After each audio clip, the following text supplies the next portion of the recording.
Hangout. Okay, so we are back here with Hangout number 2. Let me start the clock back up after our break. I paused that for Victor. So, as you can see, we're a little past 7 hours at this point. Started a new Hangout due to time limits on the first one. So this will take us well into the wee hours of the morning here, Eastern time. And we've got some great people to join us again here. So nice to have all you guys back. Cool. So Matthew, Yeah. you were asking about one color, and I just realized why you said that. Yeah. Is it okay for the black and white? How many have you done? That's 12. What? I finished the batch, the actual. Oh, you're done with all of them? Yes. Yeah, it's fine. I mean, it's not a big deal.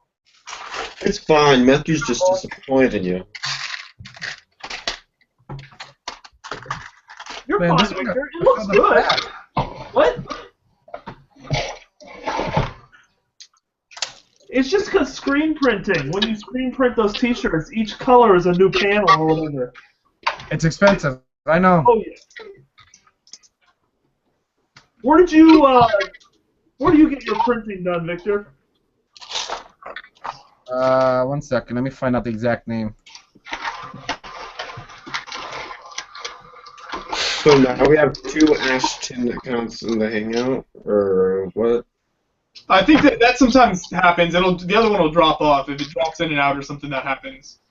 Where is Stuart? I'm trying to get him in here.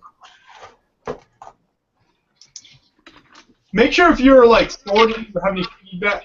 I think does somebody have the live stream open? Make sure you have the live stream closed or mute your mic so there's no feedback.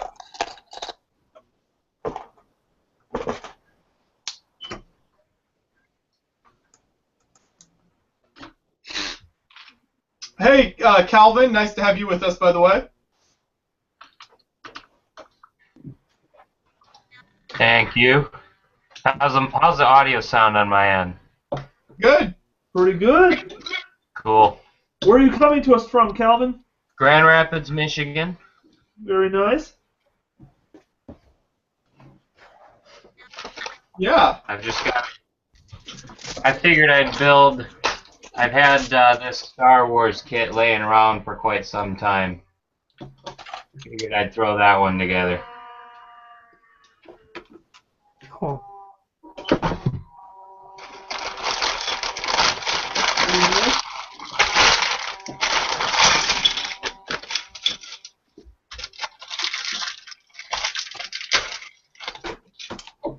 So I'm currently trying to build a Vic Viper, and I'm having a little trouble with the Vic Viper part, you know? So I've got this like cockpit type thing here right now. Using 3 of the cockpit pieces. Yeah. But I really don't know where to go from here. Yeah, it seems to be like connecting anything to the back is going to be. So I mean, right now on the back I have a 2x4 plate on top of some 1x2 bricks with the holes for the Technic rods in them. Mm-hmm. But trying to like fill in all the gaps and everything and kind of shape it around the front is proving to be rather difficult. Yeah, since you just have that like 2x4 kind of connection in the back. So what are you gonna do? Go from there and then build out into the front? Yeah, I was thinking probably.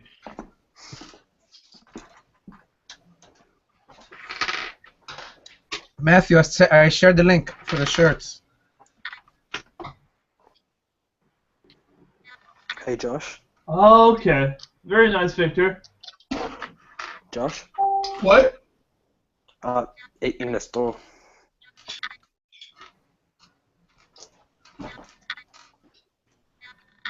Yeah? What's that? In the store.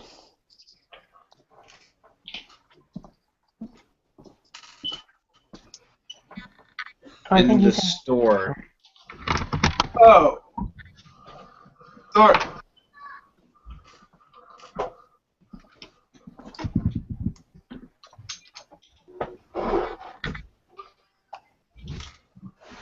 Matthew, did you update the Creations for Charity blog post with the new link? Or something like that. No. Why don't you go do that? I don't Okay. even know what the link looks like. Okay, I'll do it. Oh, and make sure, I guess put the title in there as like Creation for Charity 24-hour live, whatever the thing, the spiel.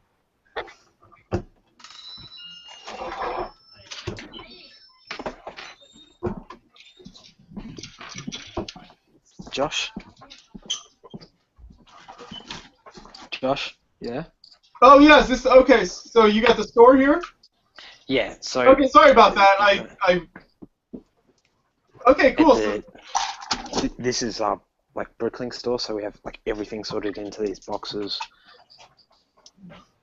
for real quick, for people who weren't on when you were joined us earlier, if you want to reintroduce yourself real quick and talk about where you are. My name's Dayton, and I'm from Melbourne, Australia. And this is where I work, a Lego store. This is the Bricklink section. Wow. So this is where we like pick orders. So we have like a scale and everything, and then we have parts like here are all our 1x1s. We've got like 1x4s. We have so many things, all labelled with the Bricklink system, of course. Wow. And then yeah, this is the Technic stuff. This is like the hardest thing to pick because I don't know like my Technic stuff. Like I don't know the codes and everything or the names. And then Grant, are you on someone else's account? Am I? Yeah, I can hear you. Probably get off. Very cool. I like that store. thanks. We have so many of the friends calendars, but we sold all the Star Wars ones. Could you take us out onto the street briefly so we could see the Australian sunlight? It's actually pretty sunny. Yeah. It's bright. What? That's crazy. Day. Somewhere on this earth. That is awesome. Wow. I think I'll show this you the right now might be the front coolest display. thing that's happened on this live stream. We have a guy from Australia showing us the light. This is our front, so we got like the Imperial Star Destroyer, like some modulars, some of the Technic Star Wars sets. That's awesome. I think we got them all. We got like Darth Vader, the Battle Droids, Jango Fett, Stormtrooper. Got like Tumbler, with the AT-AT and the Executor. That is so And then cool. we bricklink to Taj Mahal. That's So what kind of Lego store is this? So pretty good. So we've got the Ghostbuster one, and inside.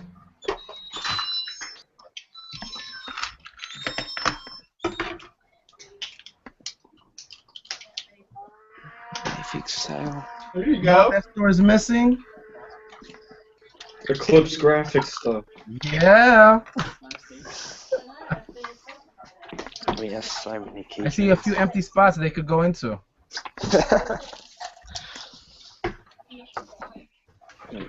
Star Wars stuff. So what kind of Lego store is this? Independent. So we sell Okay. minifigs. We have a Bricklink store. We have That's really cool.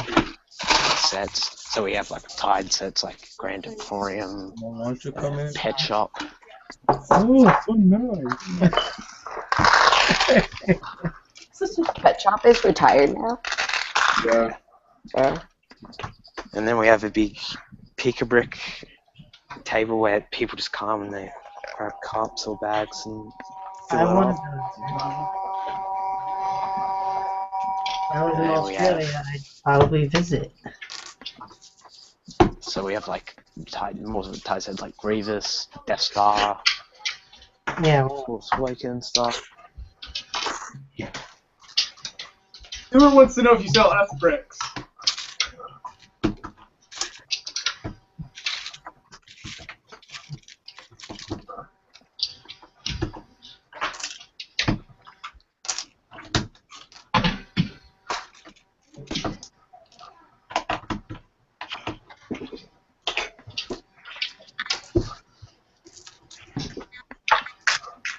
Did we lose Stuart in the transition, Joshua? We might have. I'm trying to get him back in. So, Stuart, if you're watching, now he wants to take a road trip to Australia. I just want to see that sunlight. I know. We need a constant shot of that. So, Robert, do you have a Flickr account? No. YouTube? Yes, I do.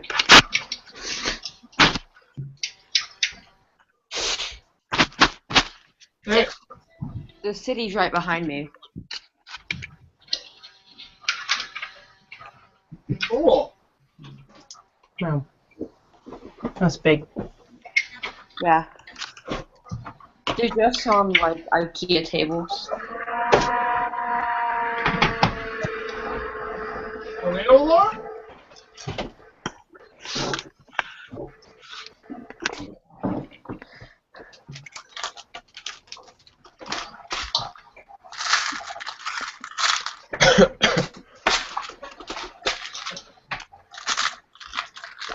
So, I know my webcam sucks and whatnot.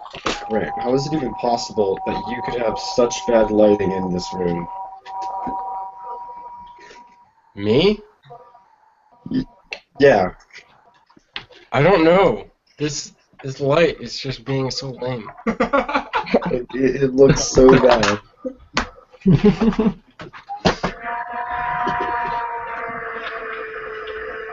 Did anyone else hear, like, a siren? Yeah, I Yes. do. Yeah. I do. Yeah, give me that's coming. Not on my end.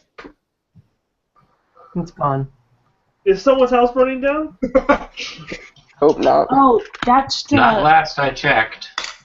They're doing a test for their weather alert siren. Oh, like a tornado alarm?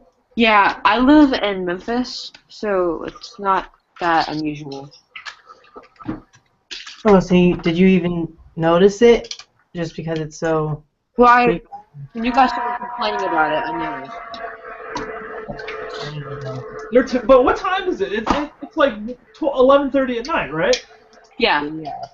They're testing the emergency warning system at 11:30 at night. Yeah. I'm sure people love that. Oh, wow. Oh, trust me, we do. Man. That's awesome. Even better when I do it during state testing.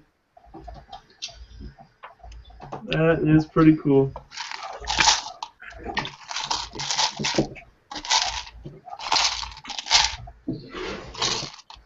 Any of you guys doing the Colossal Castle contest? I know, Grant is I doing am. it. I'm gonna try and enter 1 or 2 builds. Yeah, that's what I'm doing, 1 or 2. Yeah. And try, I have 3 built so far.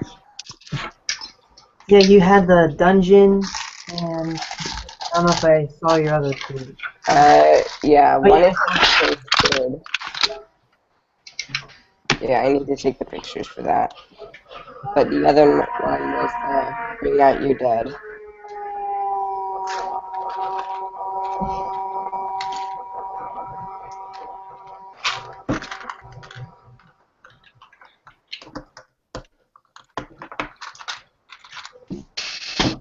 What categories are you guys going for? I'm going for the siege. Yeah, I just don't feel like I have enough bricks to build like a siege. I don't know. I'm probably going for like small miscellaneous and I don't know what else. Yeah, Yeah, that's a nice category.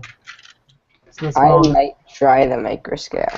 I mean, small miscellaneous also has a bit of competition too, though. 'Cause it's so Yeah. broad.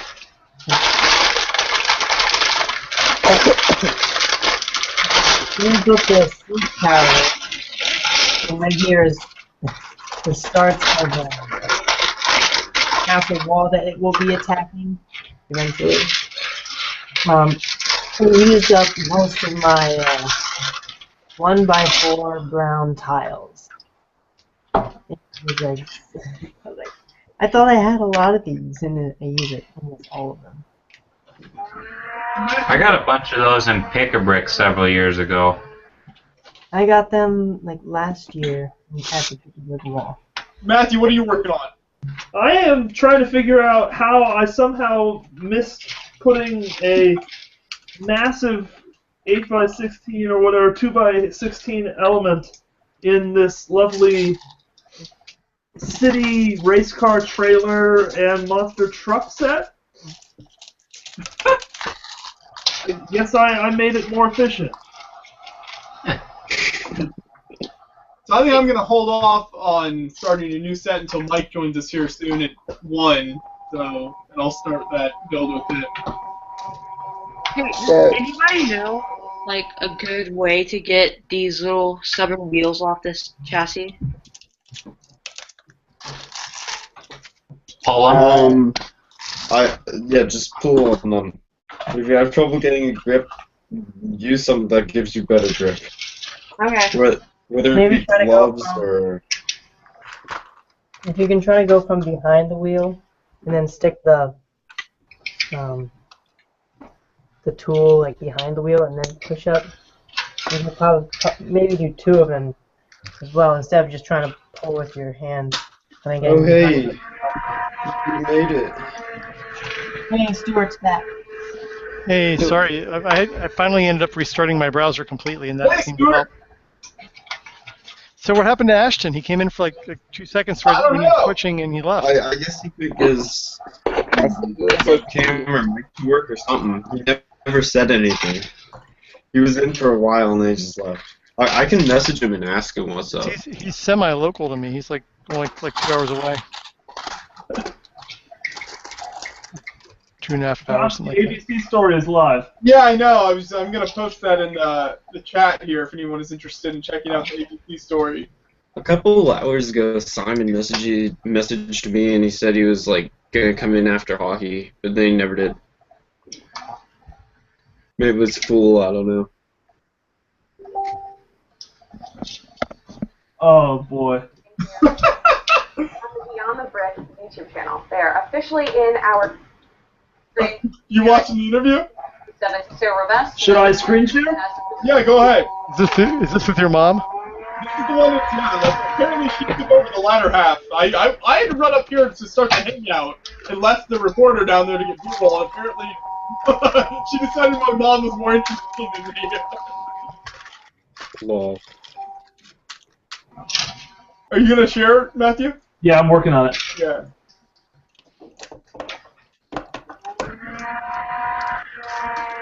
That siren. So. Sounds like somebody's torturing Chewbacca. Whoever siren that is, you should mute your mic so we don't hear that.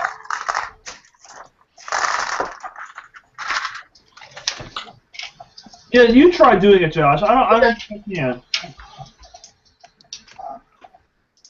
Hey, I'm gonna mute myself. Do it. Nice.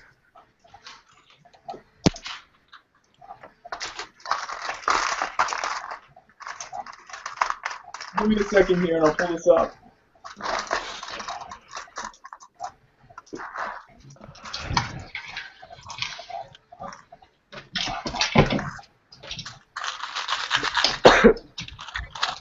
Grant, why you keep leaving and coming back on? The internet died. Turn it up, Jeff. Okay, this is the line on the Beyond the Brick. There, officially in hour 6 of 24. I met with the Lego enthusiast behind the charity event who is from right here in Michiana today. He and his family showed me how these tiny blocks are doing a whole lot of good. For Christy.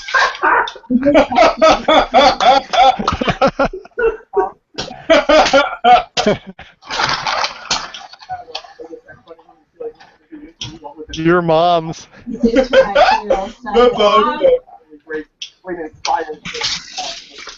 He's building a better future for kids around the world. He's a little bit quiet. You're pretty telegenic. Quiet kid. We'll have all sorts of joining us to talk about. Whoa, there's an old throwback photo. What was that? Channel. You brought out your baby pictures. Following of over 40,000 subscribers. Watching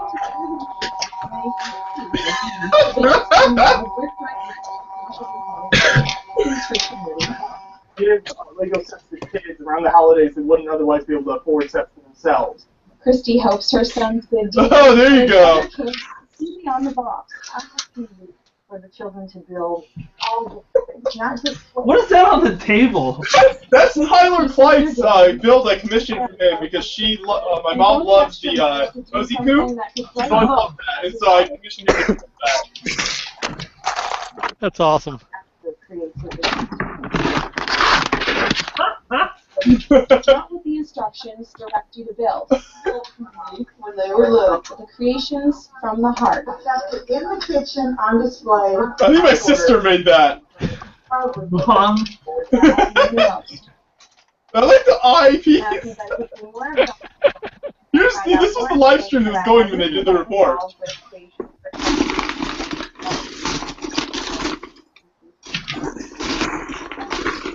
You can see Victor's design being worked on.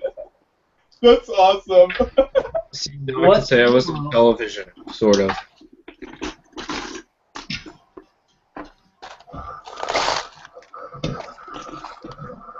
Josh, how old are you? 19. Oh, so I guess you're technically a teen. Okay.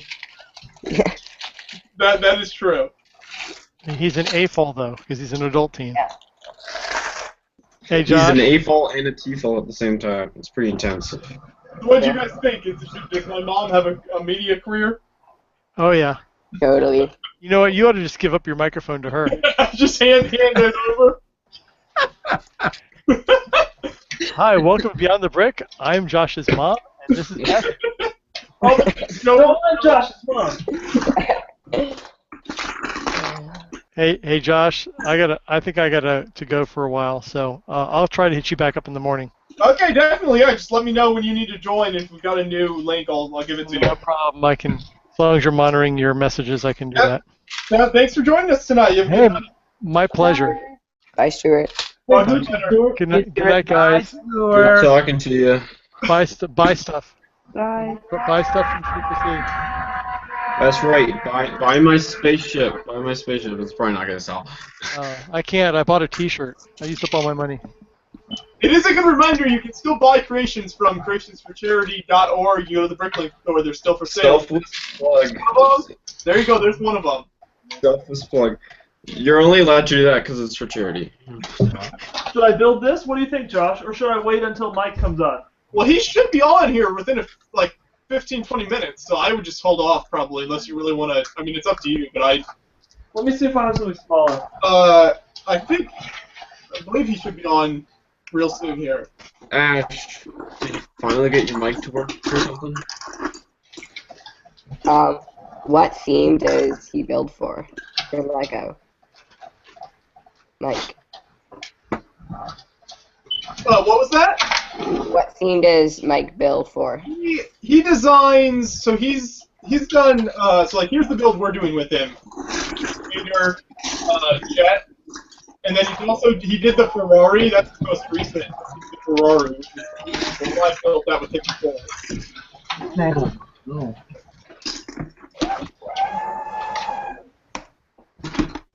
What'd you find, Matthew? Turkey set. Okay. I think what's his name? Parker. Parker, yeah. Parker built one.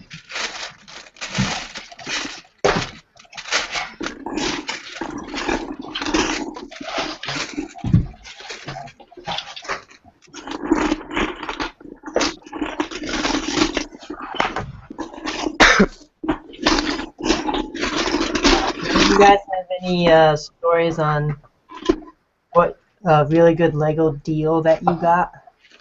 Like one of mine was at Brick Fair, New Jersey, the yard sale. We got a whole bunch of Bionicle stuff, which I had none of, for like $25. But it's like, I'll show you. I have. Go ahead, Noel. There, Yeah, you can go. these two containers here. Victor, is that the printer?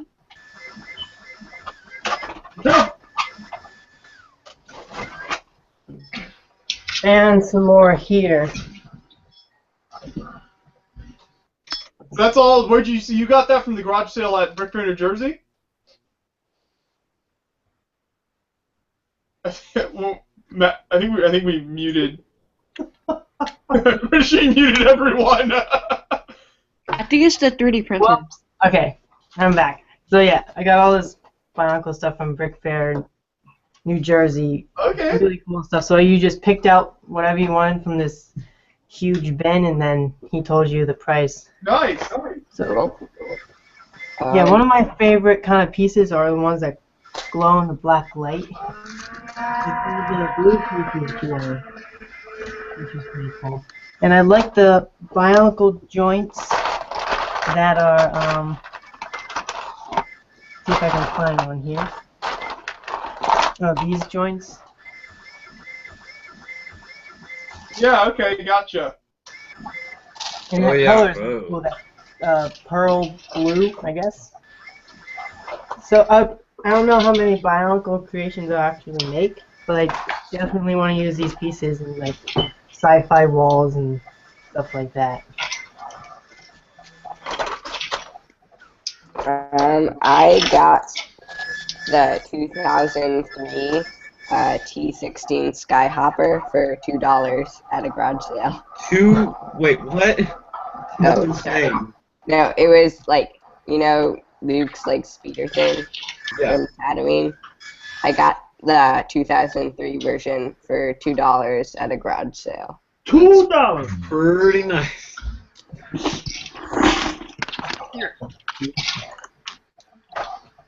Okay, here's my story. So, for Brick Fair, Virginia, I built this Lego Sherlock model. And the back wall of the model was supposed to be sand green. And I did not have very much sand green at all going into the convention. And I couldn't find any vendors that had very much sand green. So during the first garage sale, there was this one guy who was selling sand green 1x2 bricks in like packs of 50 for $8 each. Wow. And it's pretty good. First of all, that's a pretty good deal. Second of all, I bought 10 of them and I was able to bring them down to $7 each. And I didn't even know how many pieces exactly I needed. Well, it turned out that was like exactly how many bricks I needed, which was good because he was sold out like a couple minutes later. So it was pretty insane. And then later on, I actually looked at the bricklink price, and it turns out I got them like over 50% cheaper than what they average on bricklink. Sweet. Good for you. Well, when I lived in Washington, D.C., I went to Potomac Mills, and I got the 2012 Lego City Hospital for $15 with a smashed in box. A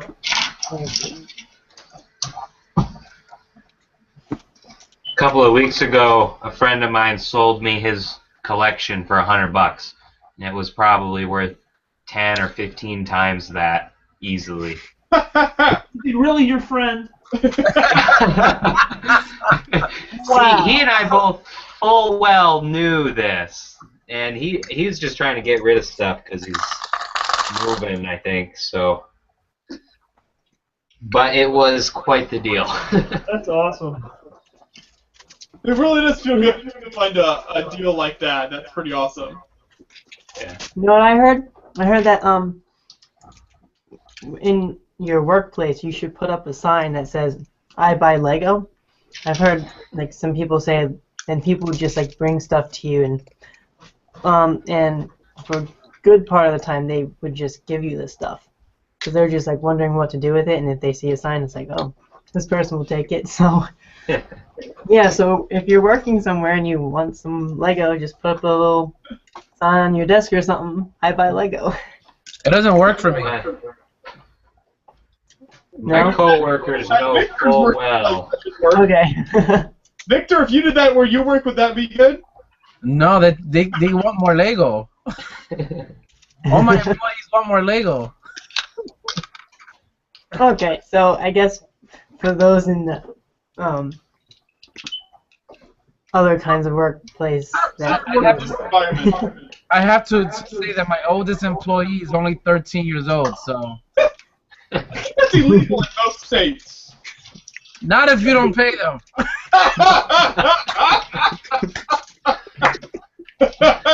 As long as he actually is slave labor. It's called internship. You get the experience for your resume. Oh wow, you're really feeding them a line. That's not illegal at all. Is it a paid internship experience, Victor? Yes, experience is it's high demand now. You know, if I need someone to do my taxes, my wife takes them into the office, and she has them input in receipts. They leave happy, okay? Sometimes they leave with prototypes and free stuff. Well, I should say free stuff. I have this theory about adult Lego builders who have kids when they post pictures of them sorting, that they never do any sorting. It's just all them kids. They're kids.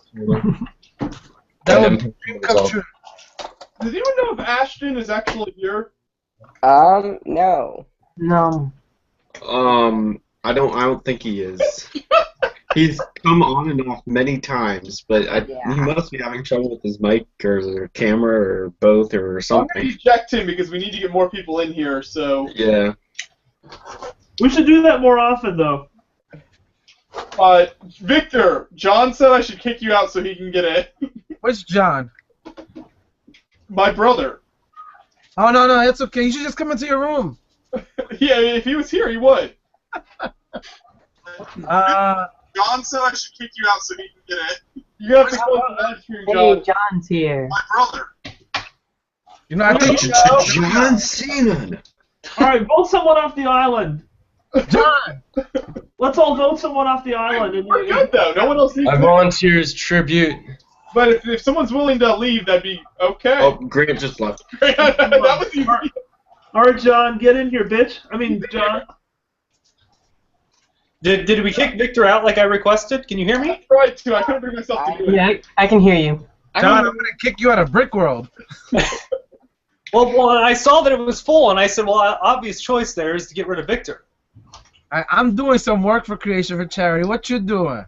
I work all the time for them. You wouldn't even believe it. Look, John's even got a Lego shirt on. I do. It's all official. I don't have a Lego shirt. So did you get that at the Enfield tour, John?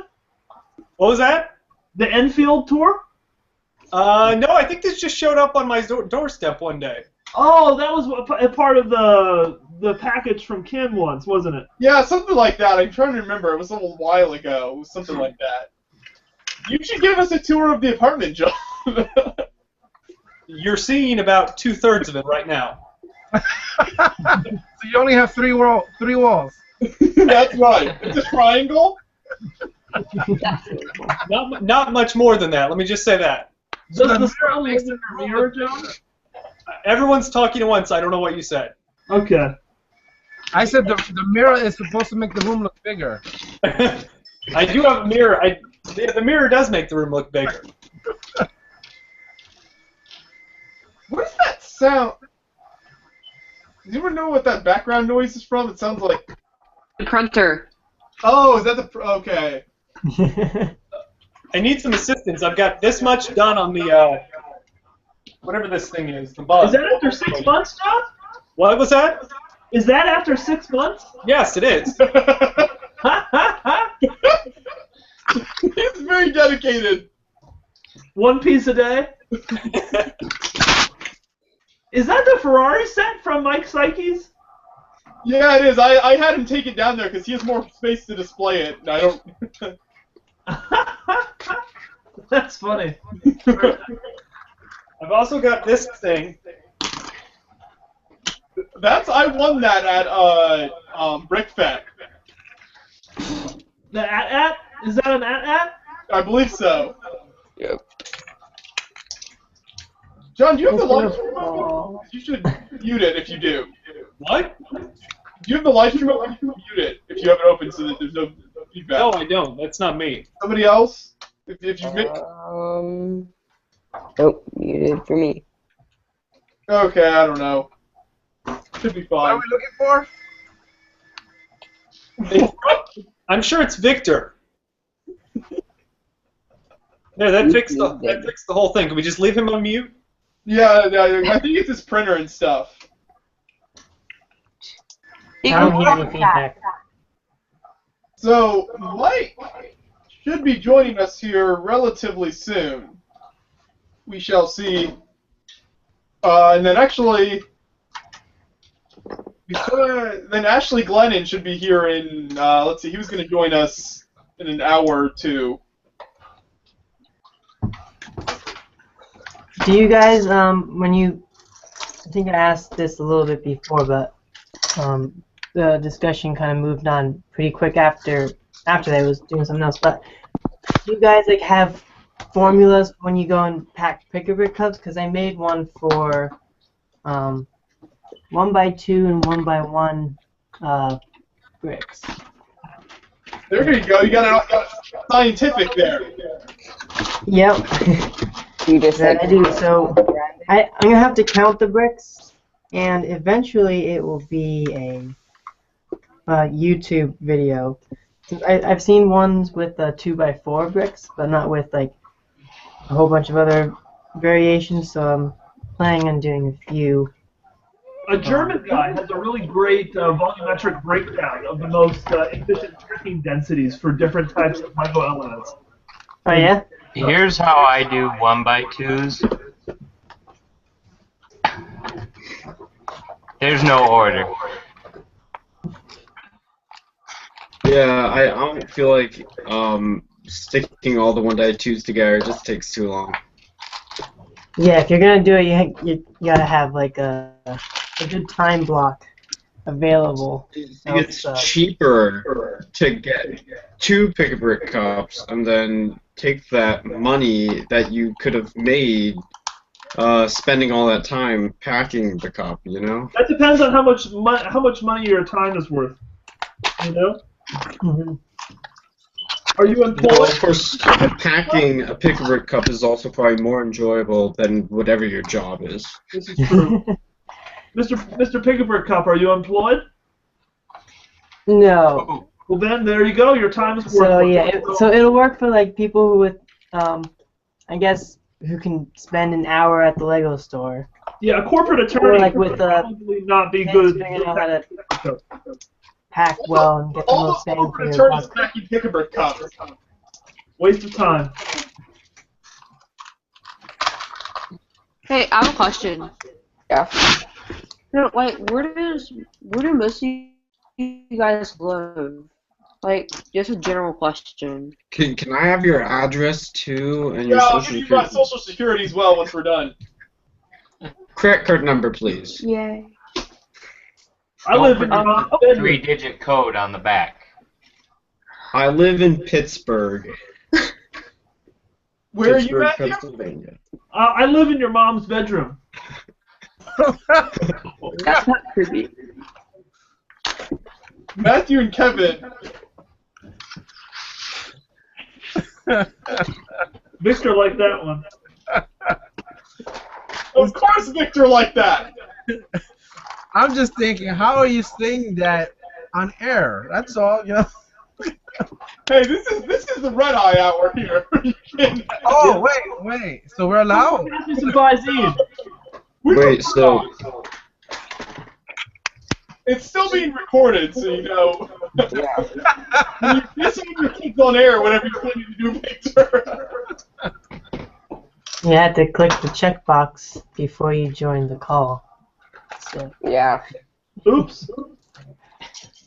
All right, I'll Mr. do Turkey. it. So, Robert, where are Looking you for turkey, from? gobble gobble. Gobble gobble, you got it. That'll be 2 cents a pound.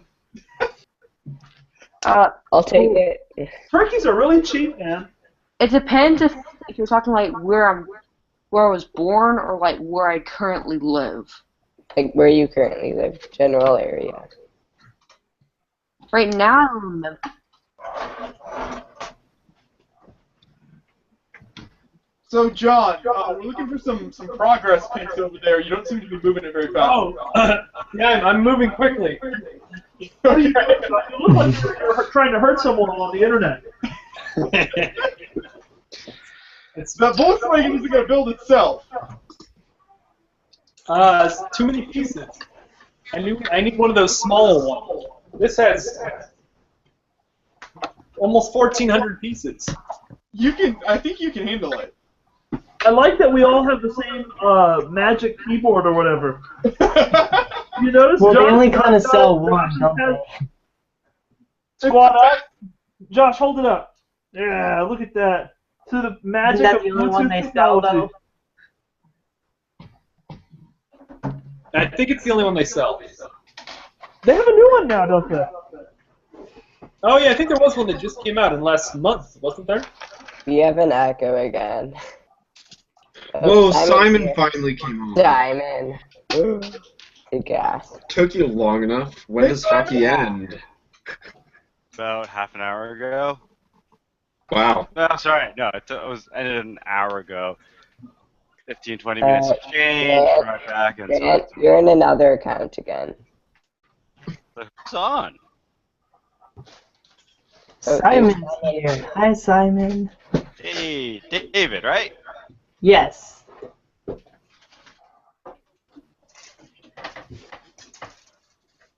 One of the cool things I got at Brick Fair, New Jersey this year too was these giant Technic tires. I love these things. I have so many ideas for them, mostly even in sci-fi. I got them. I got 6 of them, all 6 of these for $3. I was like, Sci-fi is okay. good. Sci-fi is very good. Yeah. Do you do much Technic building then, or? Hmm? Do you do much Technic building then, or is that more just to... No, that's just.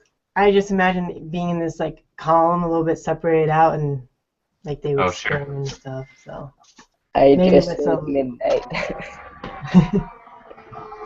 Yeah, my Technic collection is very limited. And, yeah. I never really got into Technic, but I eventually want to do a GBC kind of thing, but I'd probably decorate it more like a mock. Yeah, I've instead done a just lot having of everything Technic, exposed. but I've never gotten into GBC. I'd like to, though. I just have to get some power functions first. So many things. Mike said he should be on in about 5 minutes. We're going to be building the creator set within here that he designed. So that should be fun for those watching. We might need to clear a spot for him in the live stream here. So if people who have been on for a while, if anyone's interested in dropping out to let Mike in. Yeah, I may head out at that time. It's getting a little late here. So, got stuff to do tomorrow. I have to be awake. So, It's overrated. I should be able to, Victor. if there's spots open, come back tomorrow. Nice shirt, Simon. Around 10 in the morning. Not a shirt, it's a sticker. Ah. I don't have a cool shirt. Yes, I mean, you don't have That's any for cool you. shirts. No, my shirts are so lame. But there you go, Victor. There you go. Awesome. I'm just making them black so it can be two stuff. You can. I just don't have the right pieces. I'm trying to pack up one of the figures for you guys. Sweet. Were those beyond the brick minifigs I saw briefly? Yes, they were. Oh. There will only be 10 clever available. boy. How many? Limited edition. 10. And how many have already pre-sold? None. Hey, can I buy them all and then sell them for just a little bit more? That would be clever. You could. We'll auto buy 2. How about that? No, this is a capital society. We have to Victor, pick the highest bidder, don't we?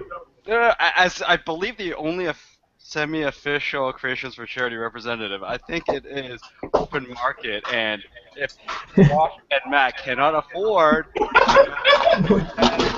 Creations, then I'm sorry.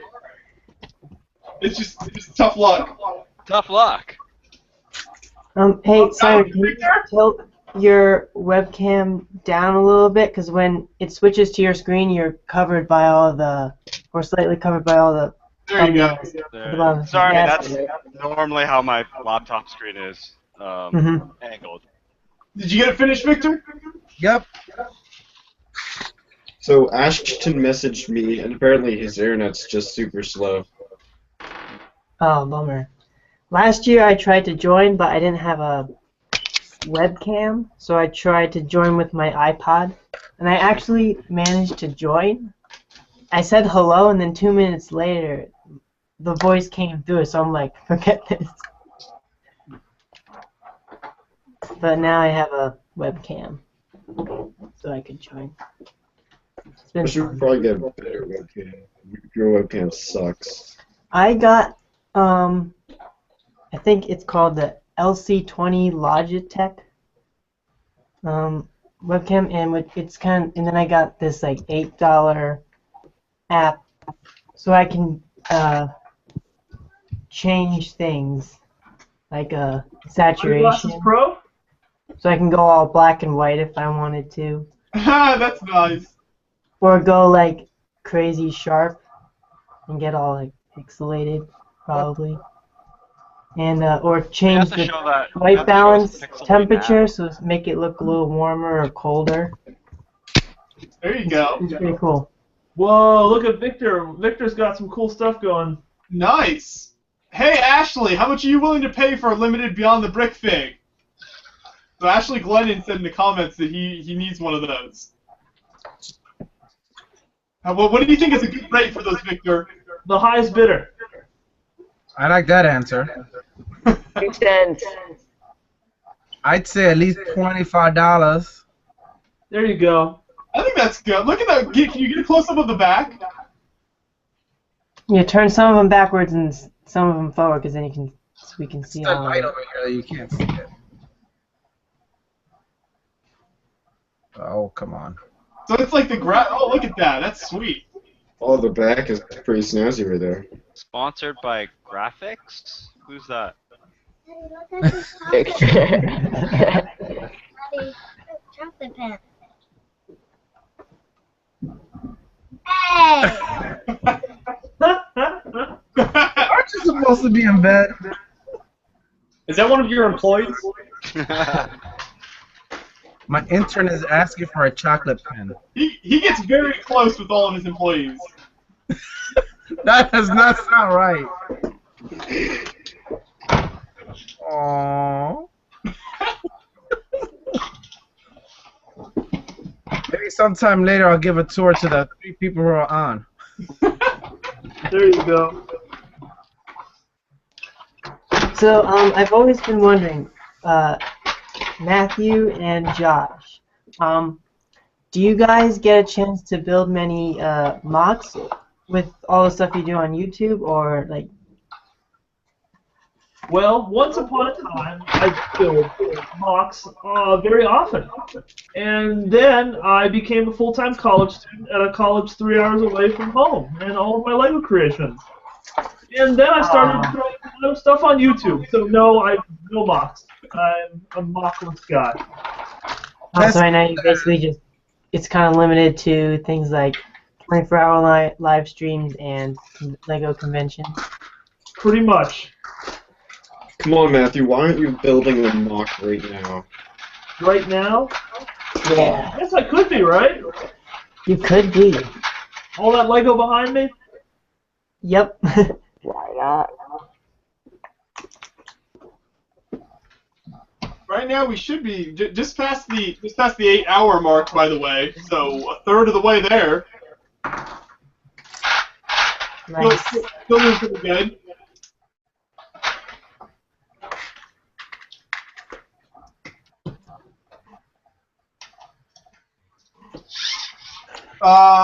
Mike said he's going to message the video. It's full. So would anyone be interested in Okay, I'll head out because I gotta. Okay, sounds good. It was great having you with us. You have a good night. Thanks. You Bye, too. David. Yep, nice talking to you, David. I may be back at like 10 tomorrow morning, but we'll see. Take care, guys. You too. It's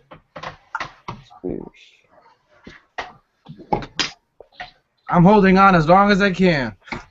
What? What are you holding on to? Every time you ask that question, I look down. I'm like, not me. Has that been a problem? Huh? What? Too many people wanting on? Victor has been suggested to leave in the past. Hey, Mike! Hello. Good morning, everyone. going on, Mike? Good evening. Top of the hour to you. It's very early morning, yes. So where are you joining us from? I'm at home right now in Violet, Denmark, which is a town about 20 miles east of Billund. It's on the east coast of Denmark, or on the main peninsula. So. Okay, cool. Yeah, we appreciate you taking the time to join us here. So if you want to introduce yourself maybe to people in the live stream, people watching, give a quick background of what you do. Yep. My name's Mike. I'm a designer at Lego. I work on the creator product line, and I've been working at Lego for 3 years now, doing product development. And I live in Denmark doing that. So if you have any other questions, you're welcome to ask. But I think that's a pretty good overview. Okay, and we've got some sets here, Matthew. If you wanna hold yours up, you've got we each have the creator blue power jet that was designed by Mike. So Mike, I don't know, do you have this set with you by any chance? Okay, there you go. Awesome. And Mike's is noticeably missing the piece count. Yes. Copy. Very cool. So, yeah, they are not required to put the piece count on the European boxes, so we don't, because it looks clean. Yeah. Awesome. So yeah, we're gonna start building this, and as we do, Mike can kind of give some background about the design process and any questions you guys have about what goes into designing a set. I'm sure he's willing to answer.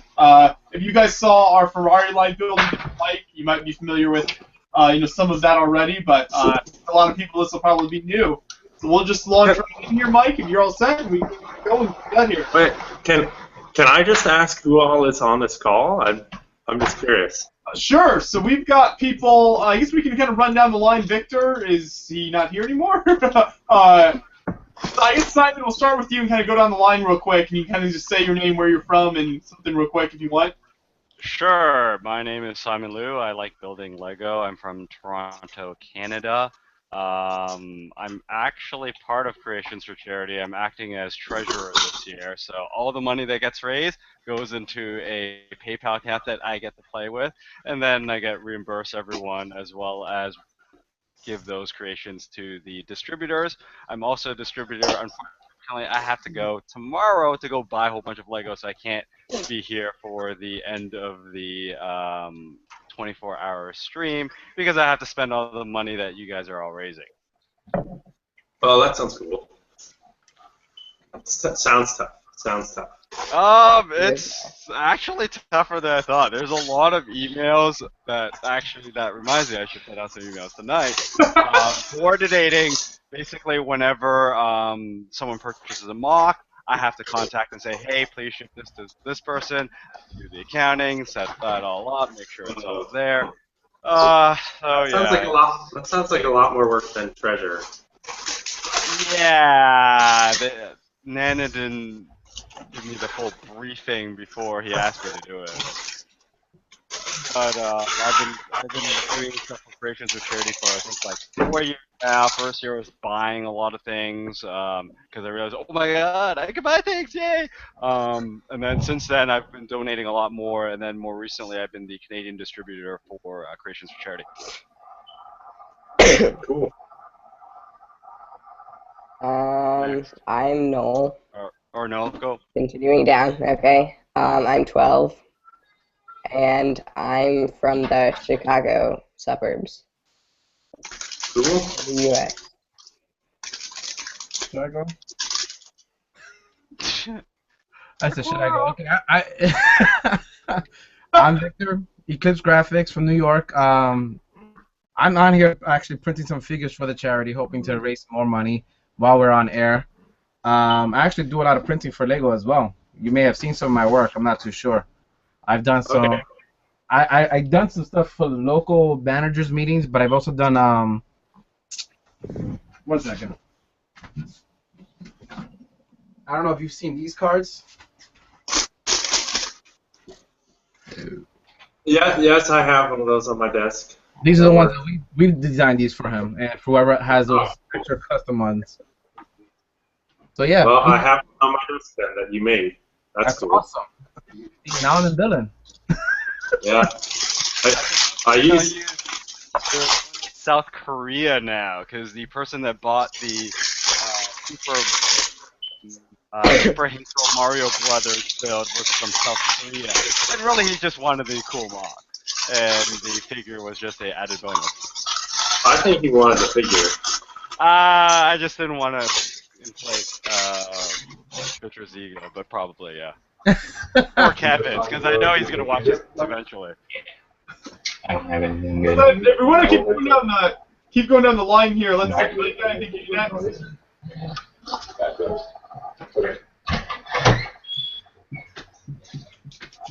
Micah, can you hear me? Oh yeah, sorry. I can't really see where I am on the line because the way I have it set up, I'm on the far left. So I'm Micah. I'm from Pittsburgh, part of Steel City Lug. I don't know what else to say. That's fine. Okay. Then let's see. Next on the line, Mike, is actually my brother, John. So he lives in Indianapolis. He does a lot of video with our conventions and stuff. So some people have met him if you've been to conventions we've been to. What are you working on? Me? Yeah. I'm working on the multi-bladed band. There you go. I have this much done. It's not very fast, but it's a start. So then, Calvin. Yeah, I'm from Grand Rapids, Michigan. I do a lot of Technic building for the most part, but I've been trying to get into other stuff. I really don't have an online presence though, other than the video you guys did at Brickworld Chicago of the Technic Sandcrawler. That's really all I have online. Was that the massive yellow Technic Sandcrawler? Yeah. That was actually, by the way. The one that's I have it sitting over here. That is awesome. That was a very viral video, sir. Congratulations. Yes, thank you. It did show up in a lot of different news things. You did a great job. You built that with another guy, right? You and Yeah. Okay. Jaren is his name. Right, that's his name. Yeah. So we did that together. And then let's see, one last one here. Grant. Hi. I have really bad lighting right now. I'm not sure why this sucks so bad. Mainly a mock builder from Portland, Oregon. I go up to BrickCon Seattle every year. See a lot of cool people there. Yeah, my name is Takata on Flickr. Otherwise, I'm not really that cool.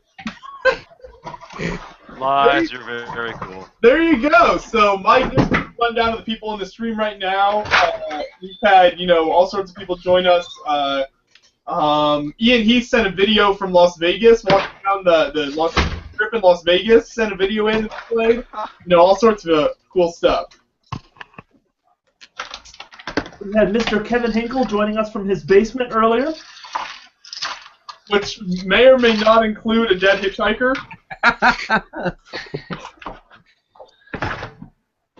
Huh? So, I'll let that slide. Continue. so Josh, What? they're finished. They are? You want to see? Oh yeah, you bet. 1 sec. Let me get the other camera going.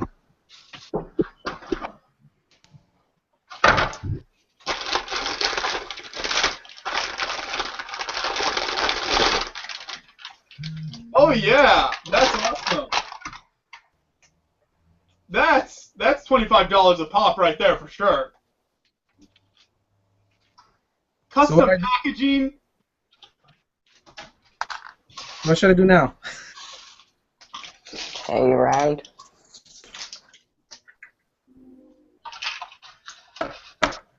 Very cool. Or will we list them, right? Yeah, so should I be taking pictures of them for you guys or what? Yeah, take a picture of it, and then we'll get it to Nanan, and then we can get it listed in the store. Okay. Do that, yeah. Do that. And we can do it before the end of this live stream. And we can be advertising it. I'll do it now. Just a reminder to those watching, still on the table, $250 donation to the Creations for Charity, and I will smash the table at the end of the live stream if someone donates $250 to Creations for Charity.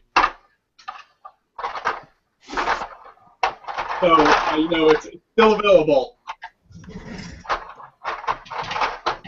Mike, you getting all set up there?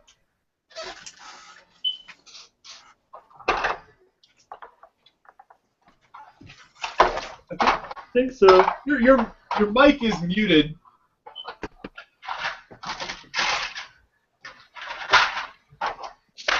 Okay, is that better? Yep, there we go. Perfect. All right, sorry about that. That's fine. There was a crying child in the background that needed some attention. You are all too good.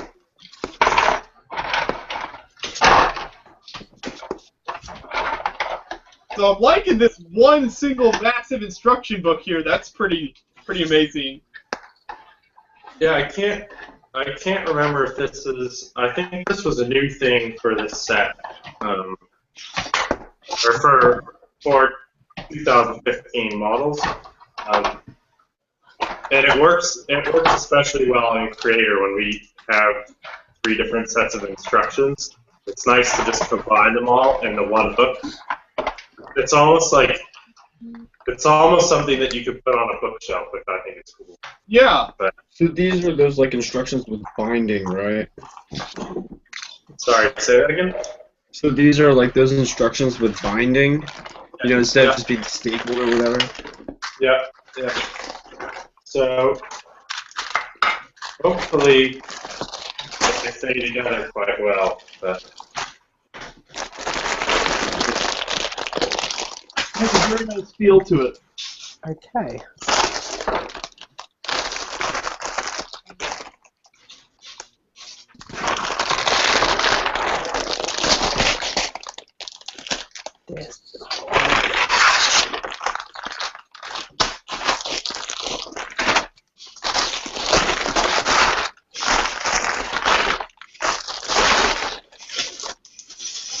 I had told my boss that I was going to do the live stream, and he wanted someone to. I was going to do the live stream, and he sold me the UCS Slave 1 for a discounted price. Nice. Okay, so you can use some light building there. Yep. There's so many bags. I think there's something like 15 Yeah. bags here.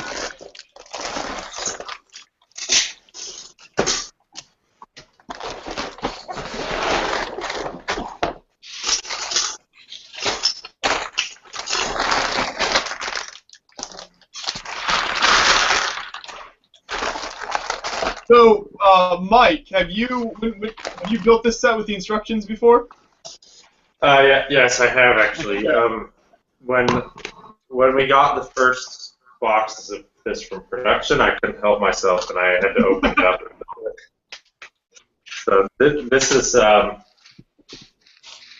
as a fan, jets are one of my favorite things to build. So getting to do this set was kind of like, I don't know, just really cool. A really cool opportunity. I was really excited to get to build it and see what the final thing looked like and how the packaging is, and just experience the whole thing. So I was really impressed. First off, the 3 different alternative builds. So other than the jet, the other 2 builds looked. I mean, like usually, you know, it's like obvious what the best one is, but all 3 of these builds are really incredible looking. Oh well, thank you. I actually did not make the boat. That was my boss made the boat. Because I was running out of time on the model because I spent way too much time on the jet. So my boss actually helped out and did that model. So I can't take any credit for that one. Now, is that a common problem for a creator where one of the 3 or more is being built by someone else? Generally, with a bigger model like this, it's nice to get someone to help out with one of the alternate models, just because it's a whole lot of work. With the smaller ones, it's generally one designer does all 3 models, and that's because we try to develop alternate models at the same time as we're making the main model. So there's a lot of like looping back and forth and saying like, oh, I want this piece in the C model, now I need to work it into the main model, and going back and forth like that. So it would be pretty difficult to have that be multiple people having to interact to make all that come together. So.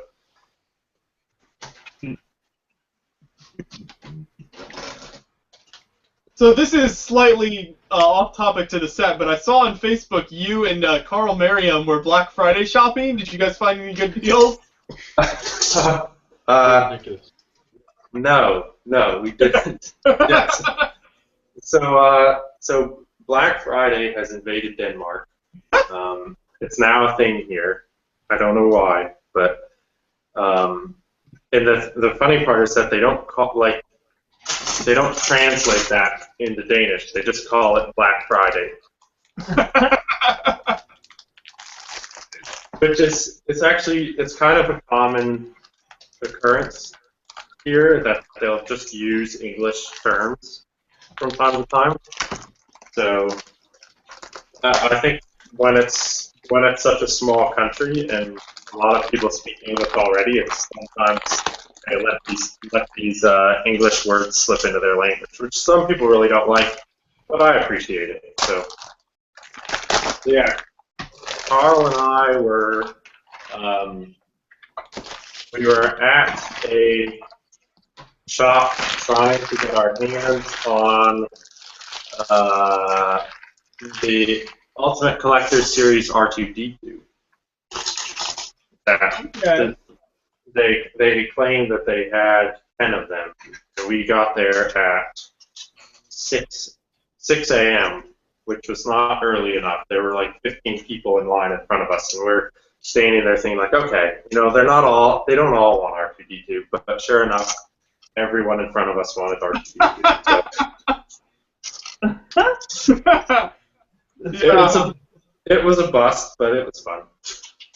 That's the thing. Like Black Friday is more, you do it for the experience more than the, you know. Yeah. That's part of it. It's for the local Walmart fights between the mums. So I've actually never been Black Friday shopping in my life. This is the first time that I've done it now is here in Denmark. It took you going to Denmark to go Black Friday shopping. Yeah. To realize how important of a tradition it is. You're not missing anything, I can assure you.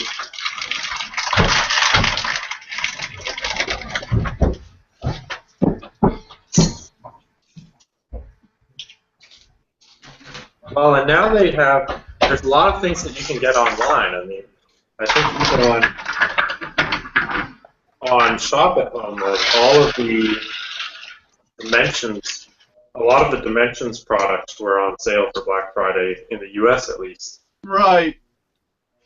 So I was tempted to buy a lot of those because I'll be back in the U.S. for Christmas. So, but I didn't.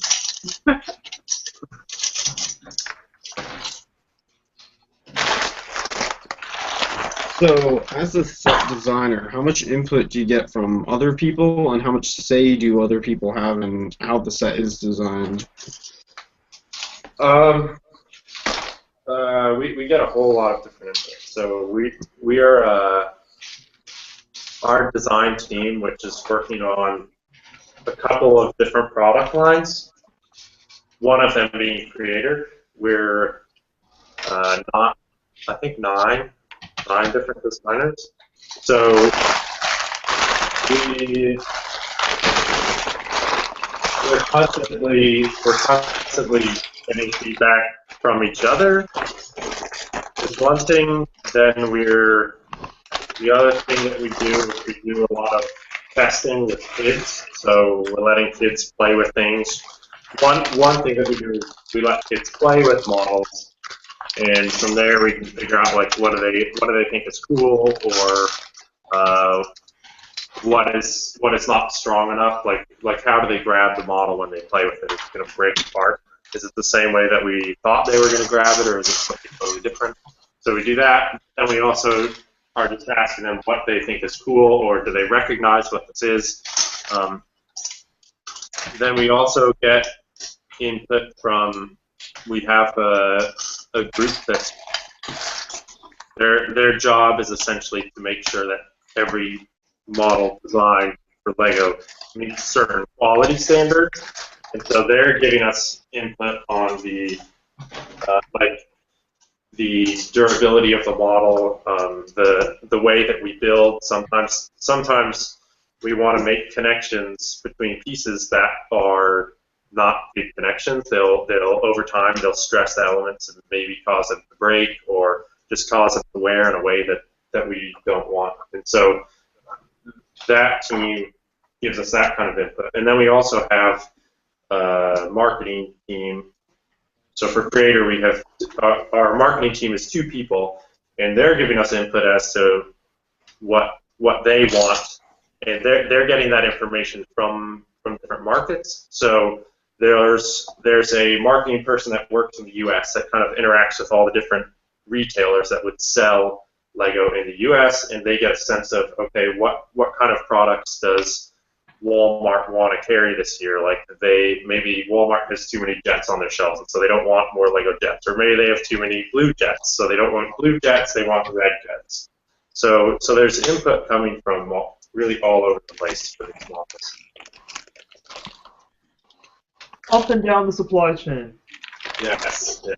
Yeah, and then of course we have like packaging engineers that are telling us you put too many red 1x4 bricks in your set, and we cannot pack all of those into a box, so you need to take half of them out.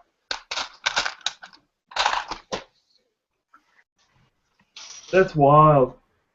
Yeah, it sounds like super complex. It's not that complex because that's part of the reason that we take quite some time to develop these models, is because we're going through all of these different checks with all of these different groups to make sure that everyone is happy with how things are going. So it takes time, and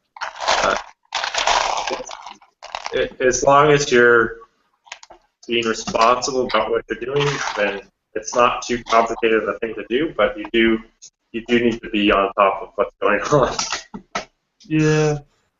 This is an interesting question that's kind of been bugging me a little bit lately, but I feel like you might be just the right person to answer it. And it's basically like, do you think that the Danish culture or the Danish attitudes towards work or organizational kind of behavior are especially conducive to making a company like LEGO be what it is and be successful? Or have you not really seen that kind of from your perspective as like an American working in Denmark?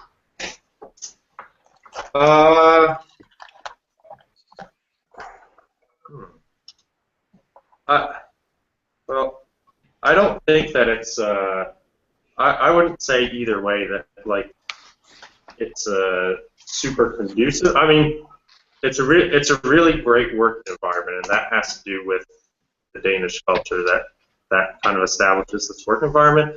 But Lego is such an international company these days that I would say the influence of the Danish work style, the Danish culture is, to me, it doesn't seem that high as compared to when I talk with friends that work at other companies here, much more Danish companies. So I don't think it plays that big a role. I hope I'm not offending any Danes, but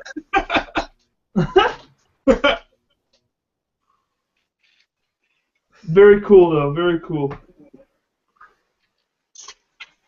So would the like suggested age range on the boxes kind of be based on what children particularly enjoyed the set when you're like testing it with them, or is that kind of? Note that so the age range is all about the age range is determined. So that's another group of people that are involved when we're making the set. It's the people that make the building instructions. And they're determining what is the essentially they're setting the lower limit on the age range. So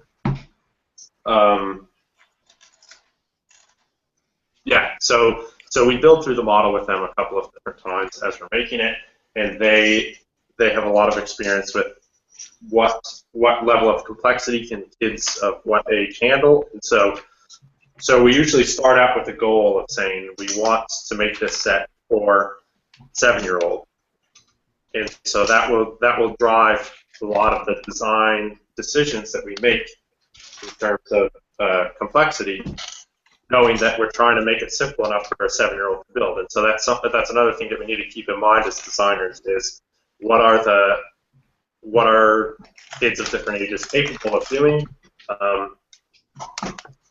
But the building instructions people, they're really sharp on that, and so when we go through it with them, they'll say this step here is too difficult for a 7-year-old. Maybe it's something like you're trying to push a cross axle through a bunch of cross axle bricks, and 6-year-old kids just do not have the strength and coordination in general to do that. So we can't do that for 6-year-olds.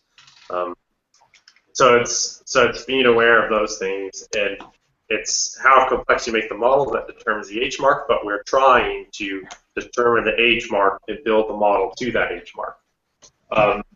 This jet, for example, the original plan was to make it an H+ model, and when I built through it for the first time with the building instructions team, they just said there's too many pieces, it's too complicated, this should be a 9+. And so then at that point, it's actually that's the decision of the marketing team. Do they want to accept that, and do they want to change it to be a 9+ model, or are they going to come back to me and challenge me and say you need to make modifications to the design so that you can get to that 8+ age mark, because that's really important to us. So I'm very grateful to the marketing team and the building instructions team for letting this be a 9+, because I really didn't want to have to make it simpler. How often does that change happen, where the spec for a certain age range changes based on the product that you generate? It's with something that's designed like for 6 or 7, we would hardly ever change that. But when you get up to a higher age mark, like 8 or 9 or 10, then it's not as big of a jump between those ages. But if like, let's say, like if this set, which is for 6-year-olds, if we had built this and then the building instructions people said this is minimum 8+, that's not acceptable, because we know, like a $10 set like this, we know that people will want to get it for their 6-year-olds. It's a nice size Lego set for a 6-year-old to build. So with smaller sets, the age mark is really much enforced, and that's really strongly driving our design. But in something bigger like this, where we know that it's older kids buying it already, we're a little more flexible with what the age mark will be. With the testing with the kids of the Lego, do you normally get kids that are generally unexperienced with Lego for the testing? So let's say if you have like someone's buying it for a niece who rarely ever builds Legos, so they can pick it up and easily build with it. Well, the tests that our team specifically does, we generally don't try to control too much for people's Lego knowledge. But the tests that we do are not really focused on the complexity of the building. So the building instructions department, the team that's making the building instructions, they will do their own tests throughout the year where, yes, then they would get inexperienced kids to test with to see they get a whole bunch of 6-year-olds from all different backgrounds, and they would get some 6+ products from the previous year, and then they can test those out and see, okay, we marked this as a 6. Could all the 6-year-olds build it, or were they close? So they're constantly checking to see if the age marks that they assign things are accurate. Okay. So it's not necessarily that we're testing that on new products, but we're constantly testing it with the old products, and that's verifying for the building instructions team that they made the right choice in the past. So it gives them knowledge about future things.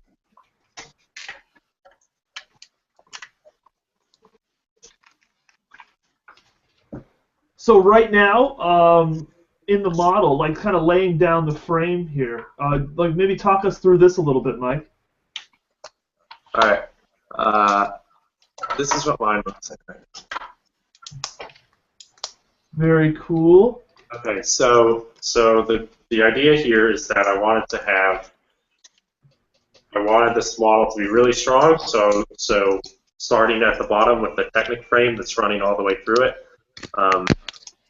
And then you have like this Z bracket here in the front. That's the idea is we need the model to not break when we flex it like this. But then the secondary thing is when you put the landing gear down and you set it down, and then you want to put minifigures in the cockpit. When you're pressing down here, you don't want the nose to fall off. So we have this Technic frame here, and then we have like the brackets coming down on the front so that everything is supported by the frame.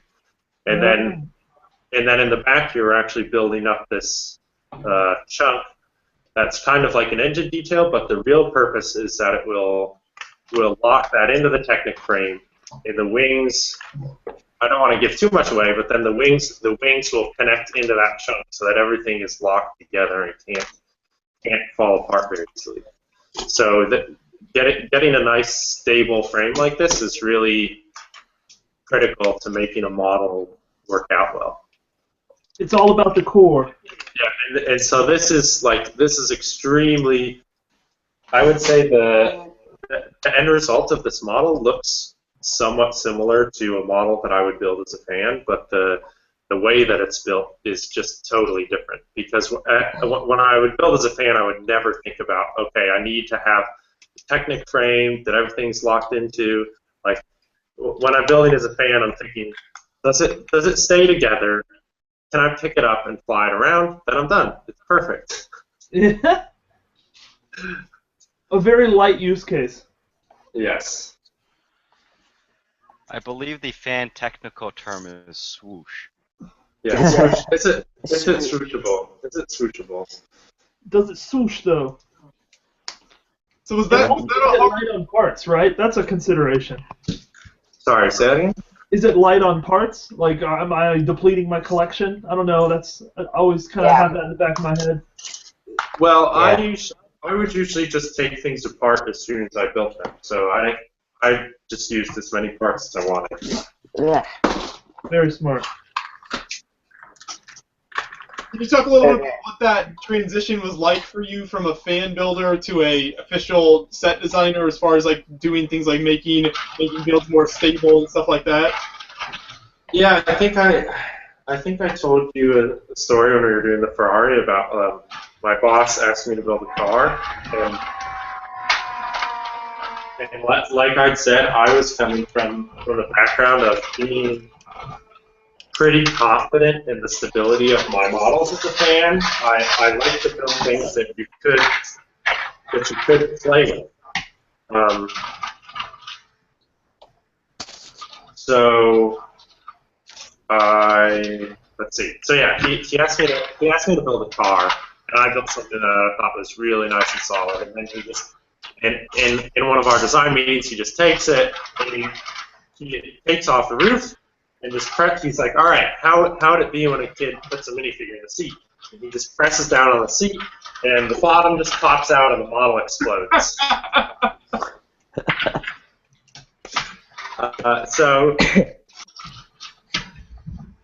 So actually, I really that was eye-opening to me to understand. Okay, what are the expectations? What are the requirements for model stability? Yeah. I like that challenge. So one of the thing that makes building with Lego fun for me is the challenge of getting something. As a fan, the challenge for me was totally just getting the model to look like the thing that I want it to look like, which is fun.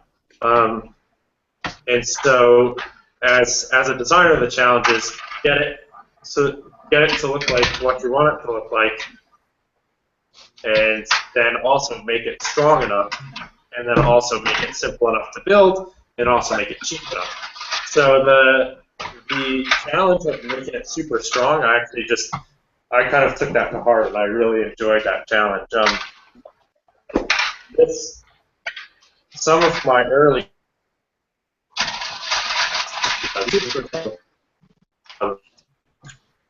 are just like, if you ever get a chance to build these ones, they're really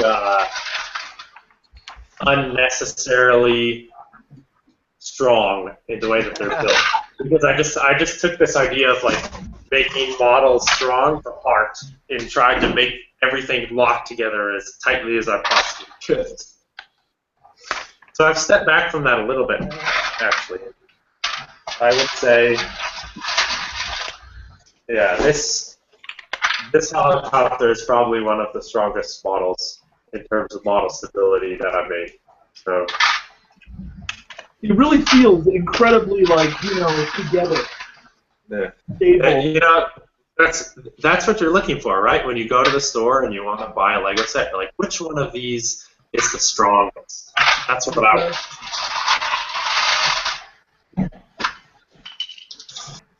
I mean, I could totally see, a 10-year-old, 12-year-old just kind of roughhousing with this, and it would probably do pretty well. Yeah, you need to see a 6-year-old or a 7-year-old. They're the roughest. I apologize if I'm repeating stories that I've told before, but no, that's fine. Obviously, there's going to be a lot of new people that haven't heard before, so.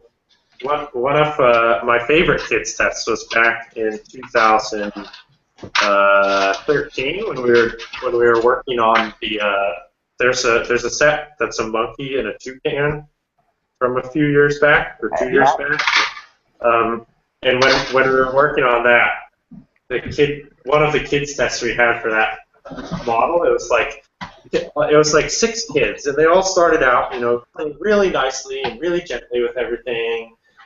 And everything's going great. And by the end of the test, I'll never forget, one of the kids just picked up the monkey, and he's like, "Monkey bomb!" and he just threw it across the room.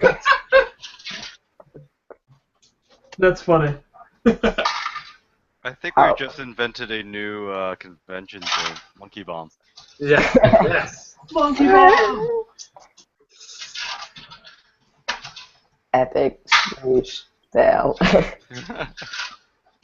I was at Comic Con back in October, and I'd kept my ship temple mock, and then like it was convention pack up time, and I'm like, oh, I'll do a swoosh. So I grab what it was, the ambassador of my lug group filmed me, and I picked it up, but it was very fragile at the bottom, and it was not very play friendly. And I grab it, and I start running around the exhibit, and 2 seconds in, the whole thing collapses, and pieces scatter everywhere. And so the next 10 minutes, we were just trying to find pieces. And then because we were at a Comic-Con, people were packing up, people were driving past and like, oh, here's some Lego pieces, and then... That's awful. Yeah, we drop a lot of models at work, usually unintentionally. I was working on a car some time back, and I had the model on my desk. And it was a pretty big model, and I like turned away. I don't know what I was doing, and I just turned away, and then all of a sudden I look back, and the car is just finishing rolling off the desk onto the floor. Oh. That was annoying.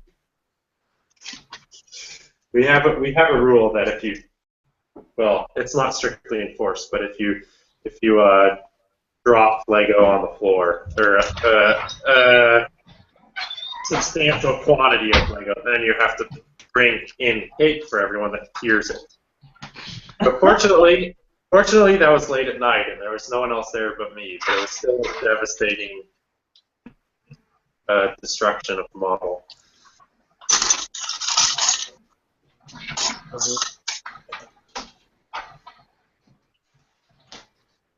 My thought would be if you drop a substantial amount of Lego on the floor, you have to take your shoes off and step in it. Oh, I feel like that's okay. It's definitely the non-violent Danish culture that keeps us from doing that. So I got to give them some credit. Cruel and unusual punishment. Yeah.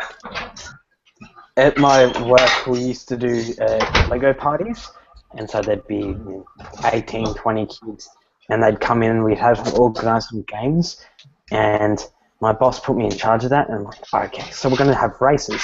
But I had 30 minutes to get everything done, and I literally grabbed some free 32 by 32 base plates. I connected them by plates, and I did this thing where it was on an angle, and what it was is I had like pillars of different sizes, so I'd be on an angle, and the kids were younger than I thought, so we do, I think, maybe 2 races, and it was very, very fragile because it was made of base plates, and then it was the most fragile thing ever. And this one kid comes in with the car he made, and he goes, slam! And then the bricks went everywhere, and we had to stop. So we had to move on to the next thing, which was the tower build, which is nice and simple.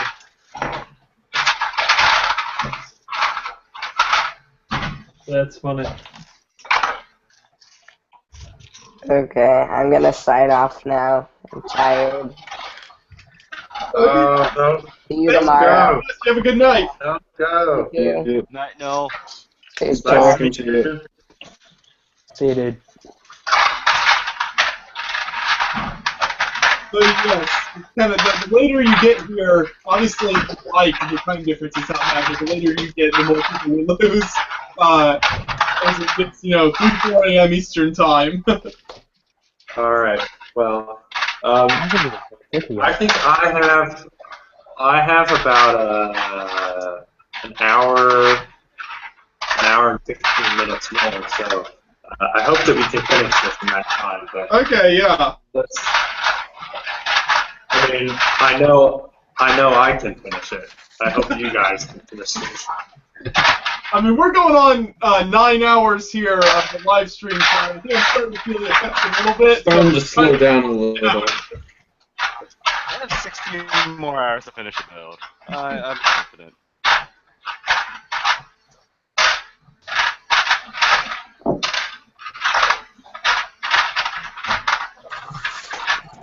Has anyone, I know it's a bit off topic, but has anyone watched the Jessica Jones Netflix series? No. I have not. I've heard it's good. I watched it. I didn't like it. I finished it last night. I watched about 2 episodes today. Really, really good. Not as good as the Daredevil one, but still really, really good. I don't know. That's not too many reallys for me. I really didn't like it. I thought that it was missing a lot. But I guess Daredevil raised the bar. Yeah. I think it would have been much more better if there was no Daredevil, because it'd be sort of Daredevil was the sort of revolutionary R-rated thing that, you know, didn't cut back on the violence or the drugs or the mature themes. I started liking it when the nurse from the Daredevil series actually, you know, connected the two together. Yeah. Luke Cage was good too. Basically, you liked it when it was Daredevil. Everyone keeps telling me to watch Daredevil, but it's amazing. Yeah. I'll see. Let's see. One day. Can we stream Daredevil during the stream? Well, Yeah. we might have some copyright, claims there, some infringement Netflix claims. and chill. I mean, Lego. So we could all watch it though, and just not show it on our screens. That's true. It could be like our reactions to Daredevil. We can do like a 13-hour binge watch marathon. Well, you have enough time, right? We do. So, Mike, here's a question from somebody in the chat room. Matthew Bishop wants to know what did you do to get. This might be kind of a broad question, but what did you do to get a job with Lego, and what kind of college or previous experience did you have before that? Well, yeah, that's a broad question. So let's start with college. I went to university in the U.S. and I studied mechanical and aerospace engineering, just because I like math and I like physics. So seemed like a good idea. And after that, I worked for 3 years as an engineer at a defense contractor company in the U.S. And so that's when I applied for a job at Lego. I'm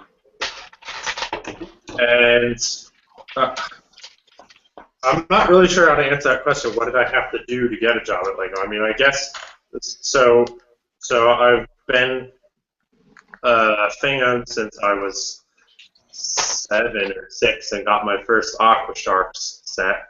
And I just never stopped building out of Lego. And so I didn't really do anything specifically to like prepare myself to work at Lego or try to make myself more attractive as a candidate or anything. I made a portfolio and submitted it on the Lego Jobs website, and that's what got me invited to one of the workshops. And yeah, they had us do some different things at the workshop, which I'm not supposed to talk about, and that's how I got the job. Okay. Is that a good enough answer? I think so. I hope that answers your question, Matthew Bishop. Thanks. Feel free, for those watching, put in questions in the chat if you want. Mike will do his best to answer them. Hey guys, I'll be back in a few minutes maybe. I have another call to jump onto. Okay. At 2 o'clock in the morning. Talk to you later, Victor. Talk to you later. Hey, Gucci. Is it 2 o'clock in the morning over there? Oh yeah. For some of us. We're hitting the hardcore period right here. It's only 6 o'clock in the afternoon for me. Yeah, We got Australia, Denmark, East Coast, West Coast. Very nice. Truly global operation. Yeah, for me, it's a good measure. So, okay. Oh, that's an interesting thing. This is unrelated, but it's also related. The other day at work, I was building, well, a couple months ago now, I guess. How time flies. I was building the Heart Lake Grand Hotel. And so I'm not super connected with what's going on in a friend's department, and I always thought that the Heart Lake City universe existed outside of the real world, right? Like it's like the Lego City is a made-up place. It's not on a continent. Right. But in the Heart Lake Grand Hotel, if you look closely, there's a decoration that is a clock. It's actually 3 clocks, and it has 3 clocks showing the times for Los Angeles. I can't remember. I think it's Los Angeles, Tokyo, and Heart Lake City. So you can actually place Heart Lake City in a time zone. So then if you start to look at other information, like they have a newspaper, and the newspaper shows the date and the temperature.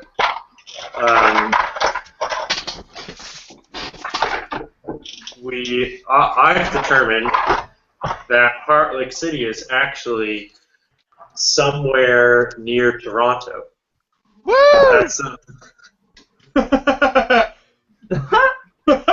That's pretty funny. Some serious investigative reporting there. Which is not what I expected at all. I thought it would be like in Florida or in California, but yeah, it's somewhere on the east coast of Canada.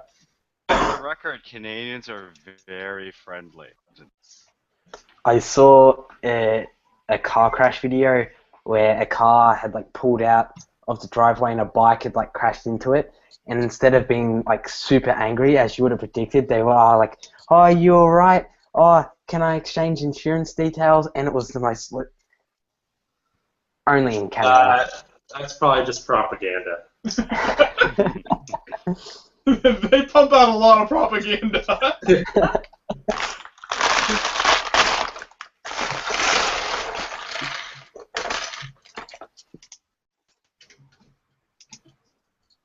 Canadian propaganda.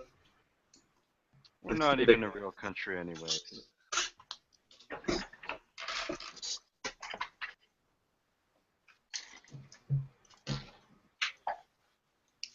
Did you guys see the new Creator building set? The bank?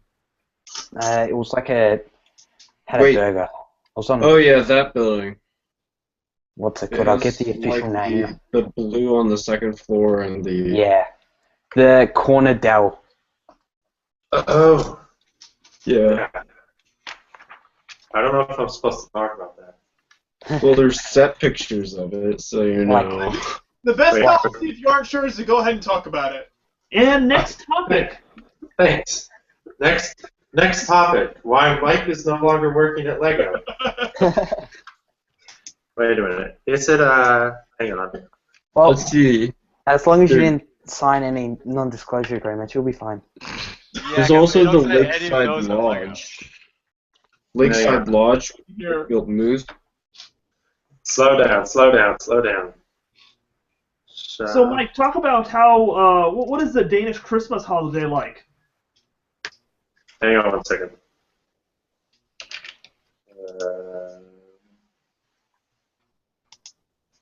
The Danish Christmas holiday is really nice. We get about a week off of work, but everyone takes probably 2 weeks.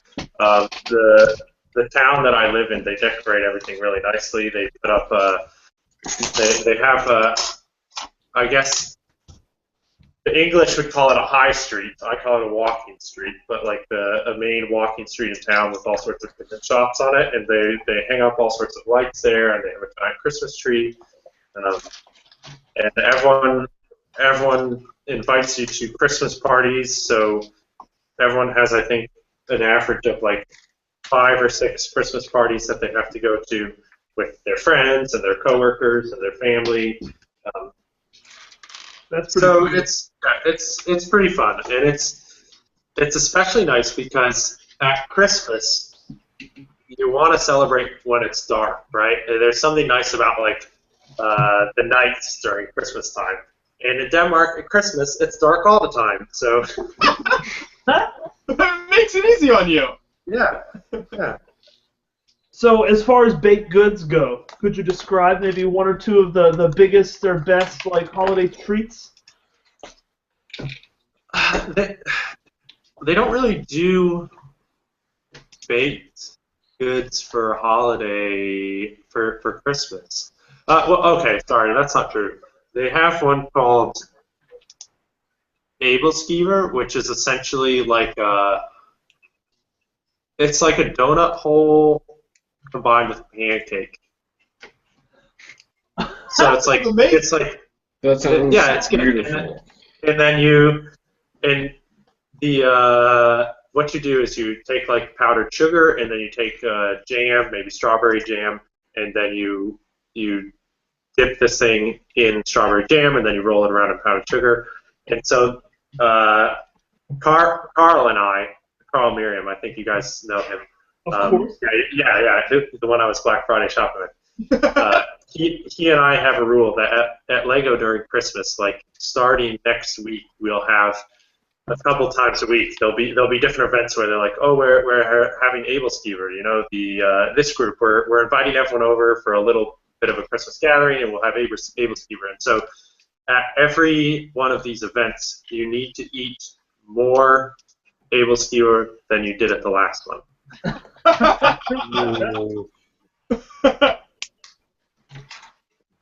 So you have to pace yourself. You have to be careful that you don't have too many on the first day.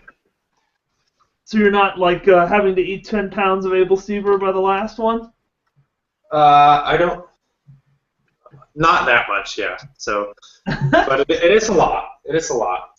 But you know, Christmas only comes once a year, so. That's right. Isn't there something about like an almond and some pudding or something that's a Yeah, Danish tradition? Yeah, they have a pudding called risalamande, which is rice pudding with almonds in it. And they have this tradition, so they have the rice pudding with almonds in it, but then in the bowl of rice pudding, they put the almonds are chopped up, but they put one whole almond into the pudding, and then whoever finds that whole almond, they win some kind of a prize. But you don't want to reveal to anyone that you found the almond, because you want to see people eat the entire bowl of pudding to try to find it. So the goal is that if you find it, you kind of hide it in your mouth or somehow secret it away under your napkin or something, and you wait until the very end to reveal it, while you watch people that are really intent on winning just eat bowlfuls and bowlfuls of pudding. I've never found the almond. I would like to one day. So what if you just made a bowl, like a bunch of pudding, and you didn't put a whole almond in it, and then you just hid an almond in your mouth before you started? That's cheating. I feel like that's cheating. I don't know. Is it cheating?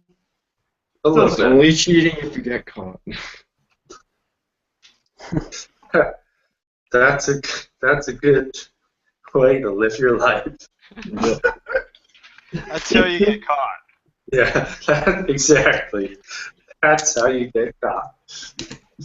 I also like the rule, it's not illegal if there's no cops around. No.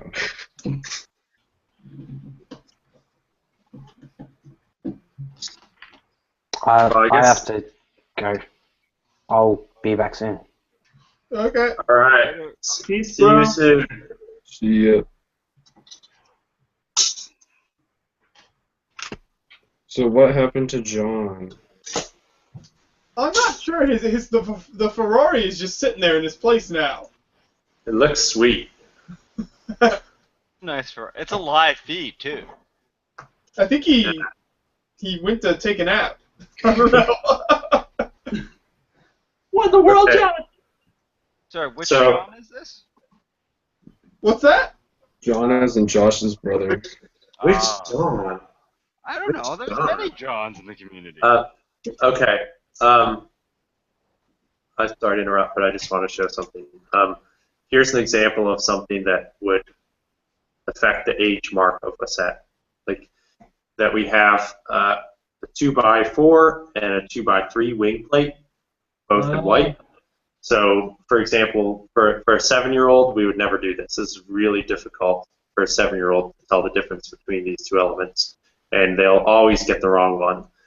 It's even difficult for them to tell between when you just have a left and a right of the same shape. They can get confused as to which one of these they're supposed to use. So yeah, that's an example of one of the things that is making this set be a 9+ set, is that we're putting in both of these wing plates in the same color. The more you know. Yeah. I would have thought which like way they're facing would be more confusing than the actual size of them. That's part of it too. But the thing with the size is that when you have a set like this and we have all these bricks spread out on the table, and you're looking for this white wing plate, and you find a 2x3, and you're like, there it is, and you're not gonna keep searching to find the 2x4 because you can't see it. You can't like see enough detail to realize that this is the wrong one, and then you take this one and try to put it on the model, and you're like, there's something wrong. This is not fitting. It's the wrong size. They put the wrong size piece in the model. So that's kind of the problem that we have with something like that.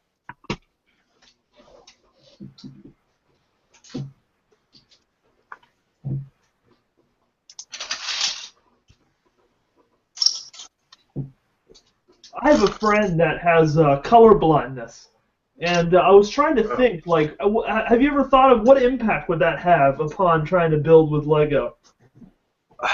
I've never thought about that. Would that just be like you'd just be looking at a sea of like sameness? Well,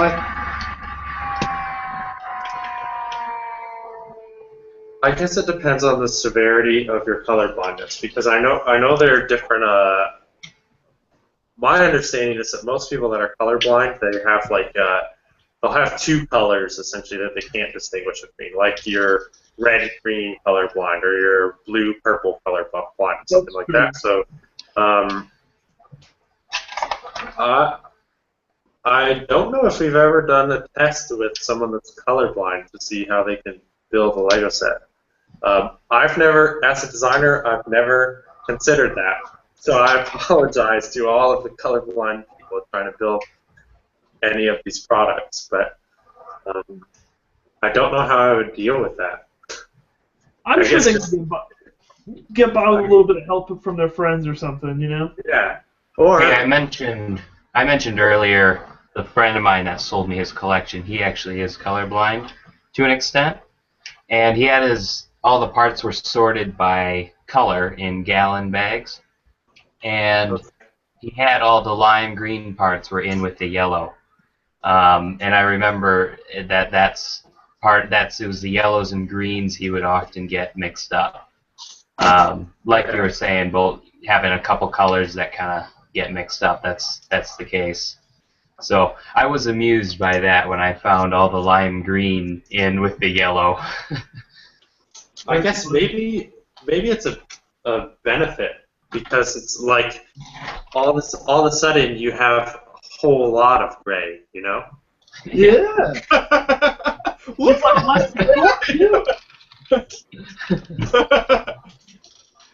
So I think from a building perspective, because a lot of the Lego sets have fairly contrasting colors, I don't think it's that big of a deal.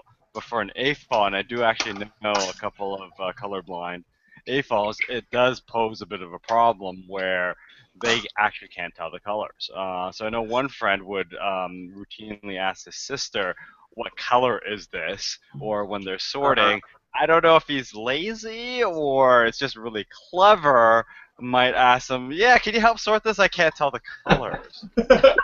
That's clever. Actually, I should use that at work. Like when someone is talking about the color scheme of my model, I'll be like, wait, what? That's blue? I thought that was green. Looks like Mike's colorblind today. Yeah.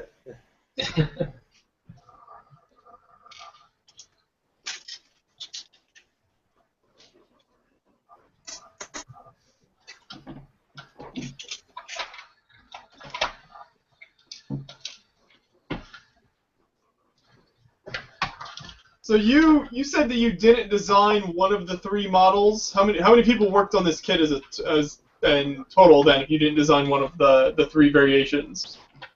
So it was me and my boss. So she did the boat.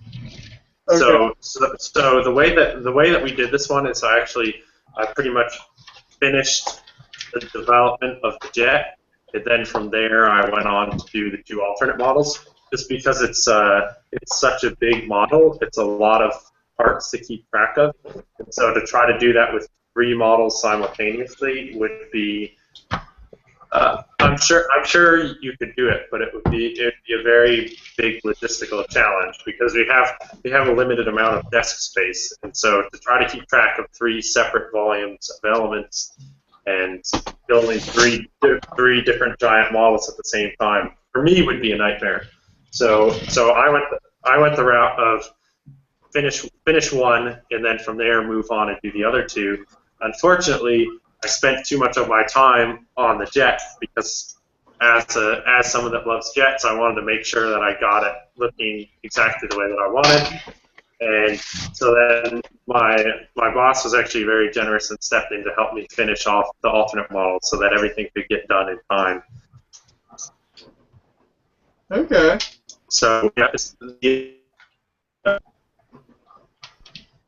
the jet itself, we actually I got to start on the very initial development of it when we were working in a concept phase and just coming up with concepts for models. So that was really cool to get to take this one from nothing all the way to the final product and sort of explore exactly how I wanted everything to be. Actually, the very first thing that I built when I was doing this model was the wing. And the wing on the final one, at least the construction of it, really didn't change at all from what was the very original thing that I built back in summer of 2013. So I think that's pretty cool. I was proud of that. Too good to get rid of. Yes, too good.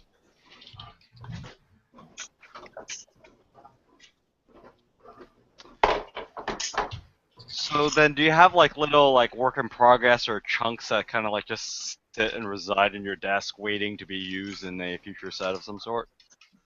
Yeah, sometimes. Sometimes I do that. With this one, I was told I was told that I should work on a jet, and so I started with the wing and I built everything from there. So it wasn't a chunk that I had sitting around for a while. But sometimes we think of like just we'll get a new part and we'll think of a funny way to combine it, and so we'll build these little things that we put on our desk here and there.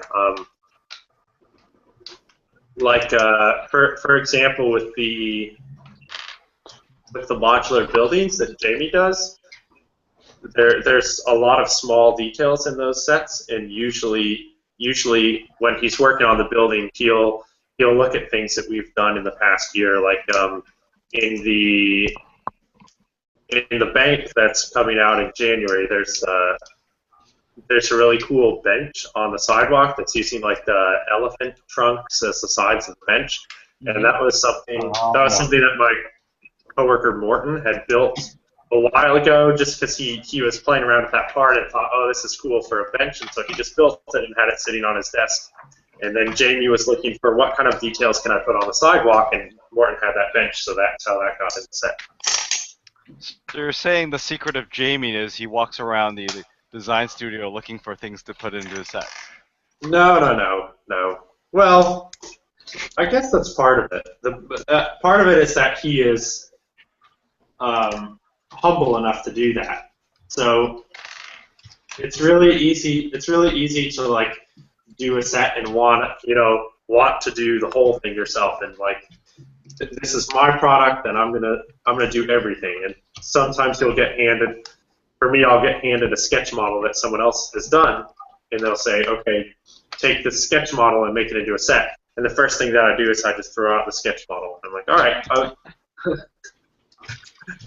So it's actually it's really important to be able to take stuff that other people have done and incorporate it into your work, because we are not all the best at everything. We can't be. So there are times when we can rely on the expertise of other people in our team to make something better than we could do it ourselves.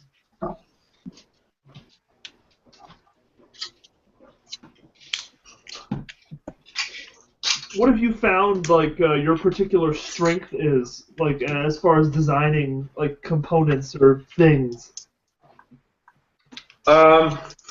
My strengths are one that I have a really good understanding of the Lego system. So the way that all the different, the dimensions of things, and so when you start to build things sideways or upside down or whatever, and understanding exactly where you can connect different things together and the way that different geometries work out. So I'm quite good with that, and then I'm quite good with airplanes. I love to do airplanes, and also just in general with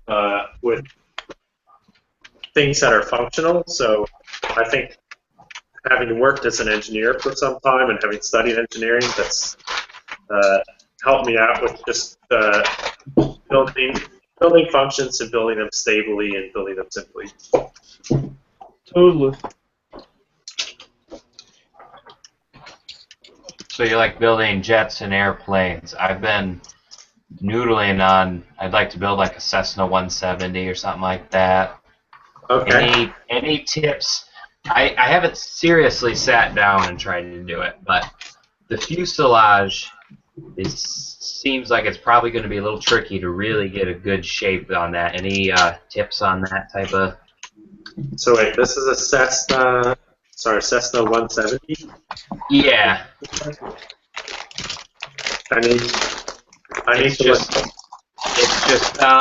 It's pretty standard single engine prop airplane. So what are you thinking? Are you thinking to do it at like a minifigure scale or a probably a little scale? larger. I think So like, I built some wings a while back. Let me see if I find those.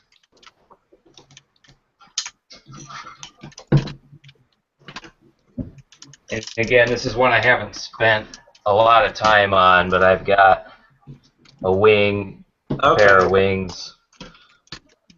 So I don't think I'm on a certain scale per se, but.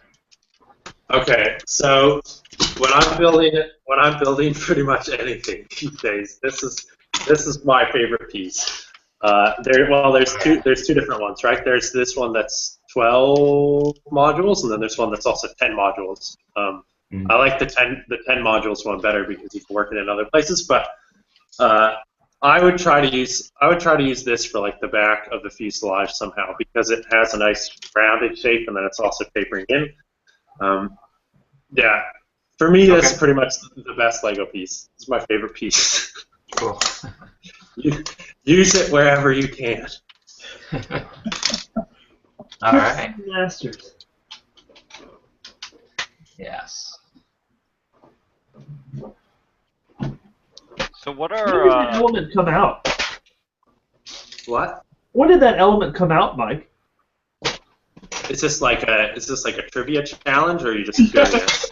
No, I mean, I just, it's an interesting, like, the curvature of it. It feels very modern, but I feel like it's been out longer than I think it has. I think the first set that it was in Obi-Wan Kenobi's Jedi Starfighter from Episode 2, which would be 2002 or 2000. Yeah, 2002. That's my bet. I feel like someone should look that up. I feel like I might have to look that up. Are you talking about this one? That does. That sounds right. That's awfully old. In Is that this in one? 2002, that's when Attack of the Clones come out. So that's when the set must have come out. Yeah, I just don't know if it was in anything before that. That's the first set that I remember it being in.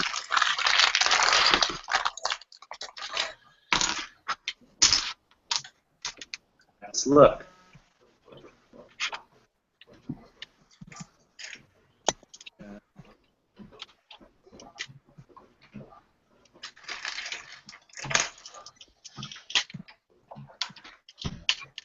Wasn't it in Sand Blue in that Deep Freeze line as well, which was I think around that time? You mean like the Alpha team? Yeah, that's the one. Yeah. Because I know I have some of those, and that's the oldest set I can recall that had it. All right, here we go. Wedge, 12 by 3 left. 42061. 54 sets.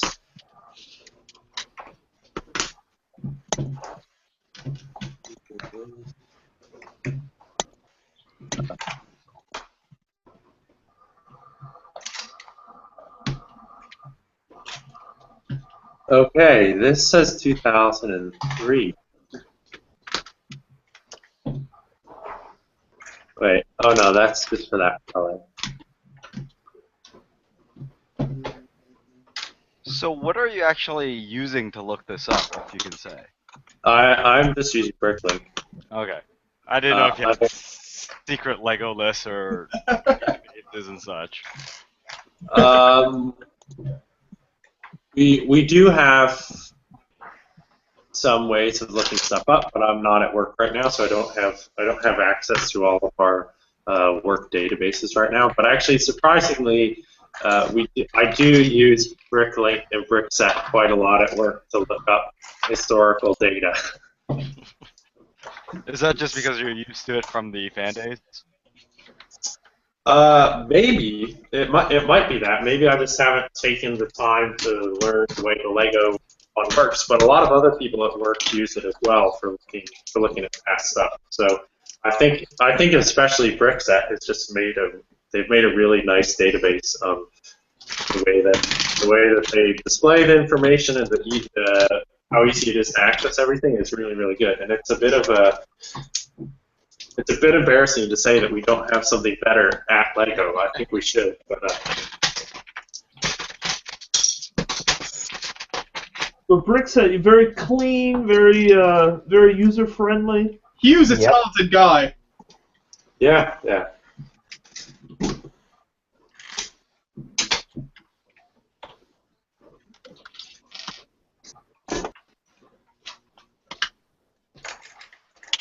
If only mock pages was as clean as BrickSet. Oh man. No comment. The other, I think it was a month or two ago, I'm like, I have like a bunch of creations. I should upload some to mock pages. And I go, and I hit the upload thing, and it says, you have to use Firefox to upload. You can't use Google Chrome. And that's just when I clicked out of the window and quit.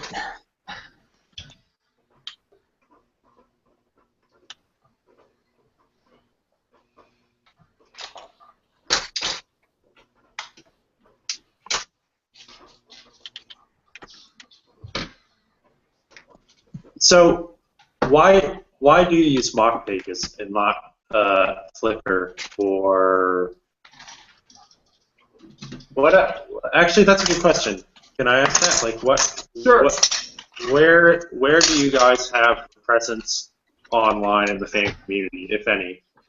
Because for me, the very first site I was involved with was FBTV on their forums, and then I was uploading things to BrickShelf, and then from there I started to use Flickr, and I just didn't use any other website besides Flickr really once that became a thing.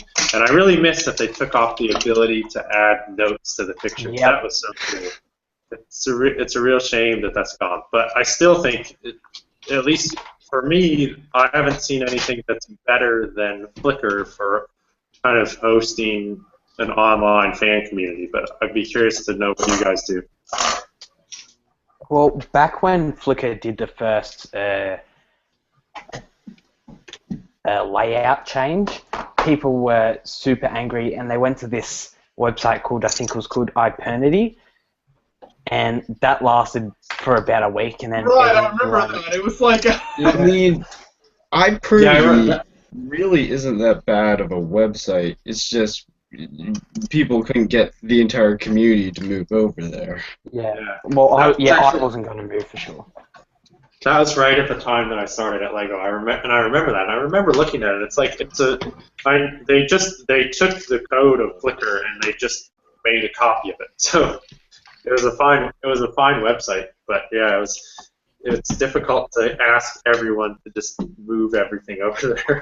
Yeah, people are like, I have 200 or more like 2,000 followers or whatever on Flickr. You know, I don't want to lose all that to go to iPernity.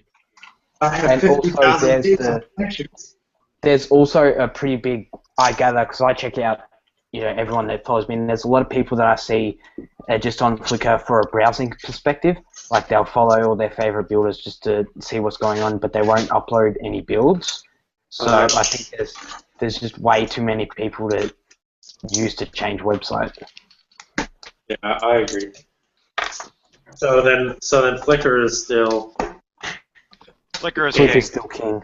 Yeah.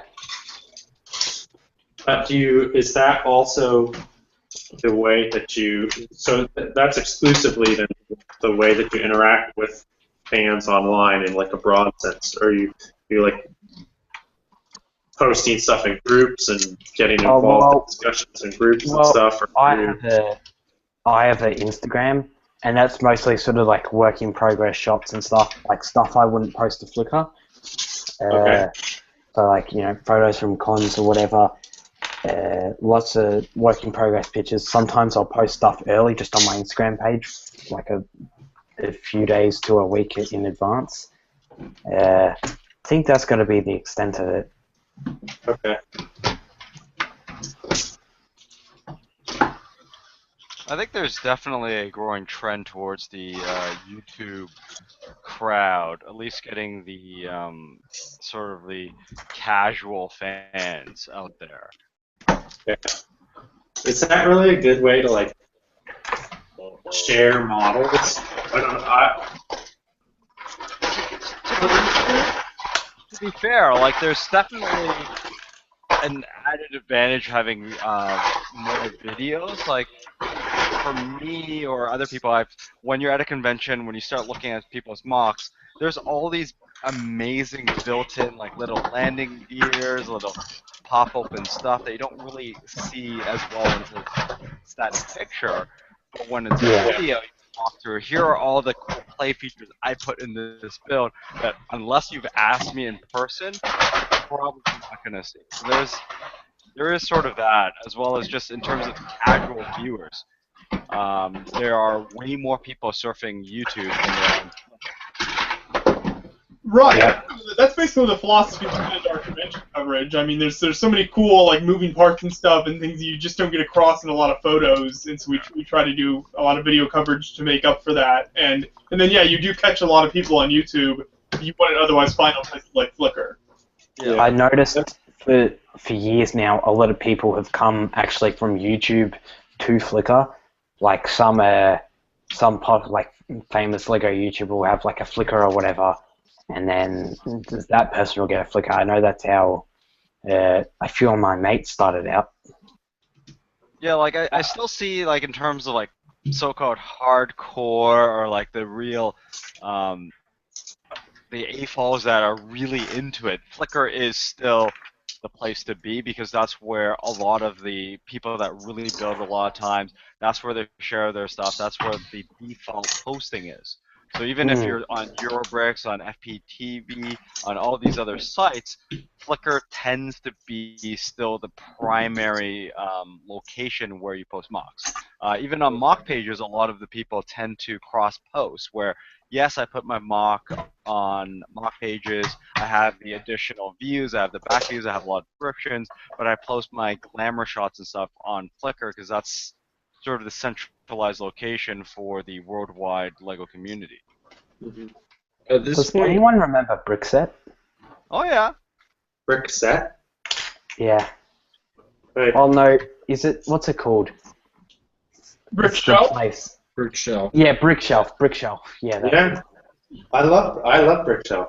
I think it's still, it's still a great website for just like hosting a gallery of pictures of the model.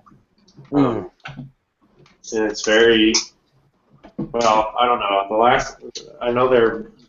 last time I uploaded something on there, it took like 2 weeks for the moderators to clear it or something. I noticed I used to have a mock pages account when I was 10 to 11, and there was a lot of newbie stuff. But when I go back to it, half the pictures actually won't load for some reason. Huh. I don't know if there's been a crash or something, because I remember there was a crash on a BrickShelf. Yeah, there was, but then they put it all. I remember that there was like this. There was a period where like the guy running BrickShelf was like, "I'm taking the website down," and everyone panicked. They're like, "Man, there's all these models that are on there that these people don't build anymore, and we're gonna lose all of this content." So there was like this movement in some of the fan communities to back up all of the like most interesting galleries on BrickShelf and move them somewhere else, which is pretty crazy. Was it the summer of 2007? I think I remember that. I couldn't tell you the date. Probably something like that. That sounds reasonable. Actually, I remember because there was someone like someone was trying to back up my gallery because I was in university at the time, and so I wasn't like that connected with fan community stuff. I was still paying attention to things, but I wasn't really posting a lot, and I wasn't building much. And then I saw this poster out like, "Oh, we've got to save this guy's BrickShelf page. He's no longer active." And I was like, "Okay, I guess maybe I should say something." After they've done the work, right? Yeah. Actually, as a blogger, I should probably point out that it's not, if we see something incredibly awesome, yes, it doesn't matter where you posted it, they'll blog it, but it's a lot easier on Flickr because there's that easy share ability to grab the source code and so on and so forth. Similarly, pro tip, make sure you have that sharing enabled because nothing annoys a blogger having to manually type out all that stuff to get it blogged on Brothers Brick or whatever. Inside information. Yeah, so it's not that we won't do it, it's just I might not do it the other time because that was a lot of extra effort that I should have. It's turn off. If you see something amazing and it's on, let's say, BrickShelf or mock pages, and it's too much hassle, you'll just sort of skip it? No, if it's truly amazing and really good, then yes, it's definitely worth the effort. But let's say there's... Sorry? You're going back and saying, "Is this model as cool as I thought it was?" It's like it's a pause, or is this as good as the other thing I saw on Flickr today, which I could click a button and I could just cut and paste. Because otherwise, I have to There's a comedian, Mitch Hedberg. He had a joke something about that. He was like, "Yeah, if I think of something funny, I always have a pencil so that I can write it down." If I don't have a pencil, then I just convince myself that it's not that funny. There you go. The irony is that was pretty funny.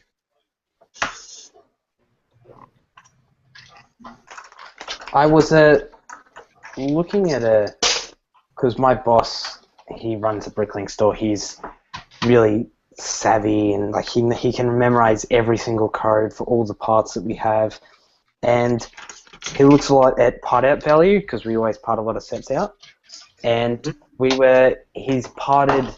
he's assembled, as I showed before, like a Taj Mahal and Eiffel Tower just from Bricklink, and we have parts for an Imperial shuttle and Darth Vader's tie ready to go. And we were contemplating whether to do the UCS Millennium Falcon, and we were looking at what parts to swap out. And we were looking at, because the back of the engines, like the blue, I don't know what you would call it, uses that pirate ladder thing in light bluish grey. And if you're lucky, someone will sell that to you for $200, but most of the time people sell both of them for $400. What? Together for those two pieces. One of the guys in my lug just did that with the Falcon, and he just used the black lattices for that, and like he said, the radar dish was about $100 for the printed one. That's another expensive part. So he just did a custom sticker on that, and it looks phenomenal. He did a real good job with it, but he said, there are a few things like that he substituted, but the model looks just the same, and he said he spent about the same as the retail price was. All right, so hearing stuff like that blows my mind because I'm not trying to bash the UCS Millennium Falcon, but like, it's not a perfect Millennium Falcon. Right? It's very. I was actually at a convention once, and there was one on display, and then the cockpit piece fell off, and I was there, so I'm like, I may as well repair it. And it was super, super fragile and delicate. And then I do have the kit. A lot of parts on that are delicate like that. And yeah, especially if you have big fingers like me. Like there are some people who have like, I think you might have seen at some stores the nano block, those very, very tiny like Lego pieces. Yeah, there's some people that just cannot build those because like their fingers are too big. It's so, repairing it's very, very hard trying to like not knock stuff over. Well, I mean, I don't know about the model stability. I've never actually played with one, but just the accuracy to the Millennium Falcon is the part that bugs me. So actually, before I started at Lego, that's what I was working on. I was working on making my own Millennium Falcon. So I spent a lot of time like looking into all the proportions and the details. So for me, I have no desire to have that Millennium Falcon because it's just not accurate enough. So it's amazing to think that people are spending hundreds and hundreds of dollars to get these parts to make that when there's definitely a better solution out there. Is it sad that I have one I've been like systematically pulling parts from it just for mocks? No, it's not. I've taken parts from mine. I've taken parts from mine, and sometimes they'll end up back on it when I'm done. Yeah, I still have parts from my Arkham Asylum, like the set that I've taken off for something, and then I still haven't even put them back on. I just put them on the top of the roof, and then I'll get to it eventually. I will say the UCS Falcon, I have swooshed that. If you pull the turret off and you can hold it on the inside of the structure, it's pretty stable. It's swooshable. I don't know if it counts if you take parts off, though. The turret doesn't fasten on. It just sets on loose. The top turret there. Yeah. Okay. Would they? I was reading on Eurobricks about it, because it's only 5 years out of retirement. Do you think we'll have to wait another 5 years for them to make a new UCS Millennium Falcon? Probably. I remember someone at the store came in with the original UCS X-Wing, and they built it. They brought it when it came out. They built it. They didn't put the stickers on, and they chucked it in the cupboard, and it sat there for 15 years. Then they came in, and we paid, I think, $250 for it. But they had built one of the Technic gears or connectors in the wrong place, so the wing was in a different position to what it was supposed to be. So I had to rebuild like the entire, I guess, body bit where the astromech would go, and it was such a pain, like taking apart and rebuilding a set that you'd never built. So yeah, I'm constantly flipping over instructions. But really, really good set for its time. The original Ultimate Collector X-Wing. Yeah, that's the one that I was. Oh man, yeah. I mean that. When I look at the new one, it's better in every way. It's a nicer model, but there's something about when that first X-Wing came out. There's nothing like that. That thing blew me away. I have sort of one little nitpick with the new one, that they have the regular sized R2-D2, and they don't have the 4x4 dome that Obi-Wan's Jedi Starfighter had in the UCS one.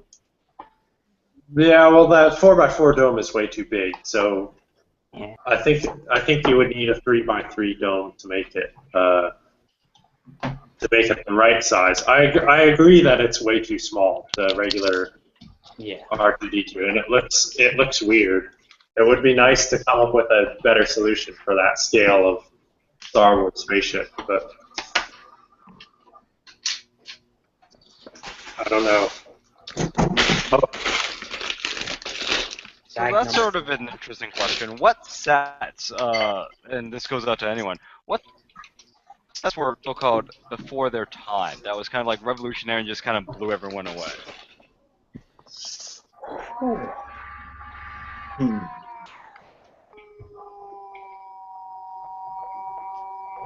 I think the 2002 Super Star Destroyer, that's definitely way before its time. I didn't actually hear the question at all. I'm sorry. There's some kind of crazy interference or something.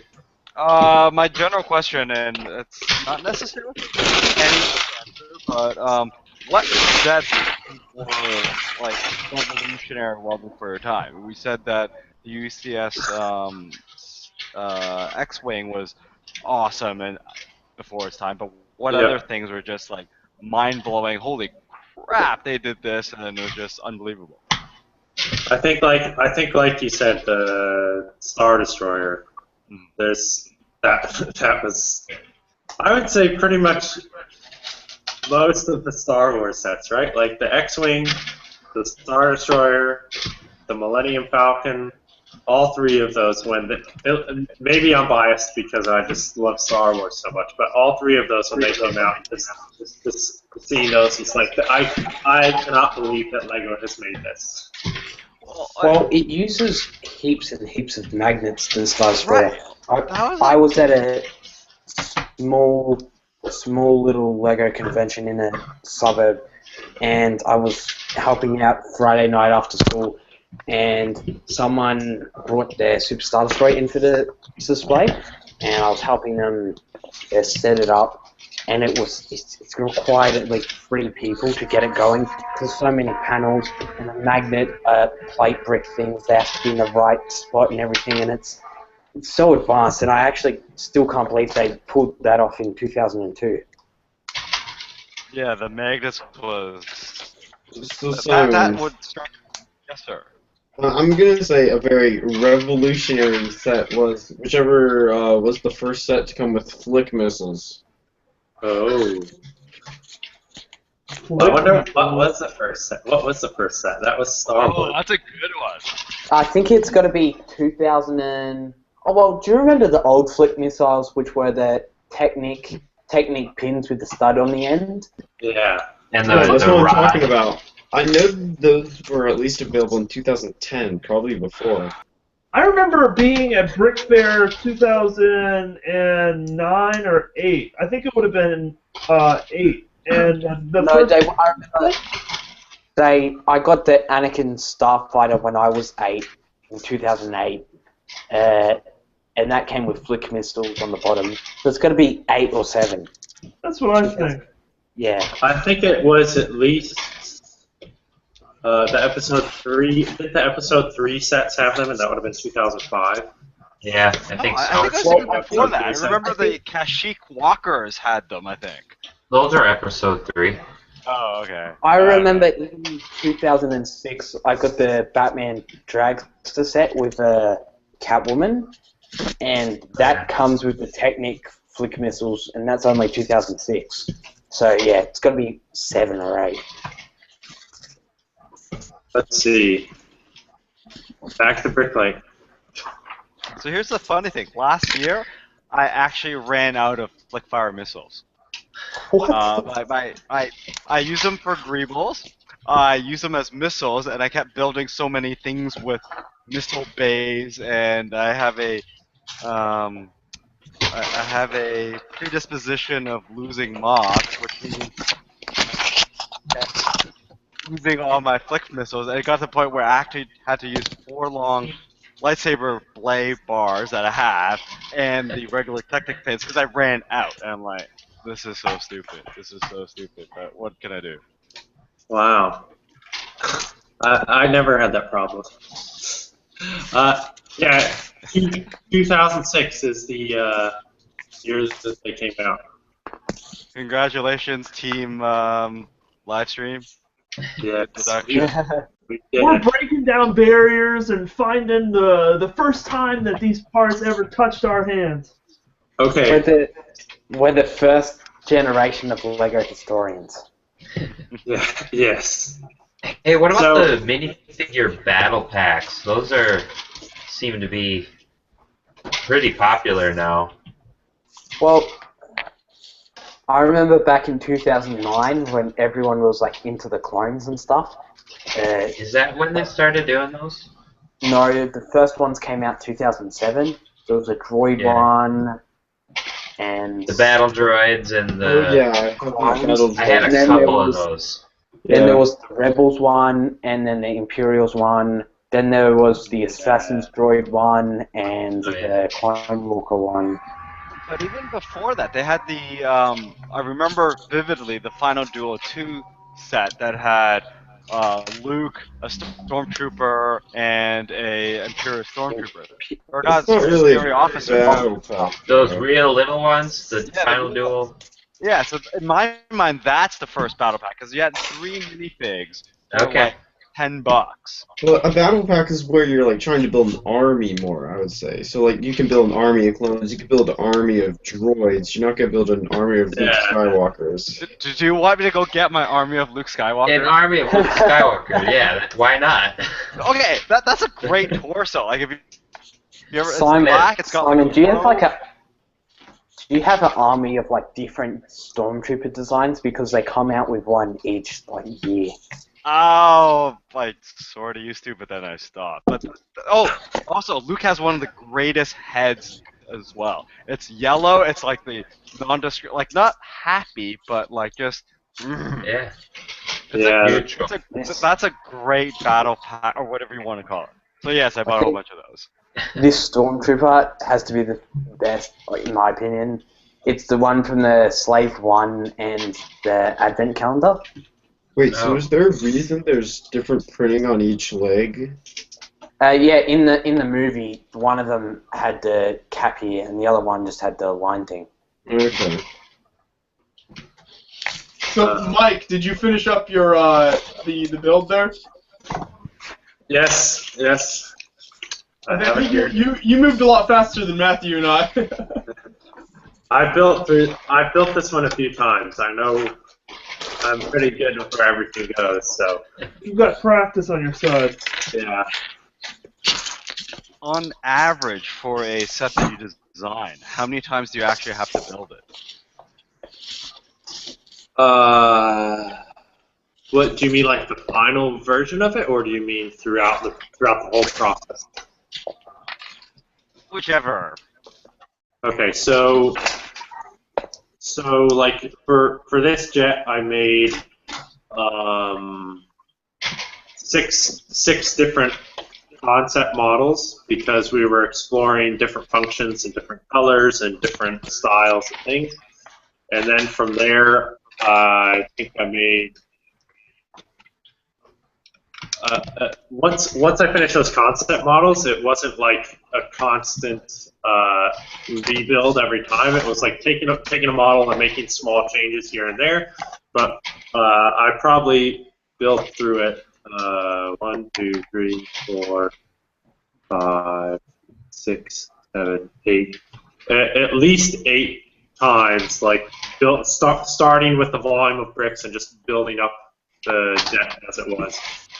Not counting the concept models, I think I did that at least 8 times for this throughout the development. So now I've built it twice since it's been released, so now I've built it 10 times. Cool. What other color schemes or other functions did you consider? Oh, I wish I was at work right now because I could show you all that stuff. So the very first one that I built was all gray because it's a sketch model, so it should just be gray, you know. And gray is the greatest color. Yeah, and I'm colorblind. So.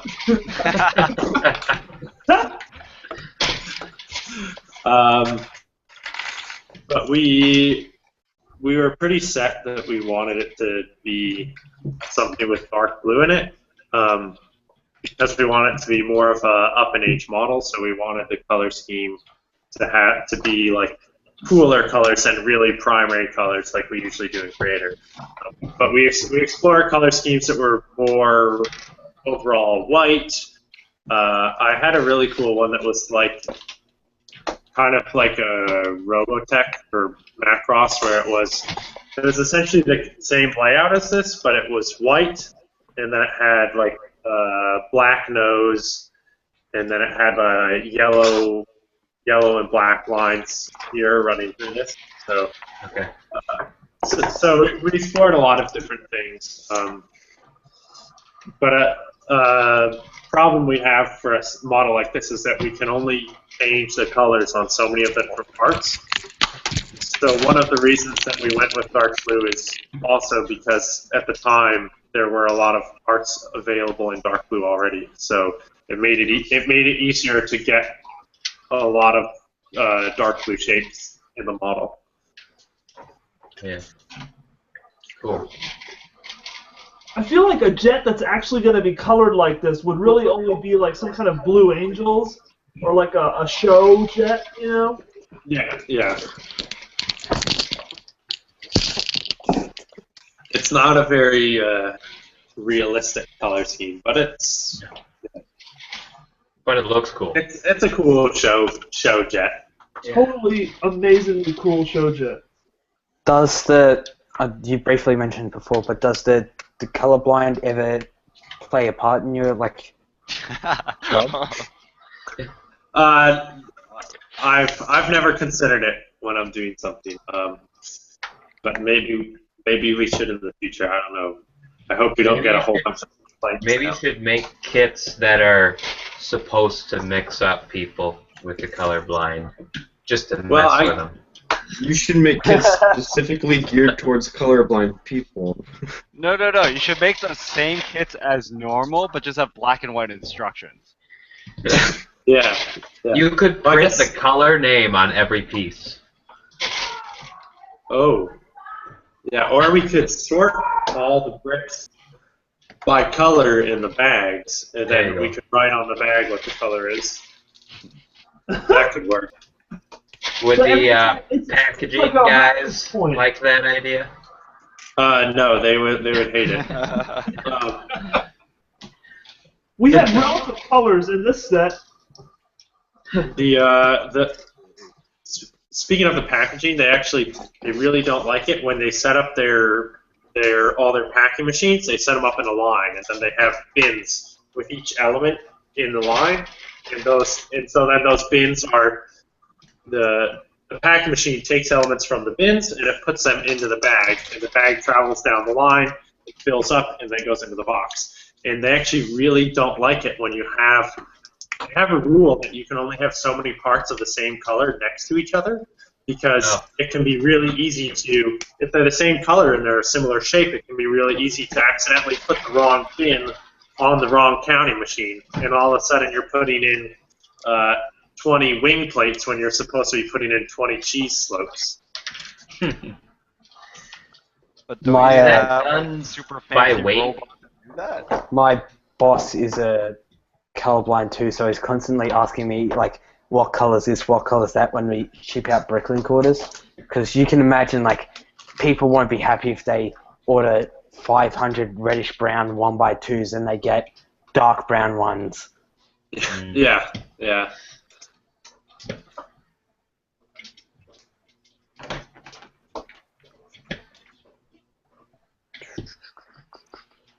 Is that packaging done by weight then, do you know, or how do they control that?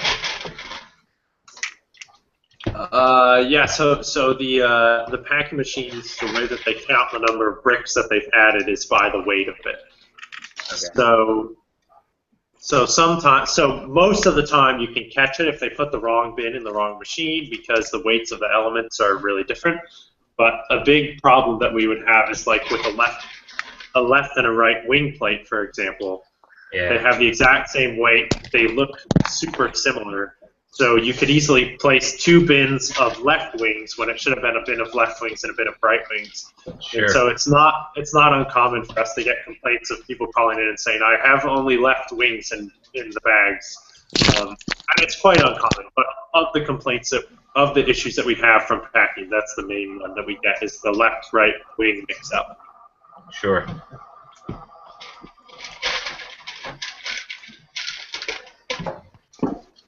What's the next Star Wars UCS set coming out? I'm going to be blunt. I don't work on Star Wars, so I have no idea. Alderaan. Nice try. It's not the middle of the night here. It's 9 a.m. I'm fresh. I'm ready to go. That kind of got me thinking, how much do you actually know about other themes when working on Creator? So I feel like this is a leading question. Someone's fishing. So we all work in two buildings that are right next to each other, and it's very easy to walk around and see exactly what all the other designers are working on. And I like pictures and post them on the internet. Wait, what? Yeah, that would be quite easy. If you didn't want to have a job at Lego anymore, that would be a really easy way to leave. Oh, the Mickey Mouse assassins will come after you. Yes. So yeah, it's pretty cool for someone like me that is a fan of Lego, and then also especially a fan of Star Wars, to get to walk around and see the different stuff people are working on. So, like, for example, now all of the first wave of Episode 7 Lego sets, I guess those came out in September. Like, yep. They started to develop those way back in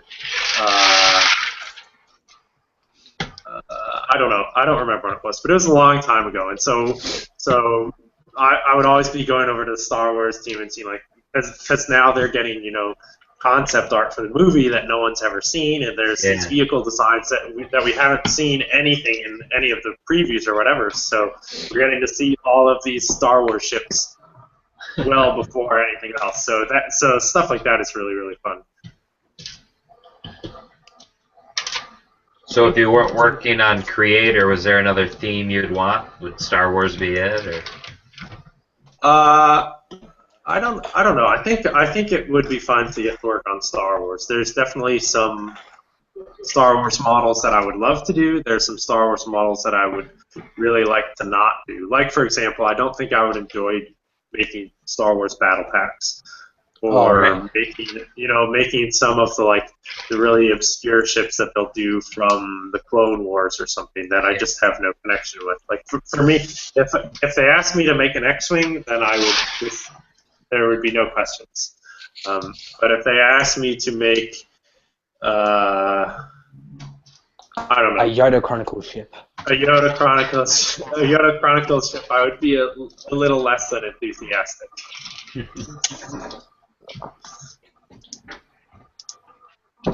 Is there, so when speaking of trying to kind of get more information out of you, theoretically, if like the Edward Snowden Lego came along and just dumped like, all of your next year's sets out there for the public, is there like a plan in place? Would you guys just give up on those ideas, or is it just like, well, it's out there, but we're still gonna release it?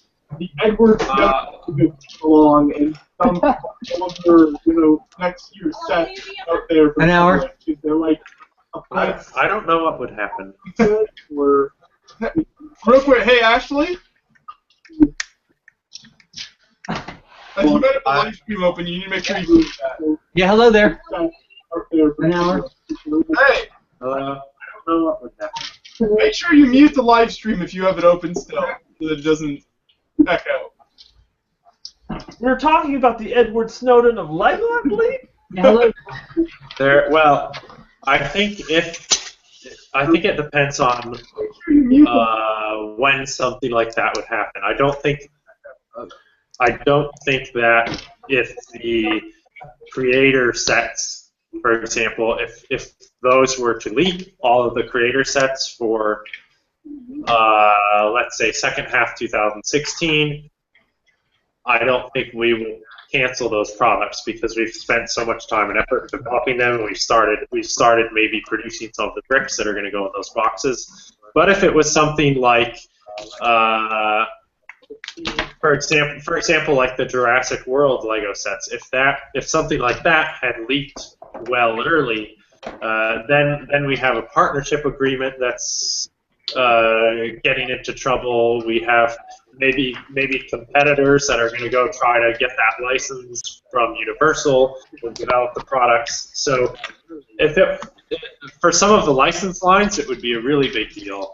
And I don't exactly know what Lego's reaction to that would be, but it would not be good. So you see on Eurobricks a lot of the time, a lot of accurate info gets dumped.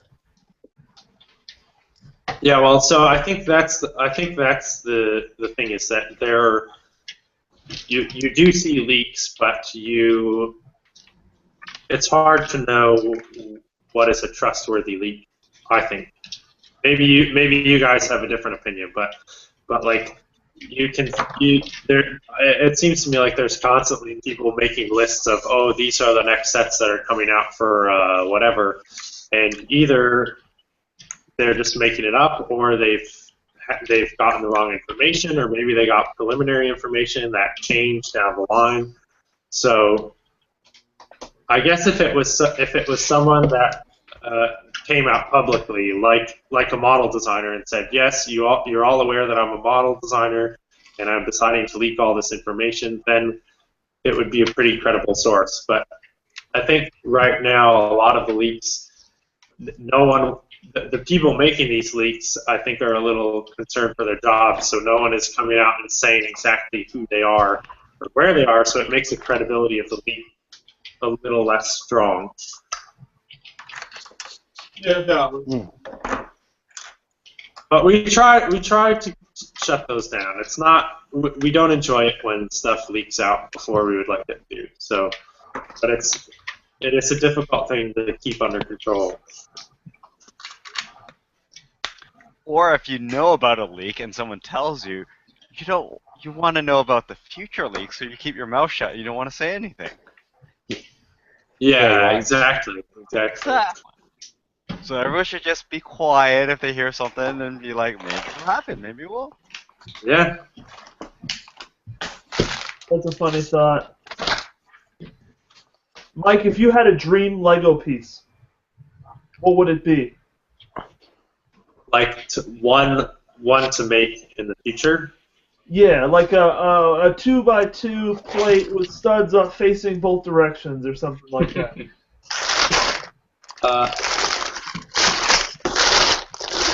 Inverted cheese slope. I am not. Let's see. You guys are pushing the limits because the problem is we're making new pieces all the time, and now I can't remember what pieces are out and what pieces are not out. Oh, I'm saying like something pie in the sky. I don't even want you to touch reality. Okay, pie in the sky, but that's the thing is that reality and pie in the sky are closer than you think. Simon, rephrase this question so we can answer it. What pieces has Lego not already systematically designed but have not actually produced or have plans to produce? I know what I want. And this is good because this is strictly speaking from a fan perspective. Whenever I make World War II fighter plane or just any propeller plane, the problem is always how do you make the nose cone? Because the nose cone never looks good because the nose cone needs to be conical and then it also needs to have points where the propellers can connect to that nose cone within the conical section. And it's maybe one time I saw someone do it nicely and it still wasn't good enough. So that's what I want. I want some kind of crazy, and I know that's not like a very universal building element, but you know what? I don't care. I want to make fighter planes, and I need that piece. There you go. So a poopy part. No. This is going to be a great element. You just have to figure out how to use it. But a part out of other parts, kind of part. Is that what you're getting at? No, it's not. It's not necessarily a big element. It's just the right curve. So here's the thing. You just need to figure out which IP would require such a piece, pitch it to the model designer / element designer to get it made. Yeah, we need to. Yeah, maybe. Start planning this strategically. I think one day it could be possible, but I just don't. I don't see it happening because that level of detail, I don't even know that would be necessary. I think it's quite a picky thing. I think most people are okay with just taking a 2x2 dome and sticking it on front of the airplane, or taking a 3x3 cone base and using that. But if you want to get picky, we need something better. Yep. Did anyone see the pyramid cheese slope piece in the Nexo Knights polybag? Oh yeah, I saw those. Now all we need is a corner cheese slope. Corner cheese slope and inverted cheese slopes. Hey Joshua, can you hear me? Yeah. See, I don't need inverted pieces because for me that takes away the challenge of building something. See, I don't need nose cone pieces because for me that takes away the challenge of building it. All right. Come on. We can all figure out how to attach a cheese slope upside down, but until someone builds a nice nose cone, I need a nose cone piece. I can show you right now how to invert a cheese slope. Do it. I don't have it. Okay. It's simple. You have a cheese slope. See this cheese slope right here? See this cheese slope right here? Boom. Whoa, slow down. Slower this time. Can you replay that in slow motion? Could you break that into multiple steps? It was a little confusing. All right, so the first thing is lift and flip. Could I get an LDD file for that? Give instructions. You should just submit to Lego Ideas. How much for instructions? To Lego Ideas. Mike, we should be asking you some impactful questions. Here's one I want to go for. All right. In the past, since you joined the Lego company, what is the most like interesting thing that you've seen the fan community do that was maybe not a thing when you joined the Lego company? And this could be anything like maybe a Lego convention in a certain format, or some kind of blog, or just anything. You just wanted him to say Beyond the Brick, don't you? I would say something more like, I don't know. A blog or a thing. The new, like a blog about Lego parts. I think that's amazing. Yeah, I do like that blog, and I look at it quite a bit. But I think the thing that's been amazing to me is just like the explosion of the number of fan conventions. Okay. Because, like, originally there was, one? And then, like, even in 2010, I think there was still only, like, 2 or 3. And now there's, at least 10 in the U.S. alone. And I'm sorry, I'm speaking from the U.S. perspective because that's where I'm from, and that's kind of the community that I pay the most attention to. But it's amazing to me how, like, the demand for Lego conventions is just going up and up and up. And I did not realize that there were this many Lego enthusiasts. Yeah, there's over 30 Lego conventions in the U.S. right now. Yeah, it's just crazy. Poor Kevin. Yeah, poor Kevin. Simon, you're looking out for Kevin. That's good. He's my CEE guy. I gotta stick up for him.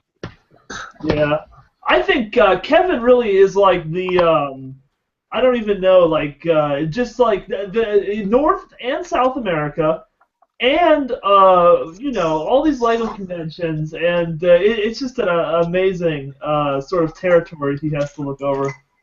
Yeah, he is a busy man. Did you hear he lost power when he was with us earlier, Mike? He was with us and he dropped out, and his whole neighborhood lost power. Oh, that's a great way to get out of this. Wow. I think the power's about to go out here too. Along with your color blindness? Didn't the hitchhiker cut the power? That's a second option. Well, guys, I think I actually need to head out in a bit. I have a child that needs taking care of, unfortunately. So. But of course. But do you have any kind of final questions, or did any of you finish it yet? I finished it. I got it sitting right on the table over there. I have not finished it yet. I'm close here. Just a few more.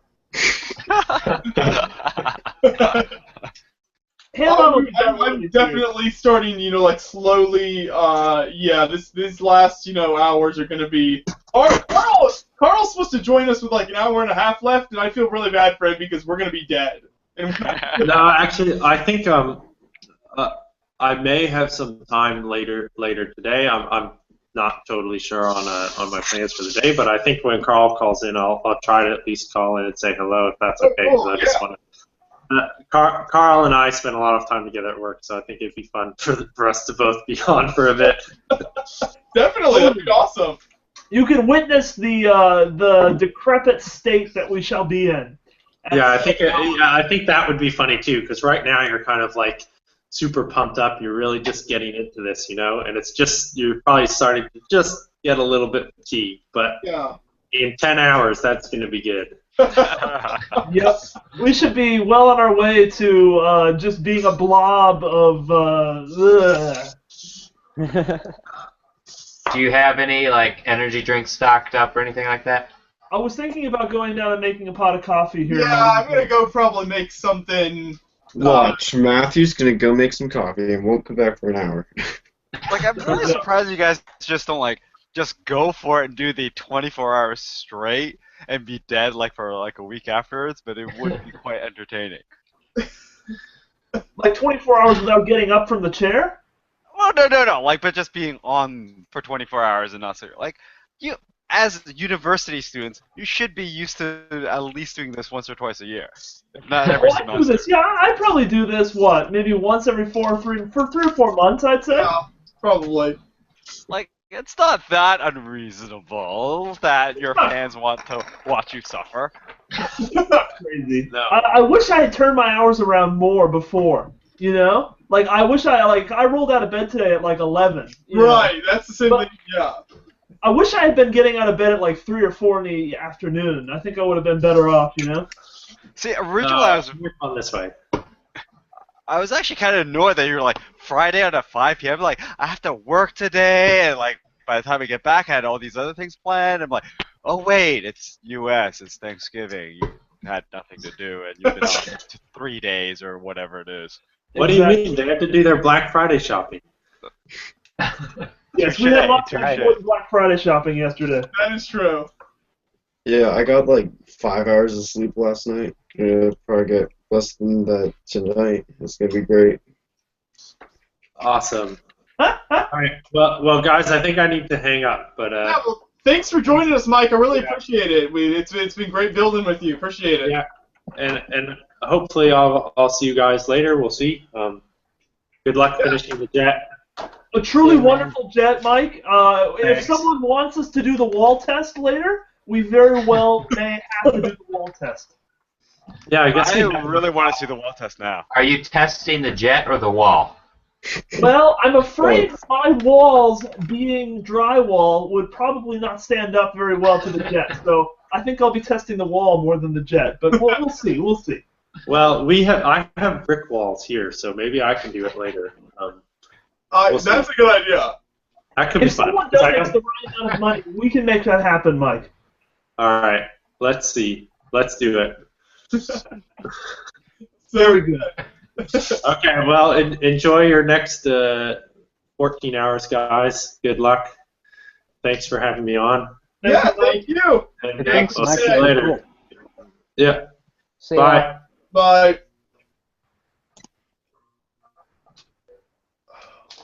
I have a question, and I think this is for everyone. In terms of being on the online community, what's your best achievement, do you think? I got beyond the brick. That was an interview or anything. That was just convention coverage. Simon, I think you have a good answer to this one. Being the last person on the old school Beyond the Brick, that was pretty cool. I remember that. That was basically the, alright, after this point, Simon, I'm sorry, but we're going to throw everything away and start anew. I'm sorry. That was pretty cool. Exactly. What about the Brothers Brick position, Simon? Sorry? The Brothers Brick? That's pretty cool. It's for me personally. Oh man, this is a tough question. Can you come back? You don't All have right, to. we'll go to Joshua and Matthew. Yeah. So the question was like, what is the best? What I feel is like my greatest online achievement in the Lego community? Yeah. I mean, I guess I would say starting this show would be my thought, and I think that's probably what I would say is my best achievement. And your first posting of the video from Brickworld was epic. That got a lot of attention. Yeah, that's the first convention coverage we did was really led us down a good path, I think. I always watch your convention videos while I'm building. I've watched just about all of them. They're really, really well made.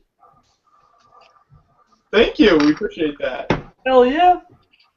My best accomplishment, I think, is I made a Flickr group called Steve Witt is Awesome. And that was just pretty cool. Steve Witt was a great guy, amazing guy. Fortunately, was able to see him in Dallas the other weekend. Did he have a kid? Yeah, and I met That's his kid. He didn't steal one? Yep. He didn't steal one. He has a beautiful child, and I was able to go out and grab some burritos with his wife, his beautiful kid, and Nanan, among other individuals. But yeah, I think that Flickr group, that was like kind of cool. I got a lot of people just sort of talking about like, heck yeah, Steve Witt. Like, I don't know. It was a good time. I'm still proud of that. Right on. Simon, you got an answer yet? I do, but there's other people that should go first. Okay. Well, for me, I guess just the sand color. I really don't put much online, but when you guys did the interview at Brickworld for the sand crawler, that got, it's probably at what, 100,000 views now, I think. I think so. Way to go.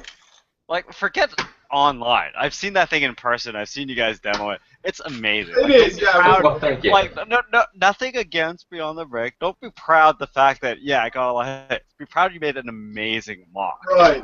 It just blew Wait, everyone. what is this? Have you? Holy crap! It's Victor again. That was a really long call. That was what, like, you left at 2, an hour and a half. Yeah, I just ended my call. With whom? His mistress. No, Maggie's awake too, so it can't be. Really? Nice work, Victor. I signed out just as you showed us the Beyond the Brick Special Edition bubble packaging. I had to step away, but Joshua and Matthew have invited me. My name's Ashley to talk to you about, talk to everybody about some special stuff I built just for the program today.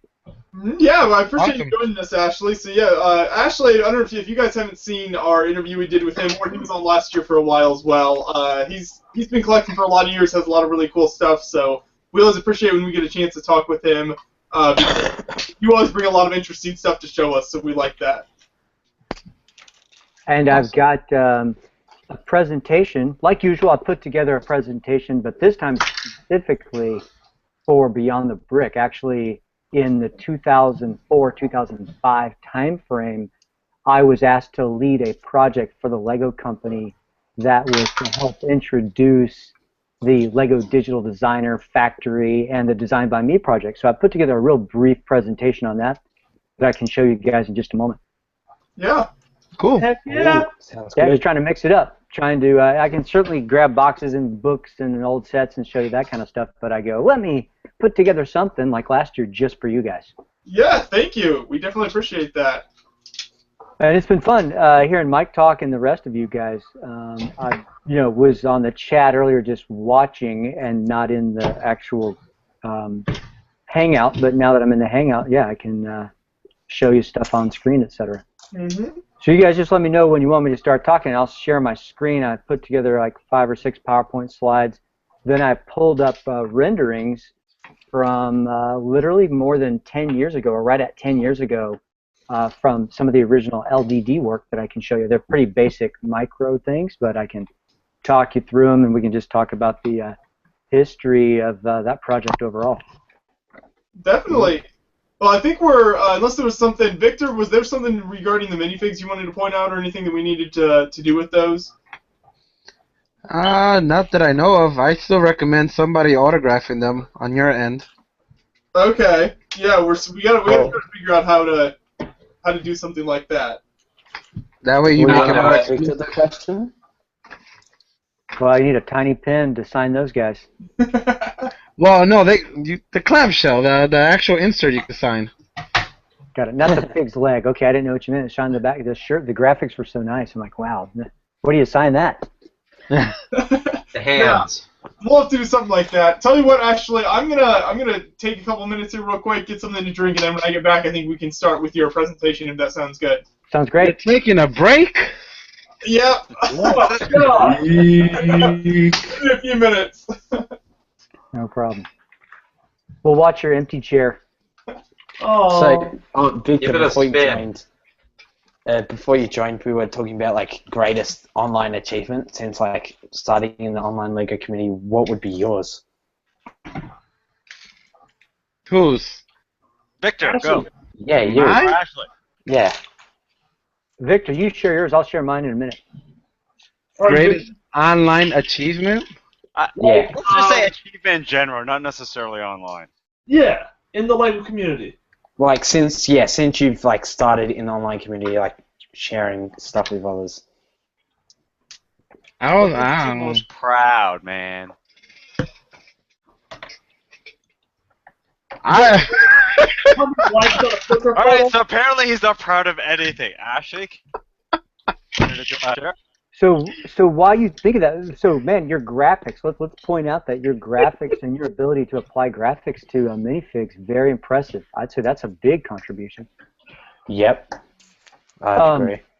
I'll share mine. So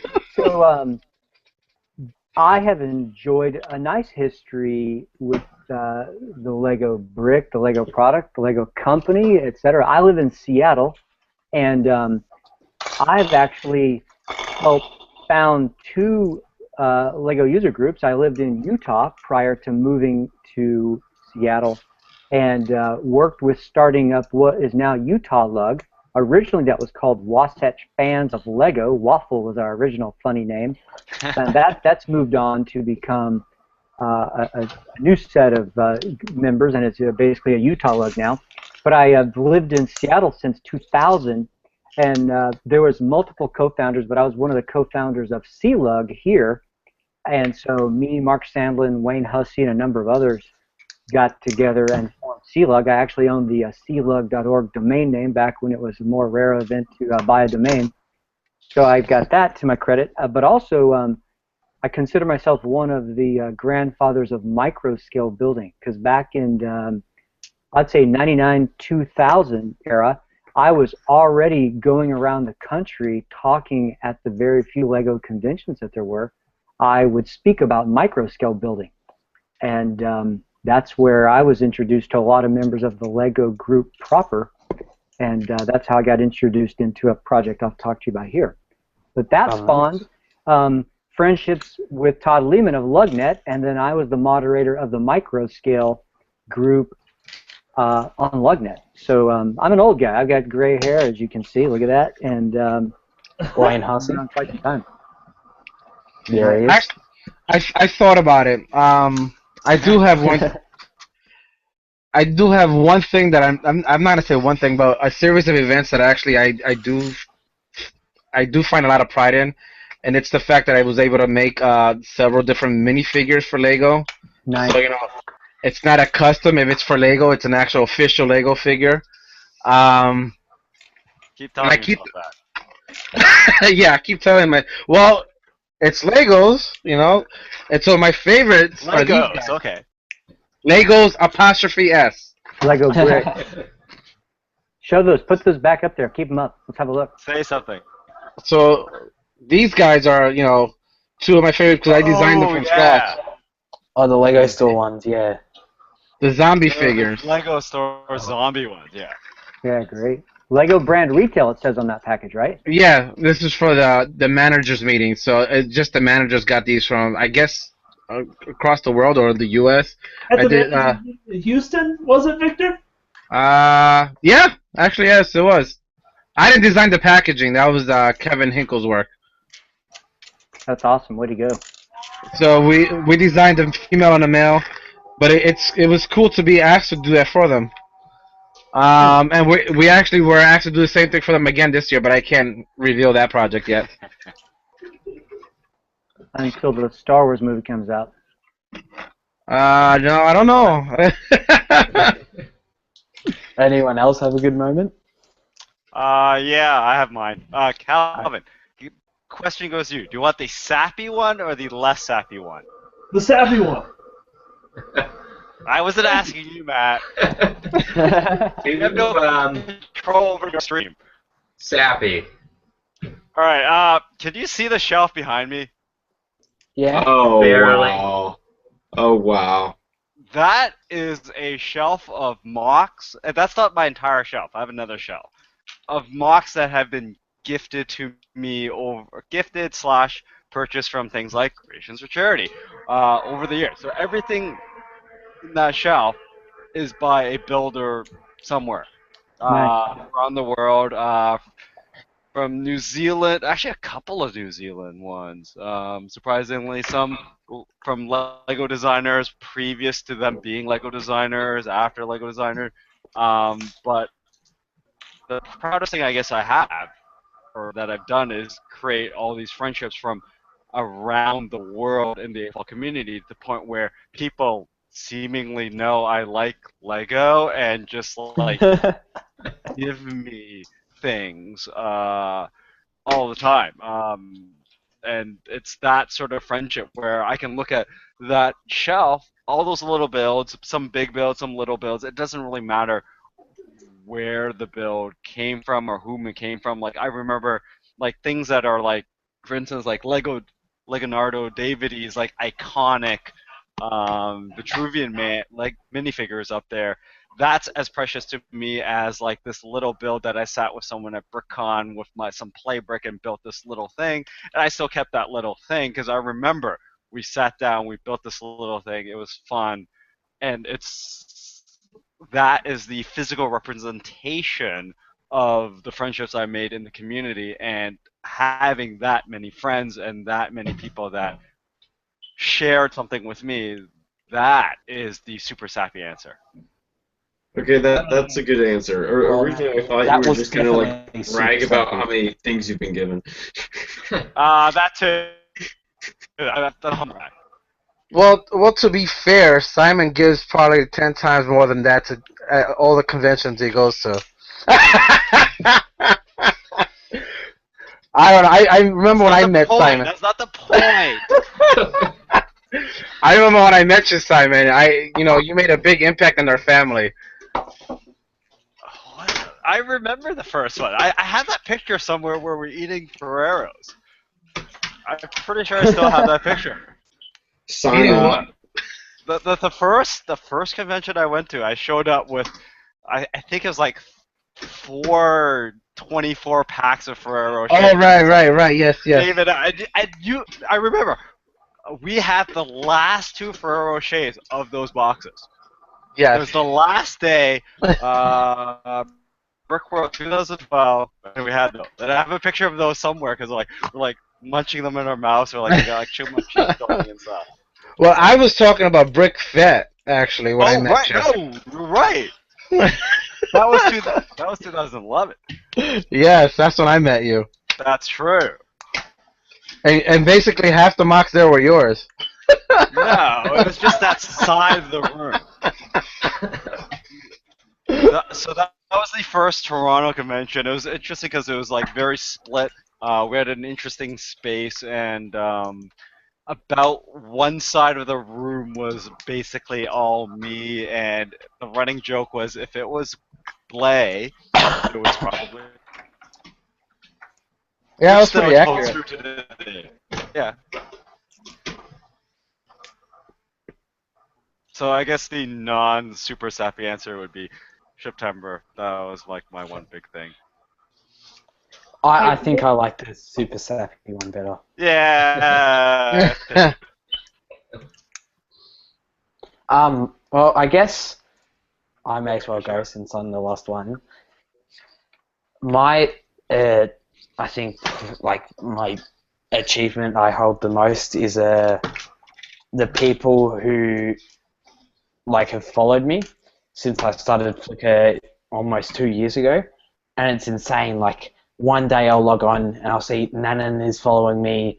The next day I'll see Keith Goldman is following me, and it's just insane to see these people when I was younger and I still look up to have been like my influences follow me, and it's amazing for people like Dave Kalita, you, Simon, like Nanan and Keith, as I mentioned. That's I think probably my proudest moment.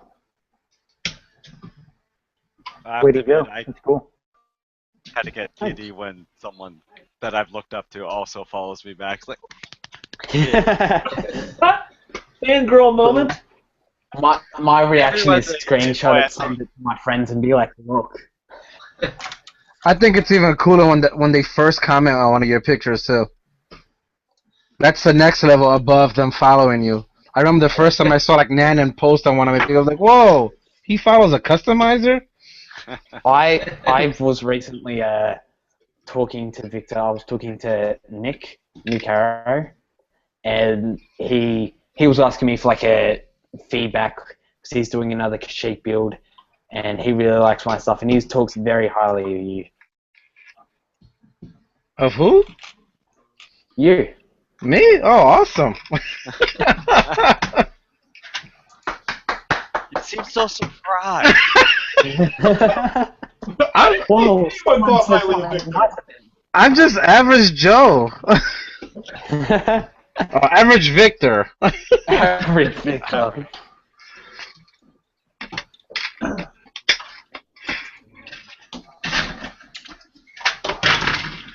So, are you all set there, Ashley? Yeah, I'm pretty much ready to go whenever you guys are to talk about Lego Digital Designer. Ooh. Very interesting topic. Yeah, so I can talk whenever you want. It's fun listening to you guys banter too. All right. It's cool. I'm in good company, man. So, guys, I don't know all of your names. Of course, I know Joshua and Matthew and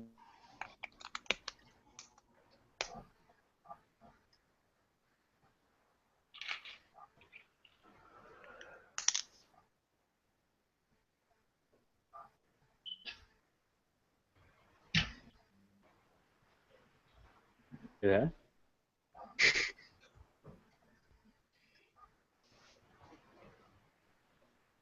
Joshua, are you gonna lock on to Ashley's screen? Yeah, it is. Okay. Am I the only one that can't hear Ashley? Yeah, I can hear Ashley. I can't hear. I will actually be right back. I need to get something to drink. It is very, very hot. That's a nice shirt. Thank you. I'm gonna step 1 second. I'll be right back in a minute. He's actually saying something. I can't hear him if he is. Yeah, I can hear. Yes, Simon. What was that about? Do you want to get changed? Awesome. Why would we talk about shirts in this chat? Hey, Ashley, can you hear me? I wonder if he went to screen share or something and it messed up his sound. I wonder if he muted himself. No, he's not marked as muted. Show, yeah. Give him a minute here.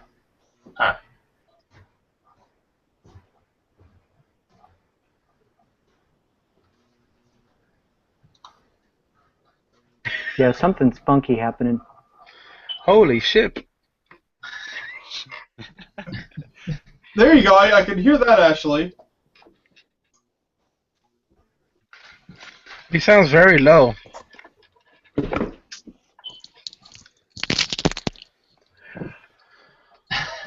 Wait, Simon, what is that? Oh. Oh, Simon. That is cool. Are you back? All right, hello again. Okay. All right, how's that? You're I much can better. hear you as of now. Yeah, looks fine right now. Loud and clear. Yeah, something weird happened there. Who knows? Well, I think what I can do is